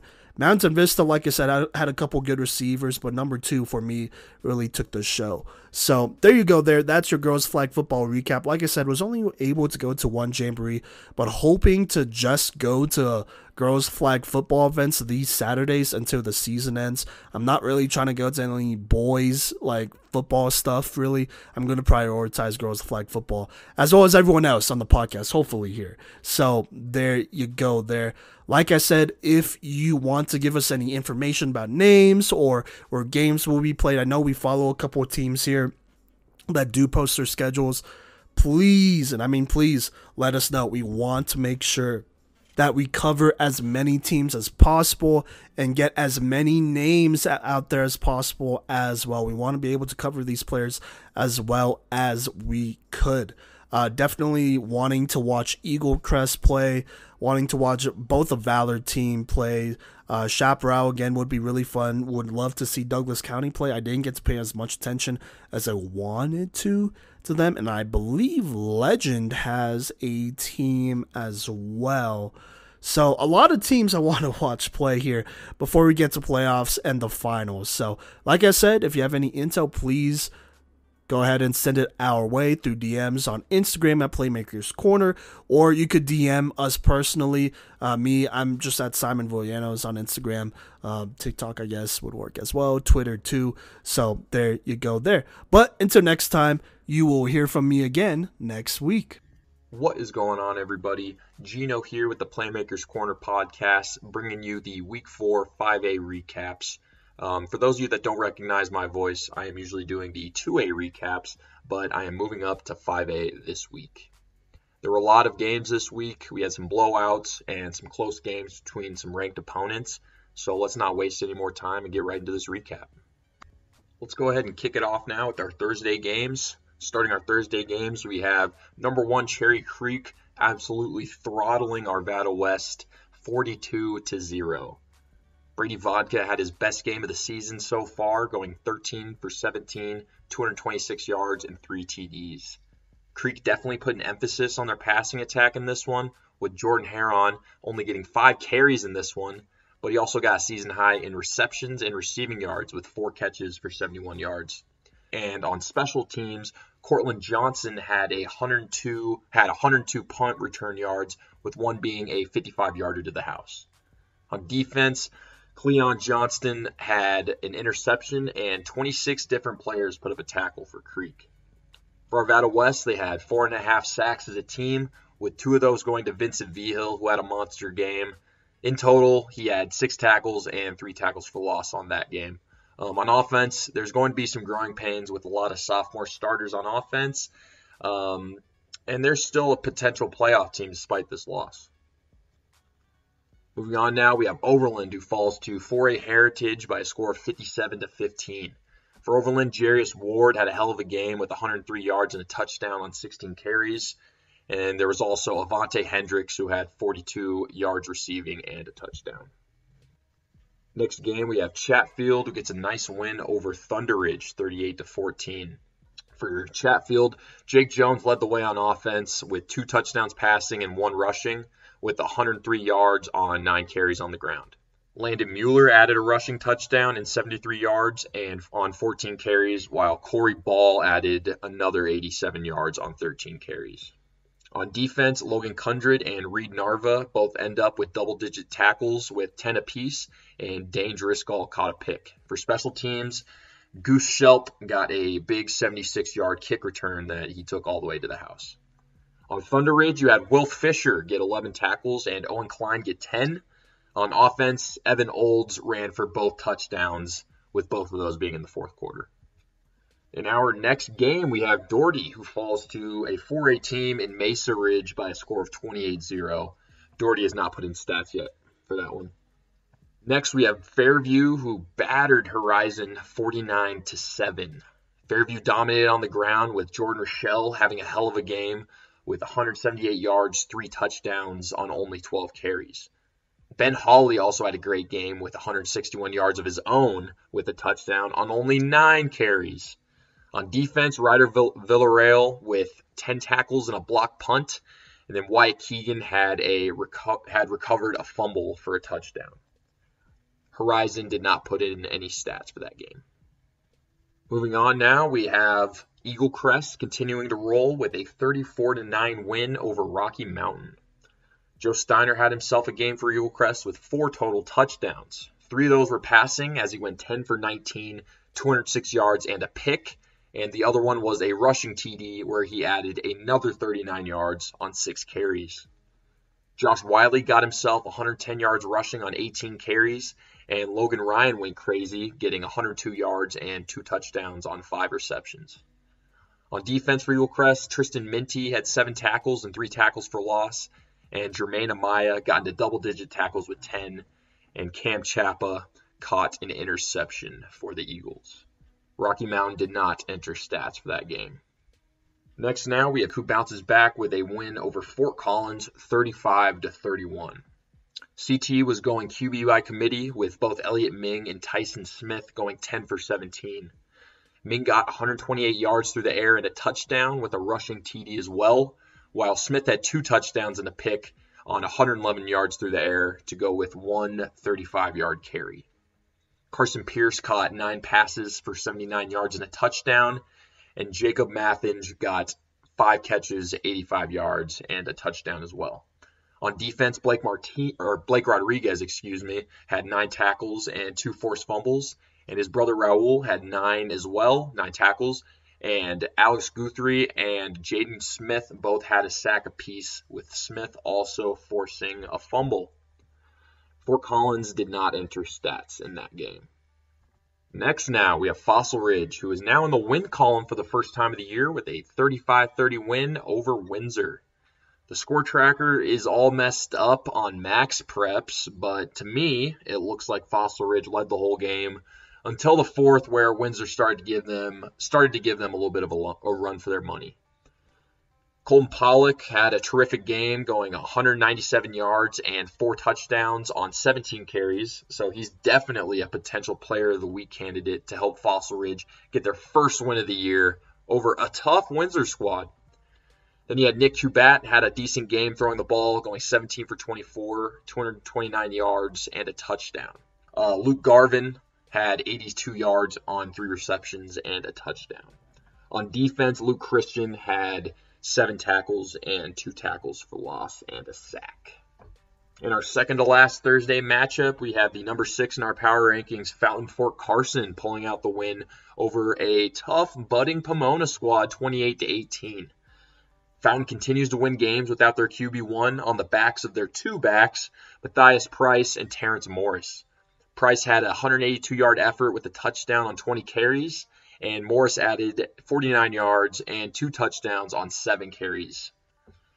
Caleb Kites added 31 yards rushing as well with a touchdown of his own. And on defense for Fountain, Miles McClarity had a pick, and Jack Foss had a double-digit game with 11 tackles. There were no stats for Pomona in this one. In our final Thursday matchup, Rock Canyon takes care of business with a 35-0 shutout over Chaparral. There were no stats input for Rock Canyon as the recording of this video, but for Chap, you had Tevin Stokes struggling to throw the ball, going 7 for 20 for only 20 yards and 2 interceptions. Nolan Segal couldn't do anything, getting only negative 16 yards on 13 carries. Good Lord. So now let's move right into the Friday games. Starting us off, we have Mullen getting a win over Lakewood 41-6 as they move on to 2-2 on the year. Mullen gets their second straight win behind an 11-tackle, 2-sack game from A.J. Guida and a 200-yard, 3-touchdown performance from Koa Dietrich. Jordan Leslie, Brennan Weaver, and Mason Bonner all caught touchdowns for the Mustangs. Our next game, North Glen falls to Stanley Lake by a score of 46-12. Stanley Lake ran the ball all over North Glen, with Liam Graham getting 135 yards and 2 touchdowns on only 5 carries to go with a 75-yard touchdown reception as well. You also had their QB Braden Smith running a great game with 106 yards and 2 touchdowns on only 5 carries as well. He also went 3 for 4, 127 yards and a touchdown passing. Then on defense, Smith had a great game with 5 tackles and 2 tackles for loss. Josiah Stevenson was a bright spot for North Glen this week, getting 12 carries, 57 yards, and a touchdown to go with 3 receptions and 13 yards receiving. Next game now, we have Valor Christian, who falls to 1-3 after losing to Georgia's Rabun Gap Nakuchi 52-31. Asher Weiner made some big plays with 289 yards on only 12 completions and 2 touchdowns. Unfortunately for him, though, he also had 3 interceptions in this bad loss to a very good team in Georgia. Gabe Sawchuk struggled this week with only 12 yards on 14 carries. Yikes. But Cash Spence definitely shined this week with 148 yards, 2 touchdowns on 6 catches. In our next game, Castleview dominates a tough Douglas County squad 29-7. Castleview put together possibly their best rushing performance of the year, with Ethan Gonzalez getting 112 yards on 13 carries and a touchdown, and Aaron Perry added another 69 yards and a touchdown on 12 carries. Derek Gordon probably had his quietest game of the year, getting only 103 yards passing on 12 completions and 20 attempts. No turnovers or touchdown for Gordon this week also. It was a big week on defense for the SaberCats, with Jordan Ochoa getting 6 tackles and 2 tackles for loss and a sack. Aaron Perry got 11 tackles and a tackle for loss. And finally, Jonathan Nietovilla led the team with 13 tackles and 4 QB hurries. Ben Knox had an interception and a 41-yard punt return, and Weston Vildabill and Keegan Dionito also had 1 interception apiece. For Douglas County, Jake Stonebreaker had 153 yards and a touchdown on 26 carries. Jordan Wilhelm went 18 for 33, 141 yards, and 2 interceptions. Next game now, we got a matchup between a couple of Aurora squads. Rangeview gets the win over 4A Aurora Central, 21-6. There are no stats on max preps for Rangeview. Next, we have a huge game this week where we had the number 4 in our power rankings, Columbine, stay unbeaten this year with a big win over the number 5 in our power rankings, Arapahoe, 31-29 in a nail-biter. Columbine has not entered stats for this one, but for Arapahoe, Michael Moynihan threw a solid game, going 12 completions on 23 attempts with 185 yards and 2 touchdowns and no picks. He also ran the ball well, getting 42 yards and a touchdown on 7 carries. Receiving, Charlie Eckhart and Andrew Smart both had 6 receptions and a receiving touchdown, with Eckhart getting 107 yards and Smart getting 69 yards. Eckhart also made a huge impact on special teams with a 98-yard kick return to the house. Will Knox was all over the field on defense, getting 19 tackles and a tackle for loss. Wyatt Starbuck and Joshua Acker both got double-digit tackles, with Starbuck getting 13 and a tackle for loss, and Acker getting 10 for himself. In our next game, number 8 Legend gets back on track with a huge win over 4A Ponderosa, 49-7. What a bounce-back game here from Legend. 6 interceptions on defense and a signature performance from Jaden Lawrence, getting 164 yards and a touchdown on 23 carries. Also for Legend, Jeff Baca had a 3-touchdown effort in what was a massive game for the senior receiver. He had 5 catches, 112 yards, and 2 touchdowns receiving. He had a 14-yard touchdown on the ground and a 40-yard kick return to go along with all that, because why not? Love to see this offense utilizing more of their playmakers in such a big way. Michael Marcinich is starting to get comfortable in this offense. He went 10 for 17, 182 yards, and 2 TDs. He had an interception, but I think this is still a big improvement for the sophomore QB. On defense, six different players caught an interception, and 3 different players got a sack. Peyton Auckland took one of those interceptions to the house for a pick 6. Next here, we have Highlands Ranch, who falls to a really, really good 3A squad here in Roosevelt by a score of 52-21. Highlands Ranch has not put in stats yet for this game. And then we have number 9 Mountain Vista, who continues to roll. They beat Legacy by a score of 55-17. Austin Madrewski was balling out through the air and on the ground as he racked up 5 total TDs, 3 of those passing, 2 rushing. He went 21 of 27 and 320 yards passing and 40 yards on 6 carries rushing. Just an absolute clinic from the junior QB. And yet Jack Blaze, who brought in 2 rushing touchdowns, and Ja'Kai Mack caught 2 touchdowns with 115 yards on 5 catches, and he had a 75-yard pick 6 on defense. CJ Reese got himself 6 receptions, 105 yards, and a touchdown in his return. And on defense, Carter Daniels continues to roll with 2 interceptions and a block punt as he continues to lead this budding Mountain Vista defense. You also had Wyatt Seaman, who had 10 tackles and half a sack. For Legacy, Colin Lerma's struggles continued as he had 3 interceptions, a lost fumble, and only 1 touchdown, rushing or passing in this one on 10 of 24 passing.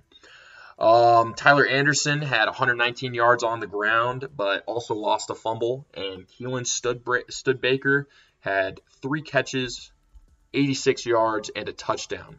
Kylan, I think. I don't know if it's Kylan. I think it's Kylan. Tyler Madden also had an interception and 3 receptions on offense. In our next game, number 2 Pine Creek shuts out Denver East by a score of 23-0. Pine Creek ran the ball really well in this one, with Jonathan Core, Mason Miller, and Kenan Budge all making a nice impact on the ground. Miller had 46 yards and 2 touchdowns on 8 carries. Budge had 8 carries, 103 yards, and Core put up 81 yards on 15 carries. All 3 players lost a fumble as well, just to throw that in there. Elijah Roy continues to be great with 4 catches, 83 yards, and a touchdown. On defense, Justice Nicholson had 2 interceptions, and Amari Kyle had another. Jenkins Kundatrow had a sack as well. We didn't get any offensive stats for East, but on defense, Landon Holloway had 12 tackles, a tackle for loss, and a forced fumble, and then Jai Winston had an interception. In our next game, Brighton destroys 4A Pooter by a score of 42-0. We didn't get any stats here for Brighton, excuse me. Prairie View falls to Westminster by a score of 28-21. We didn't get any stats for either of those teams. And then Mountain Range falls to 4A Grand Junction by a score of 28-7. No stats for Mountain Range. In our last matchup for Friday, we have number 9, Regis, who falls to number 3, Roston Valley, and yet another close one for the Raiders. Surprisingly, for Roston Valley, it was Brady Weldon leading the way on offense with 17 carries, 172 yards, and 2 touchdowns. Logan Madden also made a big impact, of course, going 12 for 21, 137 yards and a touchdown to go with 50 yards and another touchdown rushing. On defense, George Patterson had a 3-sack effort, and Jack Moran added another sack of his own. And then Tyrese Johnson had 7 tackles, a forced fumble, and a tackle for loss. And then Bryson Diebel had an interception. We didn't get any offensive stats for Regis, but on defense, Cole Canino had a nice game, putting up 9 tackles, 2 sacks, and 3 tackles for loss. And then Jace Philman also added another 2 tackles for loss. Let's go ahead and get into these Saturday games. We only had 2 of them. Both of them nice blowouts. The first one being Smoky Hill, who was mauled by the number 1 in our 4A power rankings, Palmer Ridge, by a score of 49-0. No stats for Smoky Hill, but that's probably for the best. And then in our final game in 5A for this week, we have number 7, Grandview, my alma mater, who is back on track with a win over 4A Fruita Monument, 42-21. For Grandview, Liam Zarka did his thing with 11 completions on 17 attempts and 4 passing touchdowns to go with 82 yards and another touchdown on the ground on only 5 carries. Nate Denton had another big week for the Wolves with 4 catches, 88 yards, and 2 TDs. Zay Nito also had a big game receiving with 3 catches, 66 yards, and a touchdown. And then Kyler Vaughn also caught a touchdown to go with his 122 return yards. On defense for the Wolves, you had 5 different players who had a sack and 5 different players who had 10-plus tackles. So nice stat-stuffing game there for Grandview. So do you want to know what the best kept secret in running back training is? It's madskillz RB1 training. Coach Voss is flipping the script and leveling up running back training in Colorado by implementing his proven, nationally recognized system of training. Don't be fooled by the name. Quarterbacks and receivers become fundamentally sound juke artists as well with his training. It's evident the athletes he trains love him. Each progressive training session arms the athlete with a new skill set that prepares them to be shifty, powerful, and elusive. Parents love Coach Voss because with his training, they receive free college recruiting tips, no contracts, and no drama. Message him on Instagram at madskillz_RB1 training or at Coach Cut Creator on Twitter, X, for more information. Offseason runs from January through July, so get in the cut and get some mad skills this offseason. What's good, y'all? Coach V here, and I'm here with your power rankings. This is how it works in case you're not familiar with it. Myself, Gino, Gideon, and Kodey, we all rank teams 1 through 10 here for each classification, 1A through 5A. Some of us have some different rankings than others. Those are our personal rankings. But then we average it all out here and make our PMC rankings. So if one of us has, say, a team at number 1 that gets 10 points, the next team at 2 gets 9, at 3, 8 points, and so on and so on. And then we basically just add up all the points, and the team with the most points is at the top, and then so forth and so forth. And so as we go through this, you'll hear me refer to our personal rankings, and then our PMC rankings, which is our podcast rankings here, are kind of the official thing that we post on our graphics. So just wanted to put that out there so that it's clear before we head into this. But let's go ahead and get into it, starting with 1A per usual last week. Here is how those rankings went. Just outside was Yuma and Ride getting top 10 votes. At 10 was North Fork. Tied for 8th was Buena Vista and Colorado Springs Christian. Tied for 6th was Strasburg and Meeker. Then you have Gunnison at 5, Banning Lewis Academy at 4, Ray at 3, Holyoke at 2, and Lyman at 1, who has stayed at 1 since the preseason. Now let's get into this week's rankings, starting with the teams that are just outside, but got top 10 votes from each of us here. Rye and Wiggins were both of those teams here. For Kodey, Rye was just outside of his top 10 here. Wiggins was not, though. For Gideon, Rye was just outside the top 10, but he did have Wiggins at 10, and this is what he had to say about Wiggins. He said, their win over Platte Valley does more for me than North Fork's win over Montezuma Cortez, but both squads are about the same level. Gideon also put North Fork just outside his top 10, by the way. So there you go there. And then Gino, he had Wiggins here just outside, as well as Rye. And then I actually kept Rye inside my top 10 here. They've been in this top 10 spot, or in the top 10 for a minute for me. I've had them at 10. I mean, they didn't lose, right? They continued to win. I still think they're a pretty talented team, and so that's why I gave them my 10 vote there. Now, moving into our PMC top 10 here, officially that is, let's go ahead and go to the number 10 spot, which is North Fork.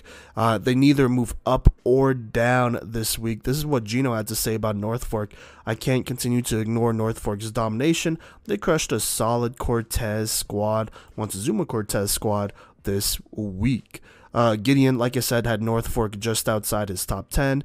Kodey had this to say about North Fork: a resounding win over a 2A squad on the road will leave North Fork in the top 10. And yeah, agreed. I mean, I didn't move them up or down here. This was a game they should have won here against Montezuma Cortez, and they did. So they stay here at 10 for now. Now, moving on to number 9 in our PMC rankings, we have Gunnison, who drops a couple of spots here after a tough loss. This is what Kodey had to say about Gunnison, who he put at 9 in his personal rankings. He said, losing to BV drops Gunnison, but this game played 100 times over will have Gunnison winning probably around half the time. So as long as they don't dwell on it, they'll be fine. Kodey said RELAX, relax. And then Gideon, he has Gunnison at 8 here, still dropping for him from 3 to 8. He said, I'm not sure I trust them as much as the team in front of them, but this is still a top 10 caliber squad as of now. Gino had this to say about Gunnison, who obviously dropped from 6 to 9 in his personal rankings. He said, not their best game against Buena Vista, and with it being their first league game of the year, definitely hurts a little bit more. And yeah, have to agree here. I felt like this was a game they should have won. Buena Vista, I mean, they're a young, tough squad out there, so it's not like crazy surprising. But you gotta win this one, straight up. I mean, I feel like they're a bit more experienced than them, and so for them to not win it, it's a tough blow. But we'll see. We'll see how the rest of the season goes for Gunnison. Now at 8 is Colorado Springs Christian, who stays right here. This is what Kodey has to say about Colorado Springs Christian, who he has in his at 6 here in his personal rankings. He said a bye week should get this team rested up to extend their win streak. Did not play this week. Gideon didn't have really anything to say about Colorado Springs Christian, as well as Gino. Yeah, Colorado Springs Christian, bye week this week here, so nothing really to say, but they do have some interesting matchups looking at that Banning Lewis Academy game, which I aim to be at in person here in a couple weeks. So there you go there. Now moving on, at number 7 according to our PMC rankings is Buena Vista. They are up 1 spot according to our PMC power rankings. Now in Kodey's personal power rankings, they moved up 1 spot from 9 to 8. He had this to say: Buena Vista's win over Gunnison is major, in all caps, and will be one of their most important performances of the season to get this one back. Yeah, big time win there, signature win to help them out this season. Gideon moves Buena Vista up to 4 here from 8. He said, beat a talented Gunnison squad, pleasantly surprised by this one. Gino, he has Buena Vista moving up 1 spot from 8 to 7. He said they move up a spot after holding a rising Gunnison squad. It's only 6 points. And yeah, gotta agree there. I moved up Buena Vista as well as everyone else. Not by a crazy amount, but still moved them up here. Defense, I think, was the most telling part. They shut down that running game over there, and then they scored like 3 times too, which is huge. Gunnison's defense is tough.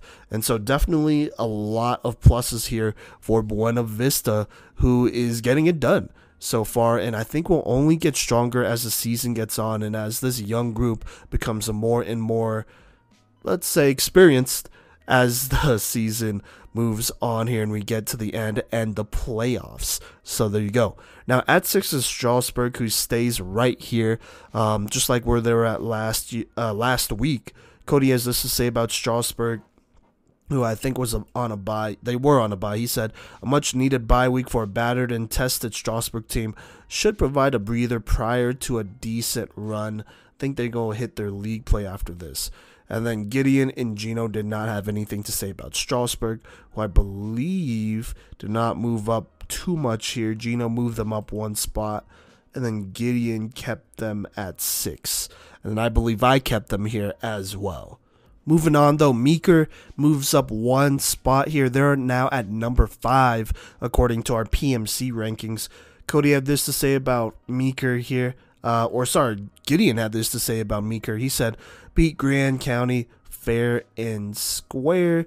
Gino had this to say about Meeker. Meeker adds to this week of blowouts with a 46-14 win over Grand County. Kodey said this: the big Cowboys up front continue to maul and move Meeker up as they continue to play well. And yeah, this Meeker front 7, they've always been big in my opinion. And I think this year they're really living up to those expectations. They're running the ball well. They're playing good defense, controlling the line of scrimmage. They're going to be a tough squad here.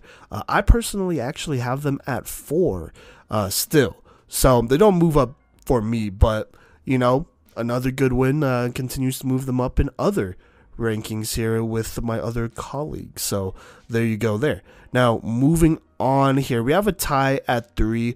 Banning Lewis Academy is one of those teams that is tied right here at 3, and they move up a spot. I think last week they were at 4. So here we go, tied at 3. This is what Gino had to say about BLA. He said it'll be tough for them to sneak into the 1 or 2 spot, but crushing 2A Bennett the way they did will keep them here at 3. Gideon had this to say about Banning Lewis. Not much. He just said absolutely destroyed Bennett. Kodey said the old Banning Lewis isn't here to ruin the day, as the old Stallions might have struggled, but this time just drilled Bennett as they should. And yeah, gotta agree here. I think I moved up Banning Lewis a spot or 2 in my personal rankings. I mean, look, if you look at this team and how they performed against these last 2 teams they played in Yuma and in Bennett, those are games that they probably should have won. They got blown out by Yuma last year. Bennett was a game that really just got away from them. And so this year they're taking care of business and they're starting at a program best, I want to say 4-0. So look out for Banning Lewis Academy. They should have some easier games here as they do hit league, but that Colorado Springs Christian game will be a good one here. As well as the Rye game later in the season. So definitely we'll go to the Colorado Springs Christian one and see where they're at. Now the other team tied at 3 is Ray, who is already here at 3.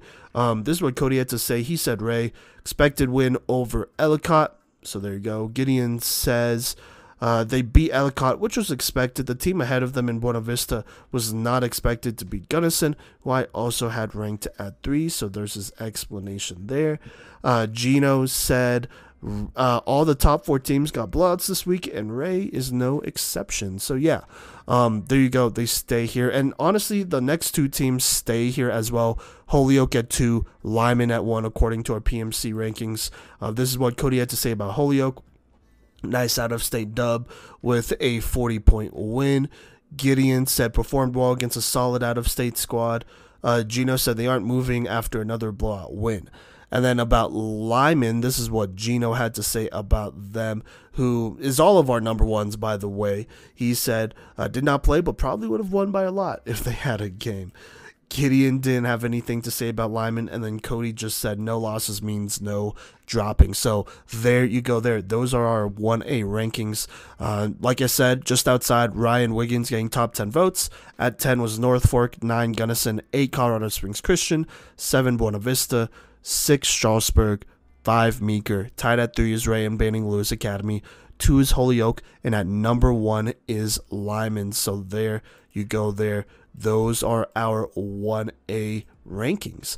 Now let's go ahead and move on to 2A here. It was an interesting week in 2A.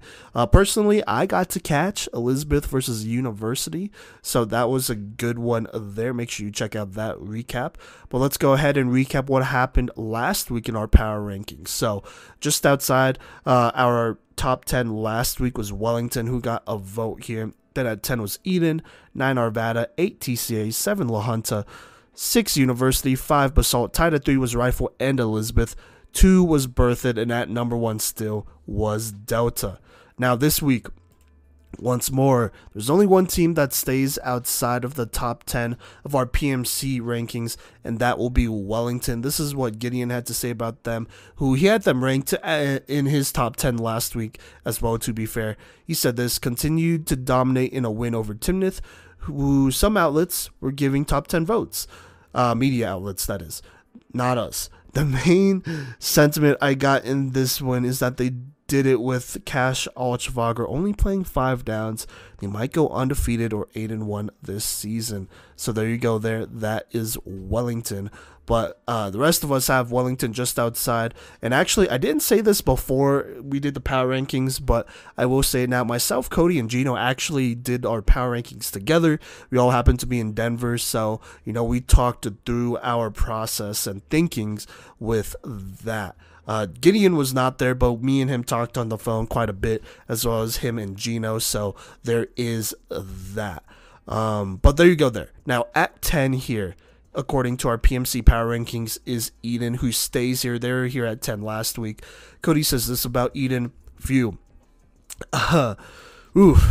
Eden keeps the other teams outside of the top 10 by the slimmest margin, overcoming Severance in a shootout and beating a prolific scoring team at their own game to stake a claim in the top 10. Gideon does not have Eden in his top 10 or just out. Gino has Eden at 9. He said beating Severance is definitely a good sign for Eden. Their next chance to really rise in my rankings will come in October when they face off against Berthoud. And yeah, agreed. I think I have Eden still here at 10. If they lost here, I'm just going to say this. If they lost here, they're probably outside the top 10. And I think if they lose in general the next couple of weeks, they're outside the top 10. But they will get a challenge in Berthoud. For the first time in a really long time, I don't think they will be favored in that one, but that is in a couple weeks. So we'll talk about that in a couple weeks here. But like I said, if Eden loses, they're probably outside the top 10. But for now, they hold on. And so let's move on here. At 9 is Arvada, who stays here at 9. They neither move up or down. According to our PMC rankings, this is what Kodey had to say about Arvada. The Bulldogs get a win far away in Granby. And while it may be closer than they wanted, that's a tough bus ride. And at least it wasn't an even longer one back. And he means that as in it would have been a long one if they lost coming back. This is what Gideon had to say. Cooked against a very solid Middle Park team. Just so happens that the teams in front of them won as well. Gino said this about Arvada, who he has at 10. The explosive Arvada offense finally came down to earth in a 21-13 win over Middle Park. They put this week, but the game against Brush on the 29th will be a big test. Yeah, absolutely agreed there. Arvada, for me, neither moves up or down. They have a good offense, you know. They have a quarterback, they have a running back, they have a receiver, a corner as well, you know. And so I like what they're doing over there. We're going to have to see what happens as the season moves on, though, for them to move up or down. But speaking of neither moving up or down here and staying here, once more is TCA as they stay here at 8. They did not play this week, so not many people had anything to say. Gideon did say this about TCA. Didn't play this week, but I find the idea that they could beat Loveland very interesting.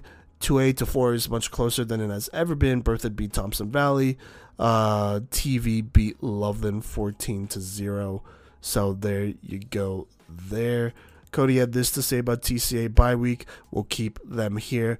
And yeah, didn't move them either. They got some tough games ahead here. Englewood, Elizabeth, Kent Denver. Those are some really good ones ahead here. And we'll definitely be looking to make it out to TCA, my alma mater, here pretty soon here. So there you go. Moving on though, University is now moved here to the number 7 spot in our PMC rankings. They're down just 1 spot here.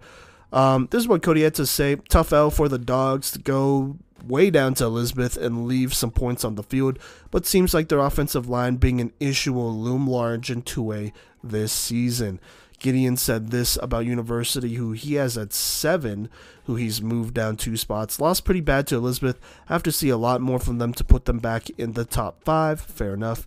Gino said this about University. He said they are done with the tough part of their schedule, which is good for the record's sake, but the road back to the top 5 is not very likely. And yeah, gotta agree. University is not a bad squad at all. They're not. Only moved them down 1 spot. I mean, they played Elizabeth in Elizabeth, lost to them. It was a relatively close game here, but there are issues with their offensive line. I don't think Elizabeth's pass rush is like that. I think Berthoud, Delta, who am I forgetting? Rifles pass rush are better. And so if they can't handle Elizabeth's pass rush, then they can't handle those other teams who are in the top 5 here. And so that just puts University in a tough spot. Now they have a quarterback. They have a couple good skill players as well. Corby is just one of many that comes to mind here. You know, they have a solid enough defense as well, but we'll have to see. They got to find a way to overcome their struggles here. And they did leave some points. I mean, you know, Cole Croson, he threw like a 100-yard pick 6. Can't do that. If that's a touchdown, then, you know, this game is obviously much closer here. So there you go there. They had their chances moving down the field, but just kind of stalled out too. So we'll see about University. It's definitely not hit the panic button moment here at the spot they're at right here at 7. I think every team, including them, ahead of them as well. So this top 7 right here are all teams that could make a run at state still, and things could still go their way depending on the situation in the playoffs. Now at this point, not many of these teams are going to play each other as much, and so there might not be as much movement here. But, you know, the film's been taken from the tough games they played early on, so it's going to be interesting to see how the playoffs unfold moving forward. So there you go there. Now, speaking of playoffs unfolding here, Rifle played Delta and lost badly, so they moved down all the way down to 6 here, down 3 spots according to our PMC rankings. This is what Kodey had to say about Rifle. After playing so strong against Glenwood last week, the Bears don't get anything until late and fall back here behind undefeated team Delta. This is what Gideon said about Rifle. Didn't do great against Delta, which wouldn't be terrible, but they were down 28-0 at one point. Not a good look for the Bears. The teams in front of them have done more to impress me. Gino had this to say about Rifle. Yikes. They didn't stand a chance against Delta, so I simply can't justify a top 5 ranking for them right now. And yeah, Rifle moves outside my top 5 as well, moving down a couple of spots here. Yeah, I thought it would be a closer game. You know, their front 7 looked dominant against Glenwood Springs. Against Delta, that was definitely not the case, as Delta scored 28 pretty easily there, and they kind of just maintained it. And, you know, Rifle, they got in a score, I think, in garbage time, so doesn't look as bad as it was, but definitely some red flags. Part of me, I'm just going to throw this out there, you know, and this is just my personal opinion, obviously, but part of me thinks that maybe this game was just, like, it just got out of hand faster because it's more of a rivalry game, and so emotions are running high, and when that happens, you know, when things start going wrong, then it all kind of seems to go downhill from there. So maybe that's the case, right? And when Rifle plays Delta again, or one of these other top 5 teams again later in the season and in the playoffs, it'll be a different story. So we'll see, you know, we'll see what happens, but yeah, I mean, you can't, that's just tough. You know, that's definitely tough. Now, moving up ahead of them, though, at number 5 here to start our top 5 in our PMC rankings is La Junta, who moves up 2 spots. This is what Gino had to say about La Junta. They continue to be my highest risers in 2A, beating Manual the way they did, and other losses in front of them moves them up into the top 5 this week. Gideon said this about La Junta, who he has at 5.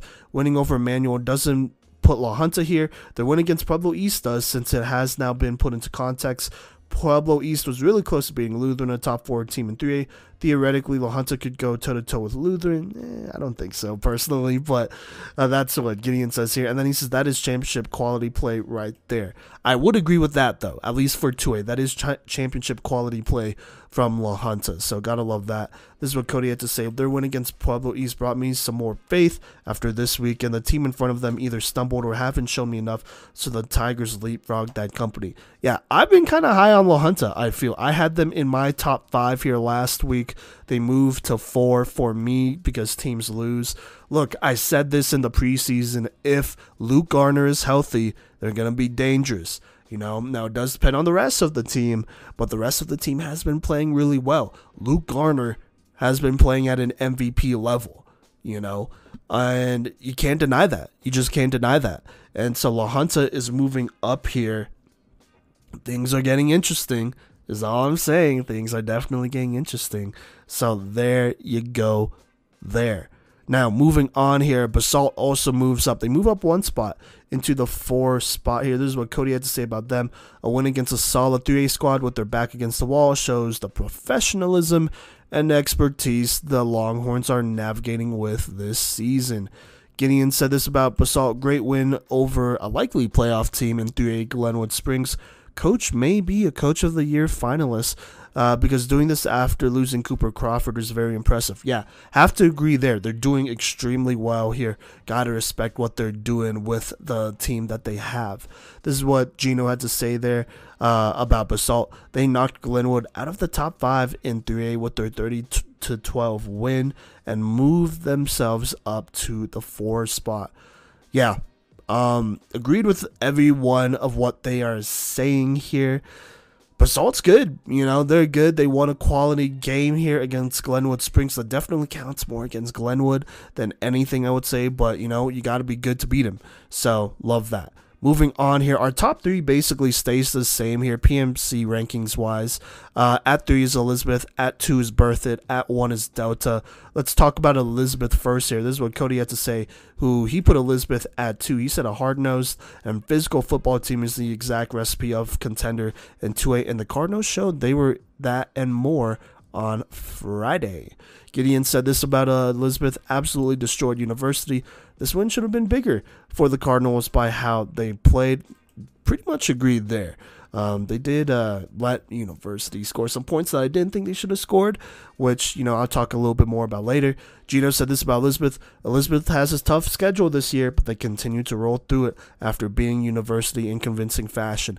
Yeah, so look, obviously I recapped that game, so I'm sure I have some of my thoughts there. I'm just going to reiterate it again. Look, Elizabeth is a tough team, good defense.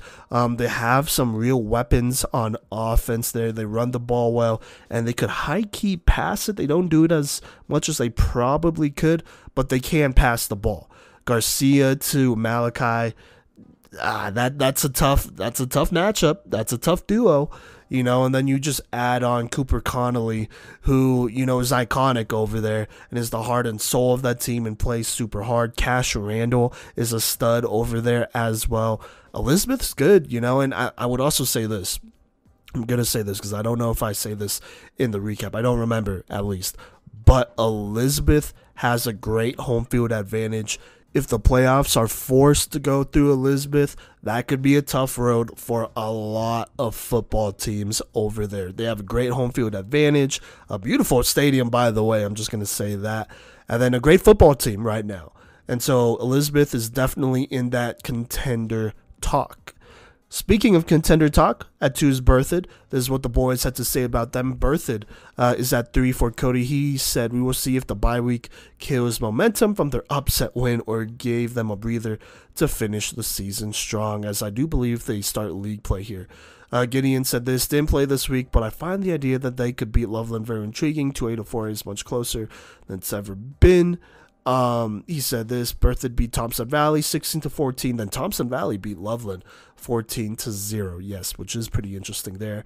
Gino said this about Berthoud: still comfortably a top 3 team in 2A. The class of 2A is stacked, but Berthoud continues to stand out.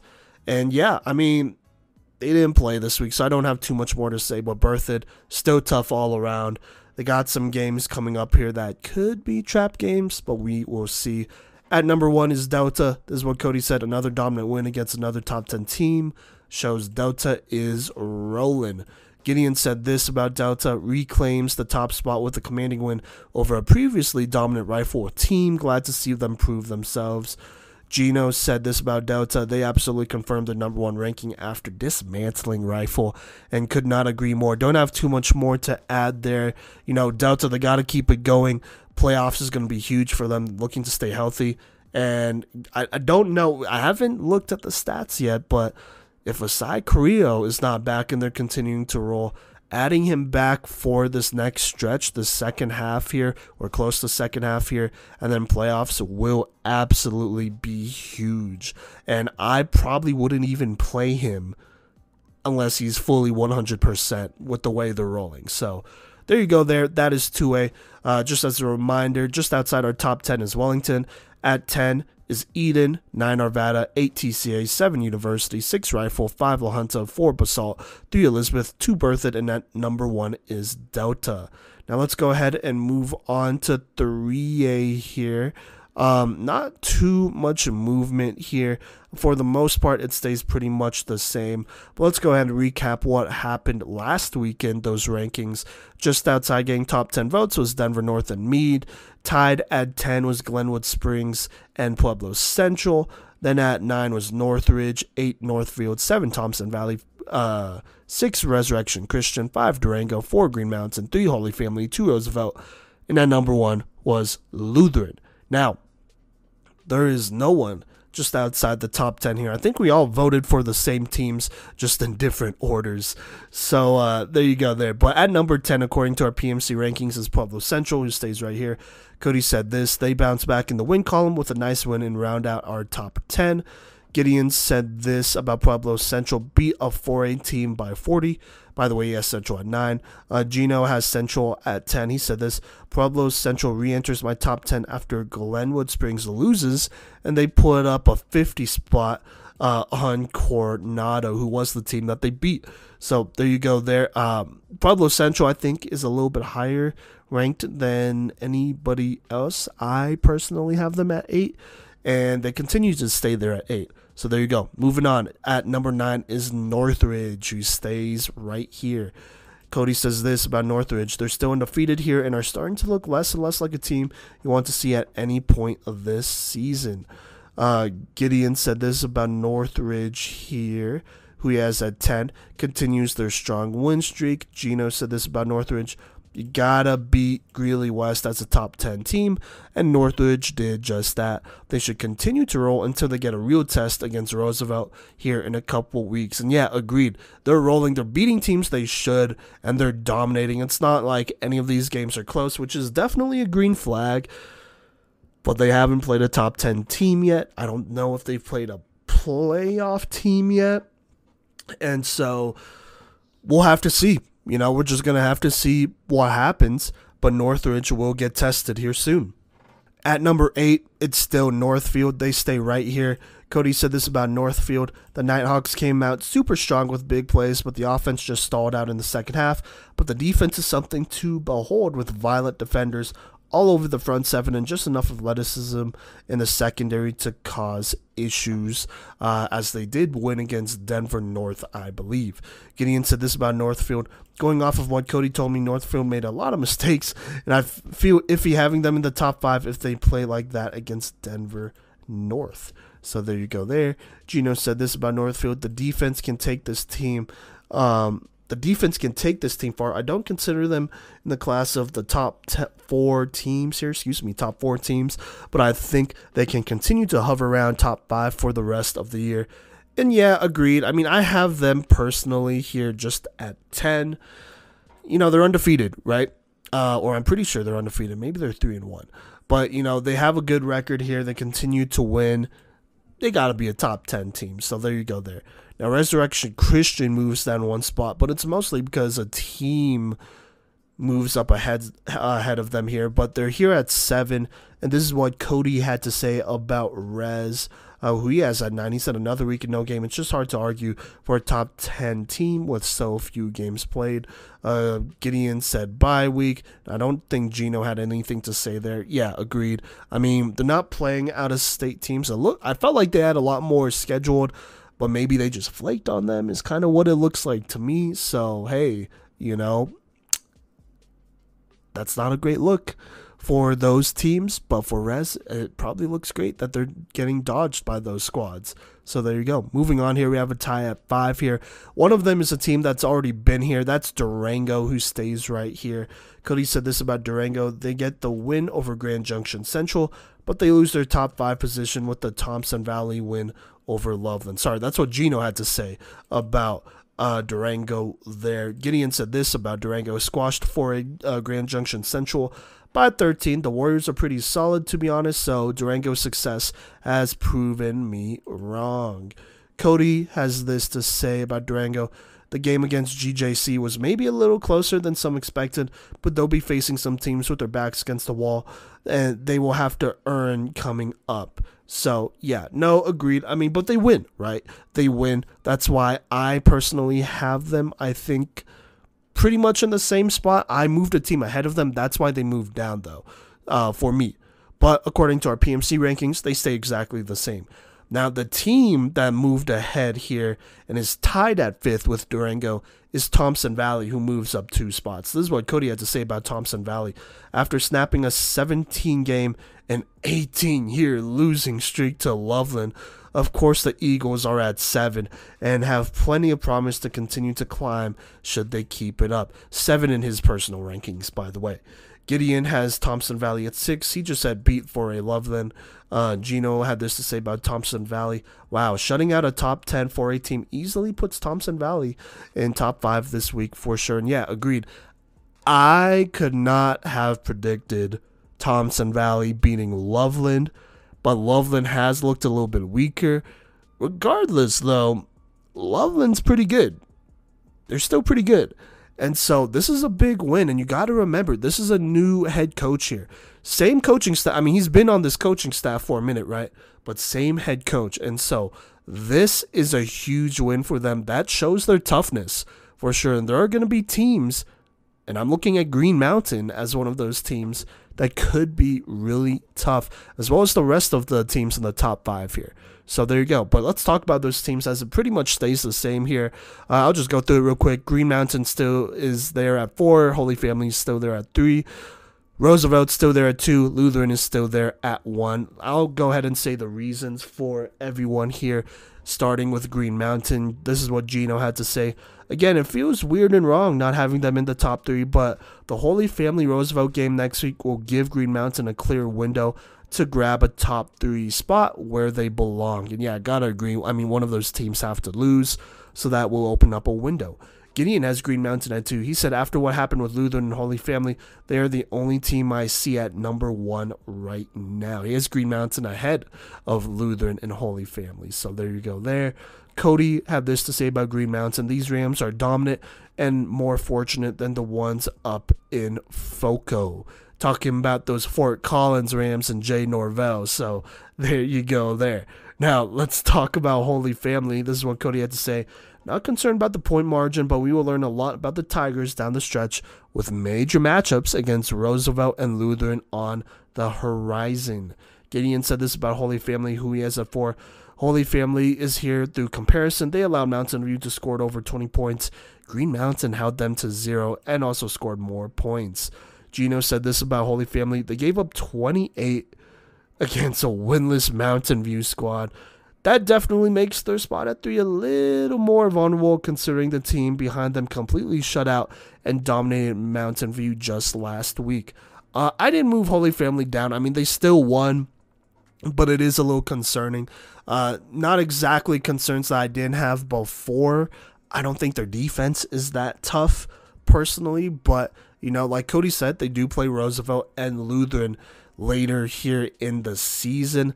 There is a scenario where Holy Family could be the number 1 team by the end of the regular season, and that would be huge, as they would be able to host almost all their playoff games if that is the case. I think all their playoff games if that is the case. So we're going to have to see about that for now here. But, for today, after week 4, they're right here at 3. Now at 2 is Roosevelt. This is what Kodey had to say about Roosevelt. The Rough Riders get a solid 5A win for the second time in 2 years. And this one, they doubled Highlands Ranch score. Yes, they did beat Highlands Ranch there. Gideon puts Roosevelt at number 1. He said, dogged a 5A team, to quote one of my favorite films, The Last Dragon. If anyone asked if they belong at number 1 after that, that's show enough. So there you go there. Gideon moves Roosevelt to 1. Everyone else doesn't have Roosevelt at 1, by the way, but they are close though. Gino has them at 2. He said this: Roosevelt is still looking to grab that 1 spot. That appears to be well within reach, as Lutheran showed that they are human against Pueblo East. So there you go. But at number 1 is the Lutheran. All of us except for Gideon has Lutheran at 1. Gideon has Lutheran at 3 here. But let's talk about it here first. Gino had this to say about Lutheran. You like to see a larger point differential, but Lutheran held the lead the whole game and got the win, so they'll stay at 1.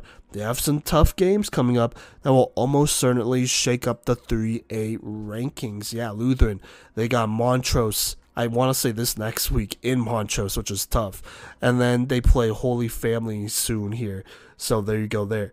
Gideon has Lutheran at 3. Like I said, he said this: Lutheran is still a top 3 team, but only beating Pueblo East by 5. A team that got beat by La Junta last week is a terrible look. They're barely ahead of Holy Family. So there you go there. Kodey said this about Lutheran: on paper, their game against Pueblo East shouldn't have been close, but a win is a win with a scrappy program who coaches well and was way more prepared this year than last season. But Luhai stays winning in at 1. Yeah, agreed. I'm not going to move them down for winning here. Pueblo East is not a bad program. I think they're a playoff team, probably not a top 10 team. Not at this point, not being able to beat some of these top squads. If they beat Pueblo Central, I think there's a good chance that in that world, Pueblo East would be top 10. And so that's a difference of 1 game.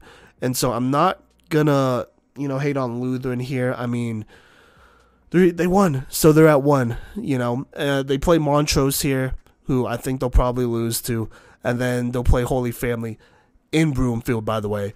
I think that's a game that they gotta win there, though. And that's a game that hopefully we'll be going to, so there you go. So there's our top 10 rankings for 3A. At 10, Pueblo Central, 9, Northridge, 8, Northfield, 7, Resurrection Christian. Tied for 5th was Thompson Valley and Durango, 4th Green Mountain, 3 Holy Family, 2 Roosevelt, number 1 Lutheran, as not much changes there. Moving on to 4A here. This is pretty much the exact opposite, I would say, of 3A. A lot of changes. So to recap the rankings from last week here, we had a couple teams just outside the top 10. Thomas Jefferson, Monarch, Denver South. At 10, though, was Bear Creek, 9, Dakota Ridge, 8, Montrose, 7, Pueblo West, 6, Loveland, 5, Heritage. Tied at 3 was Broomfield and Ponderosa. 2 was Erie, and at number 1 was Palmer Ridge. Now, this week, we have 2 teams who are just outside the top 10 here, but got top 10 votes here. Golden and Monarch each getting votes here. Gideon would vote for Golden to be in the top 10 spot. He said have been proving themselves all season and have somehow gone better with JRIV. I think he means without Giselle Riley the 4th. So they have somehow gone better without Giselle Riley the 4th. So there you go there. Kodey put Monarch here at 10 here. That was the other vote. You said Monarch remains unbeaten in here at 10, but some hungry teams knocking at the door and will need more substantial wins to cement their place as the season goes on. So there you go there. Yeah, I will say this, right? Myself, Kodey, and Gino, all in the same room when we did these power rankings for the first time this season. we had a pretty long conversation about both Golden and Monarch and this team who we're going to talk about here at 10. That 10 spot is pretty close. You know, we would be pretty comfortable moving any one of these three teams, Golden, Monarch, and this team at 10, into that 10 spot. So there you go. But let's just go ahead and get into it. You know, previously unranked here, but is now in our top 10 is Thomas Jefferson. That was one we really talked about here. Kodey had TJ just outside his personal top 10, but Gideon put TJ inside his top 10 right here at 9. And this is what he had to say. The Spartans are the real deal, and they made sure that Bear Creek was outside the top 10 this week. Goodish is what he says. Gino, who went to that game, says this about Thomas Jefferson, who he puts here at 10. He said that defense is tough, all caps there, and they got guys on offense that fit the scheme perfectly. They completely dominated Bear Creek's smaller defensive front as they didn't skip a beat running the ball against a ranked opponent.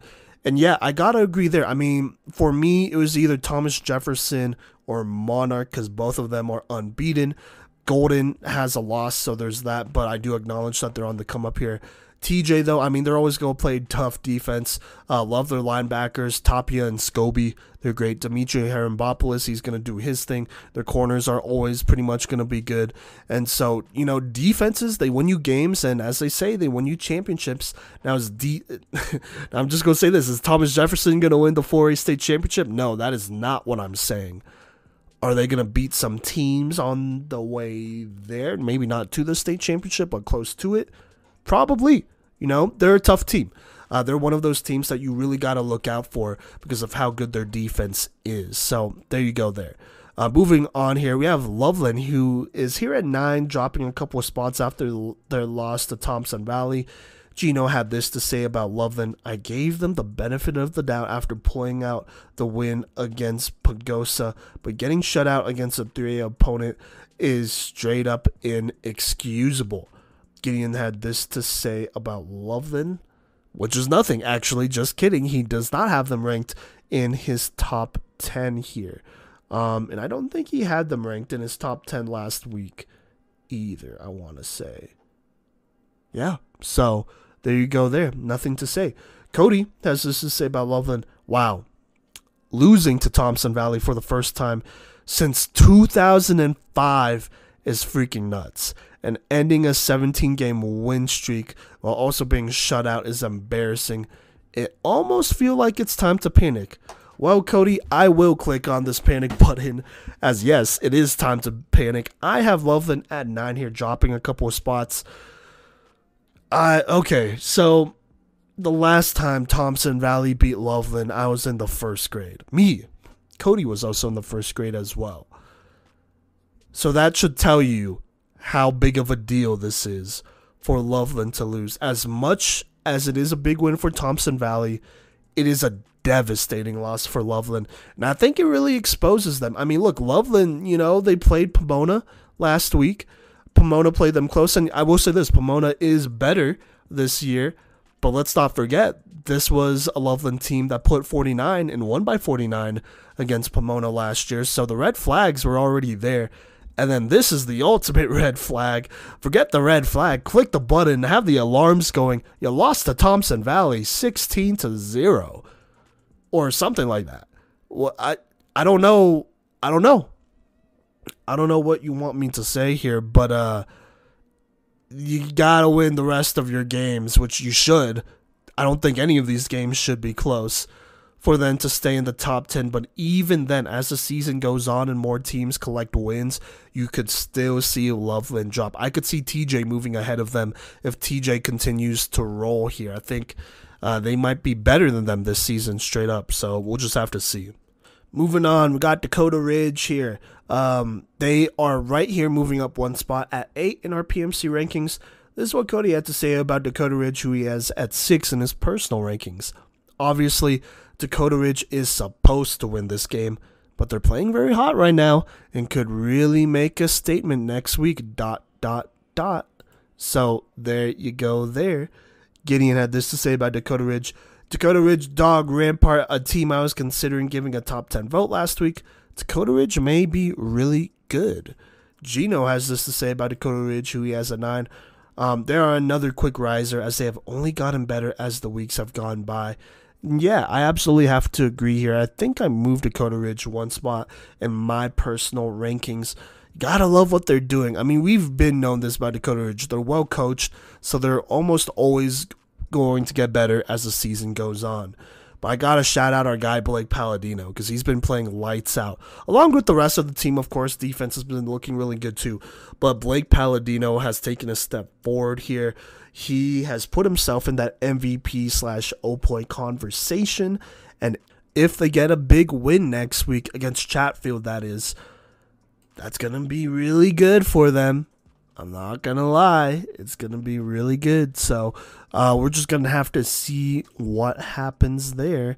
But for now, Dakota Ridge is rising. They're at number 8. At number 7 is Pueblo West, who stays right here. I'm pretty sure they had a bye week, but this is what Kodey had to say. The bye week was extremely kind to the Cyclones, who just saw everyone in front of them lose in a stunning way. And they just chill at 5 right now, in his personal rankings, that is. Gideon said this about Pueblo West, who he moved up to 4. Didn't play, but the teams in front of them showed me more this week than they did last week. So there you go there. Gino said this to say about West. He didn't have anything to say. He just said did not play. So there you go there. Yeah, I mean, they did not play this week, but you have a number of teams that lost. So it all kind of evened out. So they just stay here at 7 for us. So there you go there. Now, at 6 is Broomfield, and we got to talk about it. They moved down 3 spots after losing to Erie. This was a game that Kodey, myself, and Gino were at. Kodey had this to say about Broomfield. There are some head-scratching moments in this game, like some odd subs at QB, but this game really ended when starter C.T. Worley left, and the Eagles would not have a substantial drive, and the defense was on the field forever.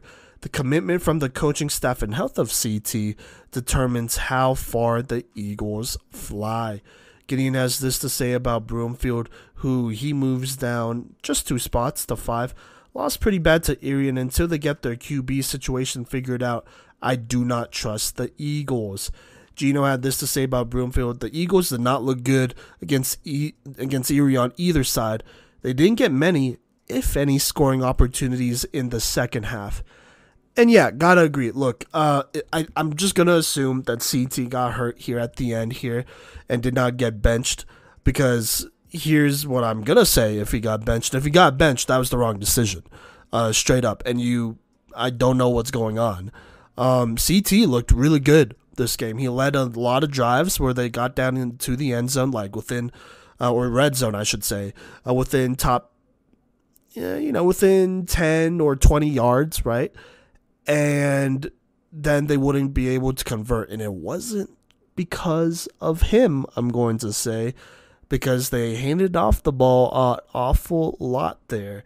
And there was also one drive, and I'm always going to remember this, where CT got them down there. Then they put in another quarterback, and in shotgun, he got the snap and then kind of pulled a Jameis Winston in that one college game a couple of years ago and just fell backwards for a loss. Like, no one hit him. He just got the snap and fell backwards and was on the ground. And that was an automatic loss of 6 that killed that drive, and they got no points off of that, even though CT got them into the red zone. And then there's another play at the end of half where, I mean, there was like 13 seconds left. 3rd and 6. They were on the 6. They ran the ball. Erie stuffed them. And then it really looked like the coaching staff didn't know if they wanted to go for it or kick a field goal. And so they tried to run the field goal unit out there, and the clock ran out on them pretty easily. So I'm going to be honest, there's some interesting choices by the Broomfield coaching staff that needs to be figured. They got to coach better, or they're not a contender, straight up. Defense, you also need to play better. Allowed way too many points, not enough, 3rd and longs and all that stuff, and they just did not play good either. I definitely put a good amount of the blame on the defense as well. They allowed Erie to score 30. So even if, Broomfield was able to convert on some of those blunders and not take out CT on some of those drives and were able to score, it still would have been an uphill battle because Erie still scored 30. And so Broomfield is in a spot where, they'll probably be a top 10 team. They have all the talent. It's there, but how are they going to play? How are they going to be used? And that is the type of distrust that could take you outside of the top 10 real quick. So there you go there. I'm just going to put that out there. For now, though, they sit at 6. At 5, right here in our top 5 is Montrose, who moves up 2 spots. This is what Kodey has to say about Montrose. Montrose was supposed to 40-piece Palisade, which they did, so they only get a mild bump here. They move to 4 for Kodey. Gideon had this to say about Montrose, who he has at 8. He said a tough matchup with Luther next week, so we'll see if the Redhawks are playoff ready. They play them at home as well, by the way. So there you go. Gino said this about Montrose, who he has at 5. Blowout win plus some losses from teams above them moves them into the top 5. Yeah, I mean, they were supposed to be Palisade, but Broomfield losing moves them up straight up. So there you go. Same with Ponderosa, I would say. Speaking of Ponderosa, they're right here at 4, though. Montrose is not ahead of them, at least in our PMC rankings, but they are ahead of them in some of our other personal rankings. But Pondo, they're here at 1 after their blowout loss to Legend Crosstown Rivalry, which I'm okay. I'm just going to say this right now. I predicted that, and I'm going to talk about more of that later. This is what Kodey had to say, though, about Ponderosa, who he has at 8. He said, I know they're outgunned, but losing by 42 just seems like a tough way to go to Legend and on the heels of an upset loss to Golden. They need some help to cushion this fall with Palmer Ridge next week. Thursday night game, which Kodey and myself will be in attendance for. That should be a good one. Gideon said this about Pondo. Lost to Legend pretty bad. Not a bad loss, but they're not in a good spot right now. So there you go. Gino said this about Pondo. Oof, not the best showing against Legend, but I'll give them the benefit of the doubt considering Legend was coming into the game off a bad loss the week before. And that was a loss that Gino was at, witnessing Castle View beating Legend. So there you go. Yeah, look, even before the season started, I said this in the season preview, so you could go look at it. The receipts are there. We keep them for a reason. I said Legend should beat Ponderosa, and it's probably not going to be close. And Pondo, they're a good team. They're still a good team. They're still a team that could contend. Still a team that I feel better about than a lot of other teams here, in the top 10, I should say. And they'll be fine. Legend is extremely talented.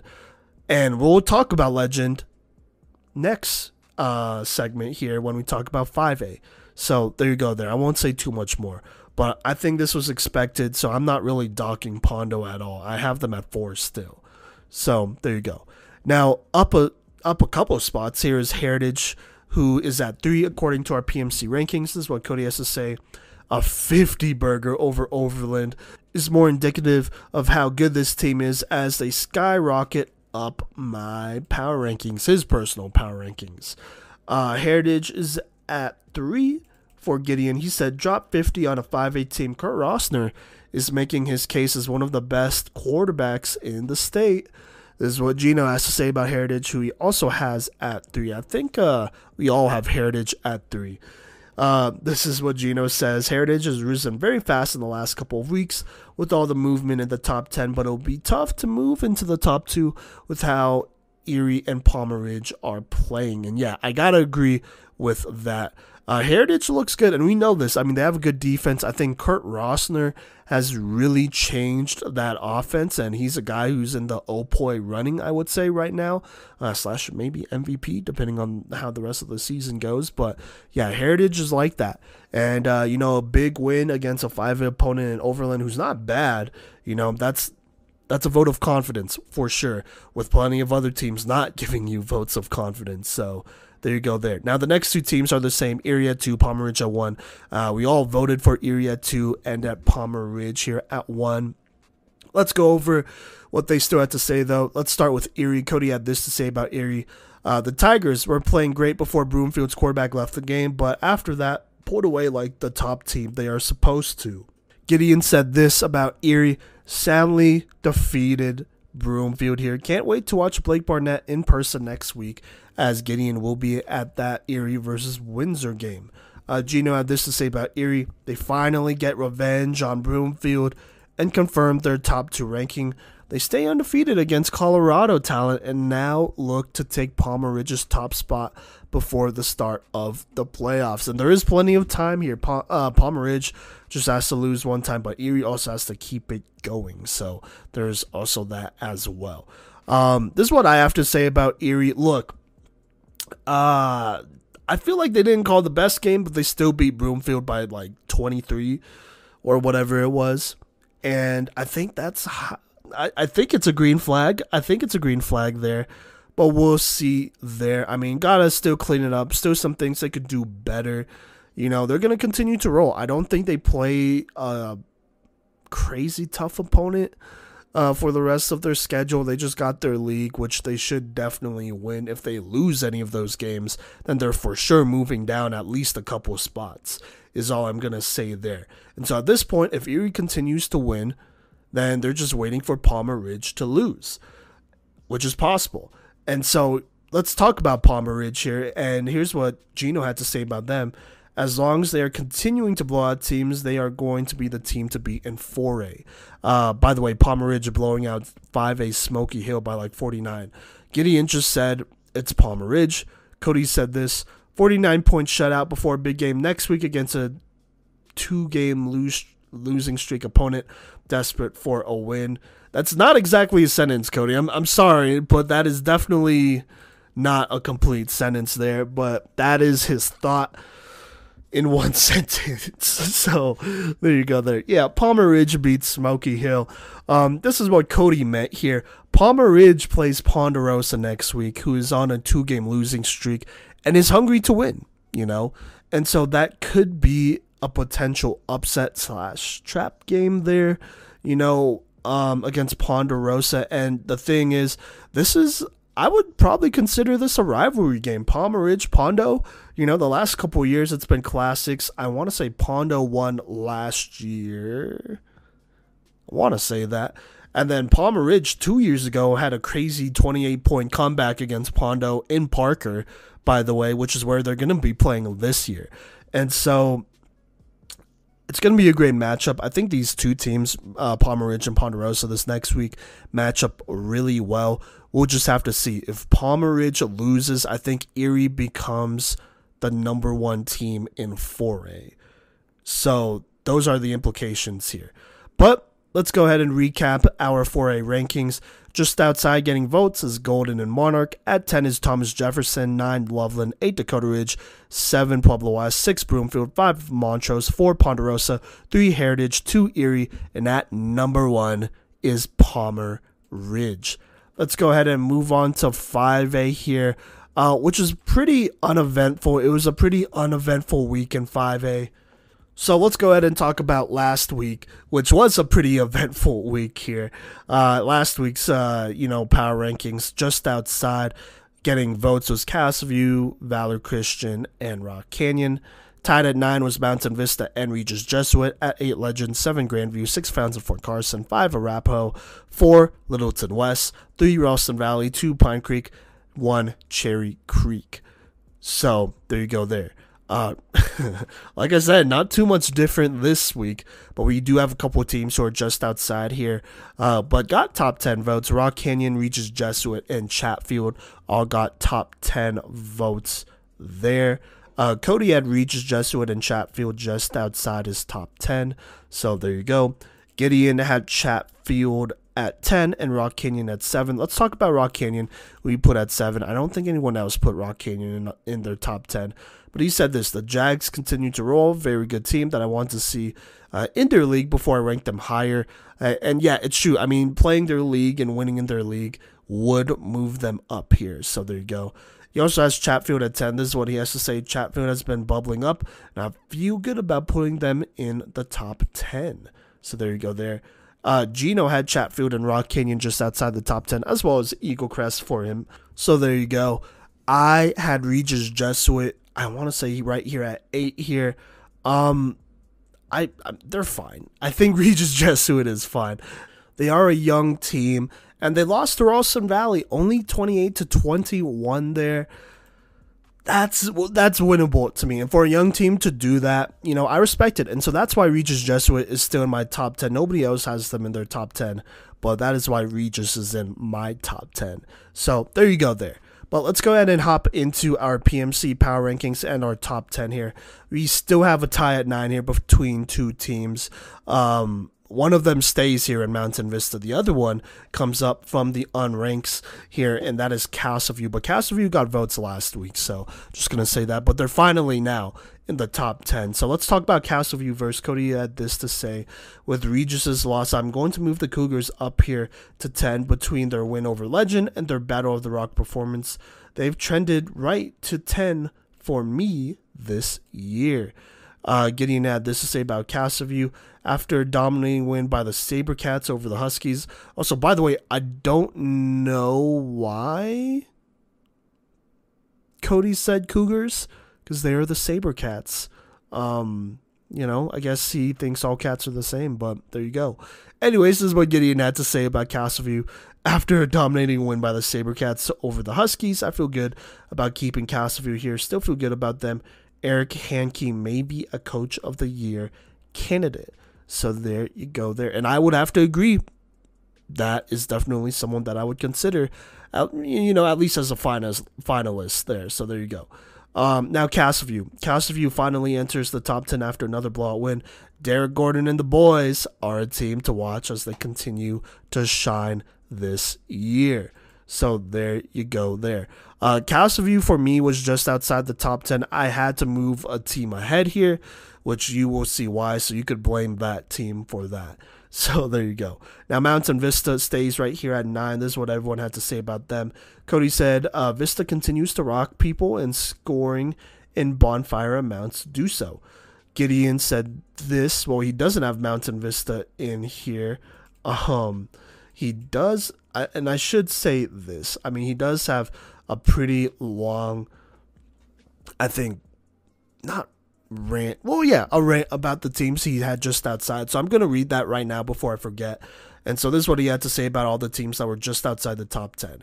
He said, first, Fountain Fort Carson. Without Colton Campbell, Fountain Fort Carson struggled heavily. They're going to be a playoff team, but I don't feel great about their odds right now. Then Mountain Vista beat another bad, mediocre team, so I will need to see more to rank them. Regis got beat by Ralston, but just by a score, so they were heavily debated, but I feel good about all the offenses ahead of them. Valor got beat by almost 30, so I didn't feel good putting a 1-3 team here. Finally, I don't think Westminster is anywhere near a top 10 team, but shout out to Mason Keywood and the Wolves. Y'all have been making yourselves known. So there you go. Wanted to make sure I say that before I forget. So there you go. Gino had this to say about Mountain Vista getting back to it. He said this: they got CJ Reese back and continue to roll. Grandview Legends bounce back wins put them back above Mountain Vista, though, and pushes them back a couple of spots. So there you go there. And then, yeah, Mountain Vista for me still in the 10 spot here. And they're only in the 10 spot because a team shot up the rankings for me, which I'm going to talk about here later. But can't argue with scoring 60 in like 3 straight games, And Legacy is definitely a better squad than all the teams that they've scored against theirs. So gotta respect it for sure. They're clicking. I'm gonna say this: Mountain Vista is clicking on offense. They're looking good. They had some tough teams at the start, but they're looking good right now. Let's see if that could roll over into a quality win here as the season goes on against, a better team, probably a surefire playoff team, if not like a top 15 team. So there you go. Moving on, though, in our power rankings, Grandview at 8, moving down just 1 spot. Kodey had this to say about Grandview. After a slow start, the Wolves pulled away from Fruita Monument, but are not pulled up from their 7th spot here in Kodey's personal power rankings. Gideon has Grandview at 5. He did not have anything to say about them. Gino has Grandview at 8. The Grandview alum had this to say about his former high school. The Wolves had a really nice second half against Fruita Monument. I trust them to continue this trend of improvement after that loss to Ralston last week. So, boom, there you go there. Moving on, Fountain Fort Carson. I don't think they played this week. They did play this week, but they do move down 1 spot. This is what the boys had to say about them. Kodey said this: this QB injury bothers me each bothers me more each week, and I was sweating for them a second being down to Pomona, but they persevered for the dub and their spot in my rankings. Gideon already said what I said about Fountain for Carson. Definitely worried about Colton Campbell being out, and that's valid. This is what Gino had to say about FFC here, Fountain for Carson. They stay at 5 for now, but a tough schedule ahead without their QB1 means trouble for Fountain for Carson, or might mean trouble. So there you go. Yeah, so I have Fountain for Carson at 4. They just stay here. I'm not going to move down a team that wins here unless a team below them wins big against a higher ranked team. And so I mean, they had a scare against Pomona, right? They had a scare against Pomona. They still won, but I don't think it's that close if Colton Campbell is there. And this is what's worrying me. They're not beating teams that are not as good as they are by as much without their quarterback. I think Colton Campbell was really a game changer, and the cracks are starting to show a little bit. So that is not good. But, let's go ahead and move on here. Legend is right here at 6 for us. They move up 2 spots. Kodey had this to say about Legend, who he has at 5. A great bounce-back win over their little brother school. That's a little much there. But anyways, he said a great win over their little brother school to show they're still here and refocused and sharper than ever is exactly what the Titans need. Gideon had this to say about Legend. Beat Pondo by a lot, so I feel really good keeping them here in his personal rankings, that is. Gino had this to say, they finally started to trust Marcinich, and that opened up the field for Lawrence to go off. If Legend continues this trend, they can easily be a top 5 team in the coming weeks. And yeah, I have to agree. Notice this. They gave Marcinich pretty much all the snaps, and they trusted him a lot more. And hey, he played excellent against Pondo, who's not a bad team, by the way. And you got to love that. You definitely got to love that. Plus, their defense played really well. And I've always thought they're underrated. At least this season, they are. It feels like that is. So, yeah, got to feel good. You got to feel good if you're a Legend here. They're going to move on, and they're going to play some tougher teams down the road. Fountain for Carson, Regis Jesuit, and then I think Pine Creek as well. So they're going to have their chances to move up here, no doubt about that. One of the tougher schedules in the state. Moving on, though, and this is where, so our top 5 pretty much stays exactly the same here, so I'm just going to name them all off. Arapahoe, Littleton West, Arapahoe at 5, Littleton West at 4, Ralston Valley at 3, Pine Creek at 2, Cherry Creek at 1.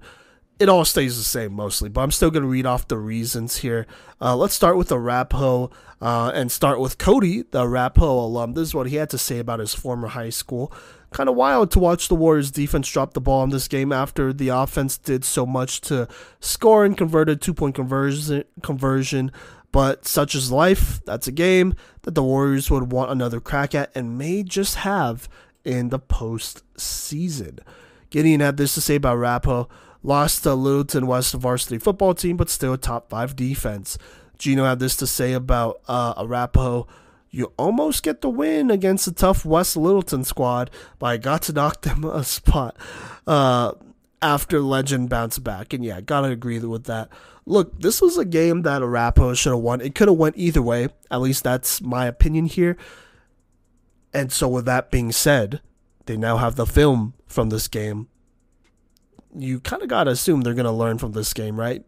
That is the logical thing to assume rather than them taking a step back and doing all the same wrong things. And so if they play Littleton West, again this, postseason, could mean trouble. It could mean trouble, but it will be a good matchup regardless, though. And so Arapahoe's still a good football team. Not too worried there. I think we all agree that, a 1-score loss isn't going to drop them. Now, the team just ahead of them in Littleton West, the varsity football team, is right there at 4, And I think that's pretty appropriate. Them at 4, Arapahoe at 5. They did beat them, so there you go there. This is what Kodey had to say about Littleton West. After going down, this squad moved into field goal range and got a big 35-yarder for the win, for a big win, especially come seeding time. Congrats, West Littleton. Gideon had this to say about Littleton West varsity football team. They won. period. Not period. I'm just saying that there is a period at the end there. So just to make that clear. Gino had this to say about West Littleton football team. They finally played and beat a top 10 team. This keeps them in the top 3 for me. And then, yeah, for me, so I had to move up Littleton West, I should say, into my top 10 here and into my top 5. Put them here at 4, so that's why a couple of teams moved down in my personal power rankings here. I moved them into 5 here, not 4. They move up to 4 in our PMC rankings, but still move them up to 5 and when they're previously unranked here. I mean, this is the best team that they beat. Good game, and this actually justifies putting them in the top 10 rather than their first 3 games. So there you go there. They'll continue to roll here. I don't think they play anybody too crazy. They play Chatfield, but I have them favored in that one pretty easily, honestly. They play Ralston Valley. That's going to be a challenge there. We'll see what happens. It could probably go either way, honestly. So there you go. Speaking of Ralston Valley, they're right ahead of them, right here at 3. This is what Kodey has to say about them. Pulling out a close win at home over Regis is going to mean a lot more for seedings for the Mustangs that still have challenges ahead, like I just mentioned. Gideon has Ralston Valley at 4. They said 1, but just barely over an interesting Regis Jesuit squad. Next week against Valor is going to be crucial for the Mustangs. Gino had this to say about Ralston, who he has at 2. They are back at the 2 spot after beating another top 10 team this week. So boom, there you go. Cherry Creek is at 1 still. Gino said this, another blowout win, another week at 1. Gideon said this, Creek continues to be Creek. Kodey says this, Cherry Creek was done with their weekend before Lightning rolled in since they brought their own to Arvada Thursday night as they hammered Arvada West, and it was not close at all, which is expected. It's not disrespect to Arvada West. They are a pretty young team, and Cherry Creek even then beat like a pretty experienced team last year by pretty much the same amount.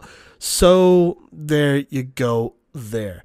To recap our rankings once more, just outside here, a couple of top 10 votes in Rock Canyon, Regis Jesuit, Chatfield. Tied at 9, Mountain Vista, Castleview. 8, Grandview. 7, Fountain Fort Carson. 6, Legend. 5, Arapahoe. 4, Littleton West football team, varsity football team. 3, Ralston Valley. 2, Pine Creek. At number 1 was Cherry Creek there. Also, hold up. I think I just said I went from Ralston Valley to Cherry Creek, and then I did not talk about Pine Creek. Let me talk about them real quick here. Sorry. Kodey had this to say about Pine Creek. This is a great win for this defense that shut out a Denver East offense capable of big plays, but just completely got stonewalled by a state contending caliber defense. Gideon had this to say about Pine Creek. A win over top 5A defense is really good for the ranking here, but not good enough to top Cherry Creek. The margin of the win and the wins of the team below them keeps them at 2. Gino said this about Pine Creek, who he has up 4. He said they can move back into the top 3 with a win over Fountain Fort Carson in a couple weeks. So there you go. All right, so to recap again, just outside Rock Canyon, Regis Jesuit, Chatfield. Tied at 9, Mountain Vista, Castleview. 8, Grandview. 7, Fountain Fort Carson. 6, Legend. 5, Arapahoe. 4, Littleton West varsity football team. 3, Ralston Valley. 2, Pine Creek. And at number 1 is Cherry Creek. And there you go. Those are your power rankings for week 4 or after week 4. As always, thank you, Coach V, for going through those power rankings. We had a lot to talk about this week, and it was really fun for Gino, Coach V, and I to be talking about it. And I learned that Gino and Gideon talk about it as well, over the phone on Friday nights and whatnot. So that is awesome. We got a lot of, kind of moving parts on those power rankings. But, kind of like our recaps, it gets a little bit solo here in this part of the show where we talk about our Playmakers of the Week. Once again, our Playmakers of the Week brought to you by Code Red Coaching, where the grind to greatness starts with the mind. Be sure to give a call at 720-979-1914 or visit coderedcoaching.com today to set up your first appointment and get mentally in tune with the game. But that being said, our Code Red Coaching Playmakers of the Week, we have one from each classification. We have a few nominees from each classification, and then we decide on one based on who is in charge of that recap that week. So for let's actually go 5A down for this week here. We're going to start with Gino's selections here. And for 5A, which if you didn't listen to that recap, go ahead and hop back and take a listen. But we have some good nominees here. Jeff Baca of Legend here had 5 catches for 112 yards, 2 receiving touchdowns, a rushing touchdown, and a 40-yard kick return in Legend's bounce-back 49-7 win for the Battle of Parker over Ponderosa. Another nominee here was for Mountain Vista, Ja'Kai Mack, who we've been following since his freshman year here. Did it on both sides of the ball in this blowout win. 5 catches for 115 yards, 2 touchdowns, and also a 75-yard pick 6 in their big win. His quarterback is also here as a nominee, going 21 of 27 for 320 yards, 3 touchdowns to only 1 picks. And Austin Madreski here actually running the ball very effectively. 2 touchdowns, 40 yards on 6 carries in their big win over Legacy here. So 2 Vista guys here. We also got Brady Weldon out of Ralston Valley. They have a very close win over Regis Jesuit. 172 yards on 17 carries, 2 rushing touchdowns. And Gino saying, quote, "No way Ralston wins that game without Weldon's big game," end quote. But he's going to give this one to Colton Pollock this week. 197 yards rushing, 4 rushing touchdowns, and helping Fossil Ridge narrowly get their first W of the year. The 5A scene for Northern Colorado football has been quite tough this season, but Fossil Ridge finally breaks through and gets a W in huge part thanks to Gino's Playmaker of the Week, Colton Pollock. Once again, the Playmaker of the Week on the 5A level, brought to you by Code Red Coaching. Now, transitioning over to 4A, we have Gideon here. Lots of great nominees. We're talking Turner Graham of Heritage, 10 tackles, an interception, a fumble recovery, and a blowout win over Overland. Jack Piranha from Centaurus, 2 receiving touchdowns and 64 receiving yards, 132 kickoff return yards, a kickoff return touchdown, and 18 rushing yards in a win over Hinckley. Liam Graham of Stanley Lake, who, with all of these nominations, is definitely going to be in consideration for our end of the year awards, I would think. He had 135 rushing yards, 2 rushing touchdowns, 75 receiving yards, a receiving touchdown, and then on defense, 3 tackles, 2 pass deflections, and a conversion, and a partridge in a pear tree in a win over 5A North Glen. Gideon said his and Braden Smith's play may carry Stanley Lake back to the playoffs, so stay tuned for that as we continue to do 4A recaps. We got a new face, a new name on here, at least this year in 4A. Zayden Stevens of Vista Ridge throws for 227 passing yards, 3 touchdowns to just 1 pick, and also gets a rushing touchdown as Vista Ridge gets back in the win column following their big loss last week. Paul Mitchell, quarterback over at Widefield, I got to see him in the offseason, and I was quite impressed with what he was able to do, and he lives up to that as he throws for 297 yards and 6 passing touchdowns in a big win over Thornton. Now, very close second, highly advocated by Gino here, was Dimitri Haralambopoulos here for Thomas Jefferson. 2 rushing touchdowns, 3 passing touchdowns, and good defense in the secondary to get a win over the previously ranked Bear Creek squad, not even mentioning all of the yards that he had. But unfortunately, like I said, that is the close second for Gideon, as Cole Gaddis is named the 4A Playmaker of the Week. 132 rushing yards, 3 rushing touchdowns, 22 receiving yards, 6 tackles, 1 interception, 52 interception return yards, 1 fumble recovery, 20 fumble recovery yards, 1 fumble recovery for a touchdown in a 1-score victory over Far Northeast to put Longmont into the win column for the first time this season. Man, he accomplished quite a bit in that game, so I got to give it to Gideon. That is a great choice. He said, quote, "They have come within a score 3 times this season, and they finally tipped it over the edge, largely due to Cole's efforts," end quote. So Longmont's first win of the season, highlighted by Cole Gaddis's performance in his 4A Playmaker of the Week level performance. Now in the 3A level, I had a lot of choices to choose from here. So if you didn't listen to the 3A recap, I threw out a couple names here. I was very, very tempted to choose King Stancil as they got their very first win. Lincoln, that is, in his performance, 16 carries for 125 yards. On defense, 11 tackles, 1.5 TFL, 1 sack, and then a kickoff return for a score and a fumble recovery for a score in Lincoln's first win of the season over Alameda. He also had Jackson Mackay, who forced and recovered a fumble on one of his 12 tackles in Thompson Valley's win over Loveland, but I just couldn't quite decide whether to give it to nominate him or another quarterback or other players who had more TFLs. So because of how great of a team effort that was for Thompson Valley, did not go with Jackson Mackay here, even though I do have to recognize how well that entire unit played. I'm actually going to give it to one of the best players and one of the best teams in the entire state, and that is Xavier Ramirez's 18 rushes for 203 yards and 5 rushing touchdowns in the win over Highlands Ranch. So Xavier Ramirez, 3A Playmaker of the Week. Now, on 2A, we're back to Gideon here. We'll go through a lot of his nominees here. We got Gabriel Mungia from Arvada, 2 rushing touchdowns, 72 rushing yards, 1 punt block, 8 tackles, a tackle for loss, a fumble recovery, and a 1-possession win over Middle Park. He also notched another 22 receiving yards, so a little bit of everything. Gage Goodall of Florence had 2 interceptions for 70 return yards, 56 receiving yards, 5 tackles, 2 for loss, 2 forced fumbles, and 3 fumble recoveries in a rivalry win over Woodland Park. So yeah, Florence finally getting into the win column with a big defensive performance from Gage Goodall. Nate Gensel ran for 2 touchdowns and received a 34-yard score to put Manitou Springs back in the win column over Rocky Ford. I knew that he had to shout him out here because this Gensel receiving touchdown is the stuff of legends, honestly. It's just, I watched it like 3 times.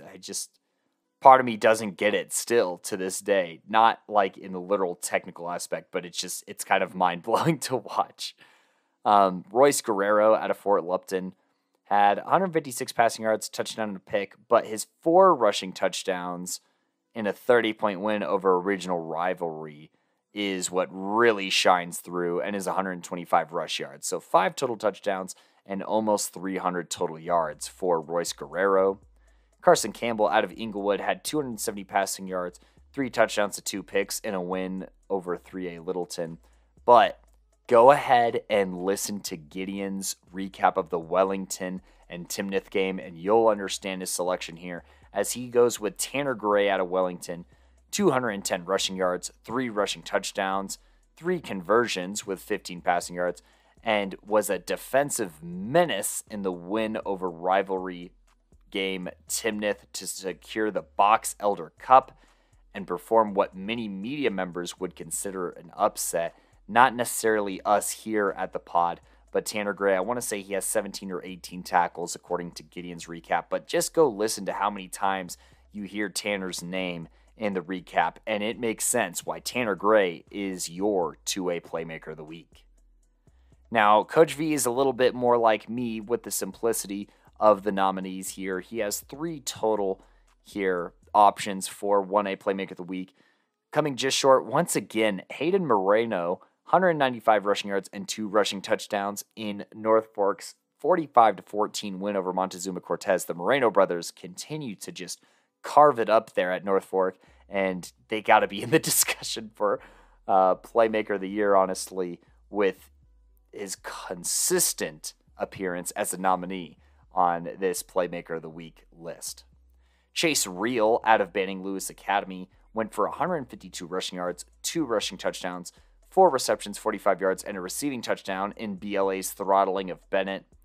But the winner for Playmaker of the Week on the 1A level is going to be Caleb Camp, 6 tackles, a pick, a fumble recovery, and then 5 carries for 31 yards in the 17-6 win over Gunnison.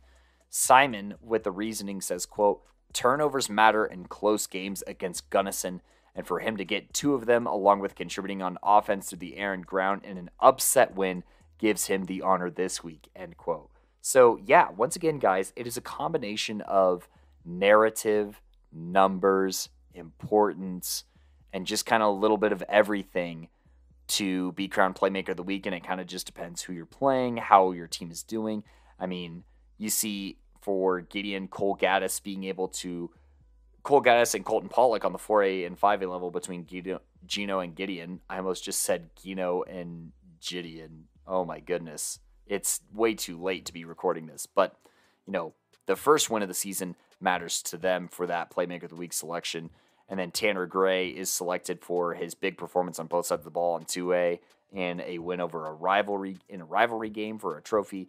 I just went with Xavier Ramirez due to the impressive numbers, honestly, and what other people do that week kind of matters. And then, Buena Vista and Gunnison has been a little bit of a heated rivalry these past few years, so Caleb Camp coming up big in an upset win is what leads to Simon's selection. So once again, the Playmakers of the Week brought to you by Code Red Coaching from 1A through 5A is Caleb Camp of Buena Vista, Tanner Gray of Wellington High School, Xavier Ramirez of Roosevelt High School, Cole Gaddis of Longmont High School, and Colton Pollock of Fossil Ridge.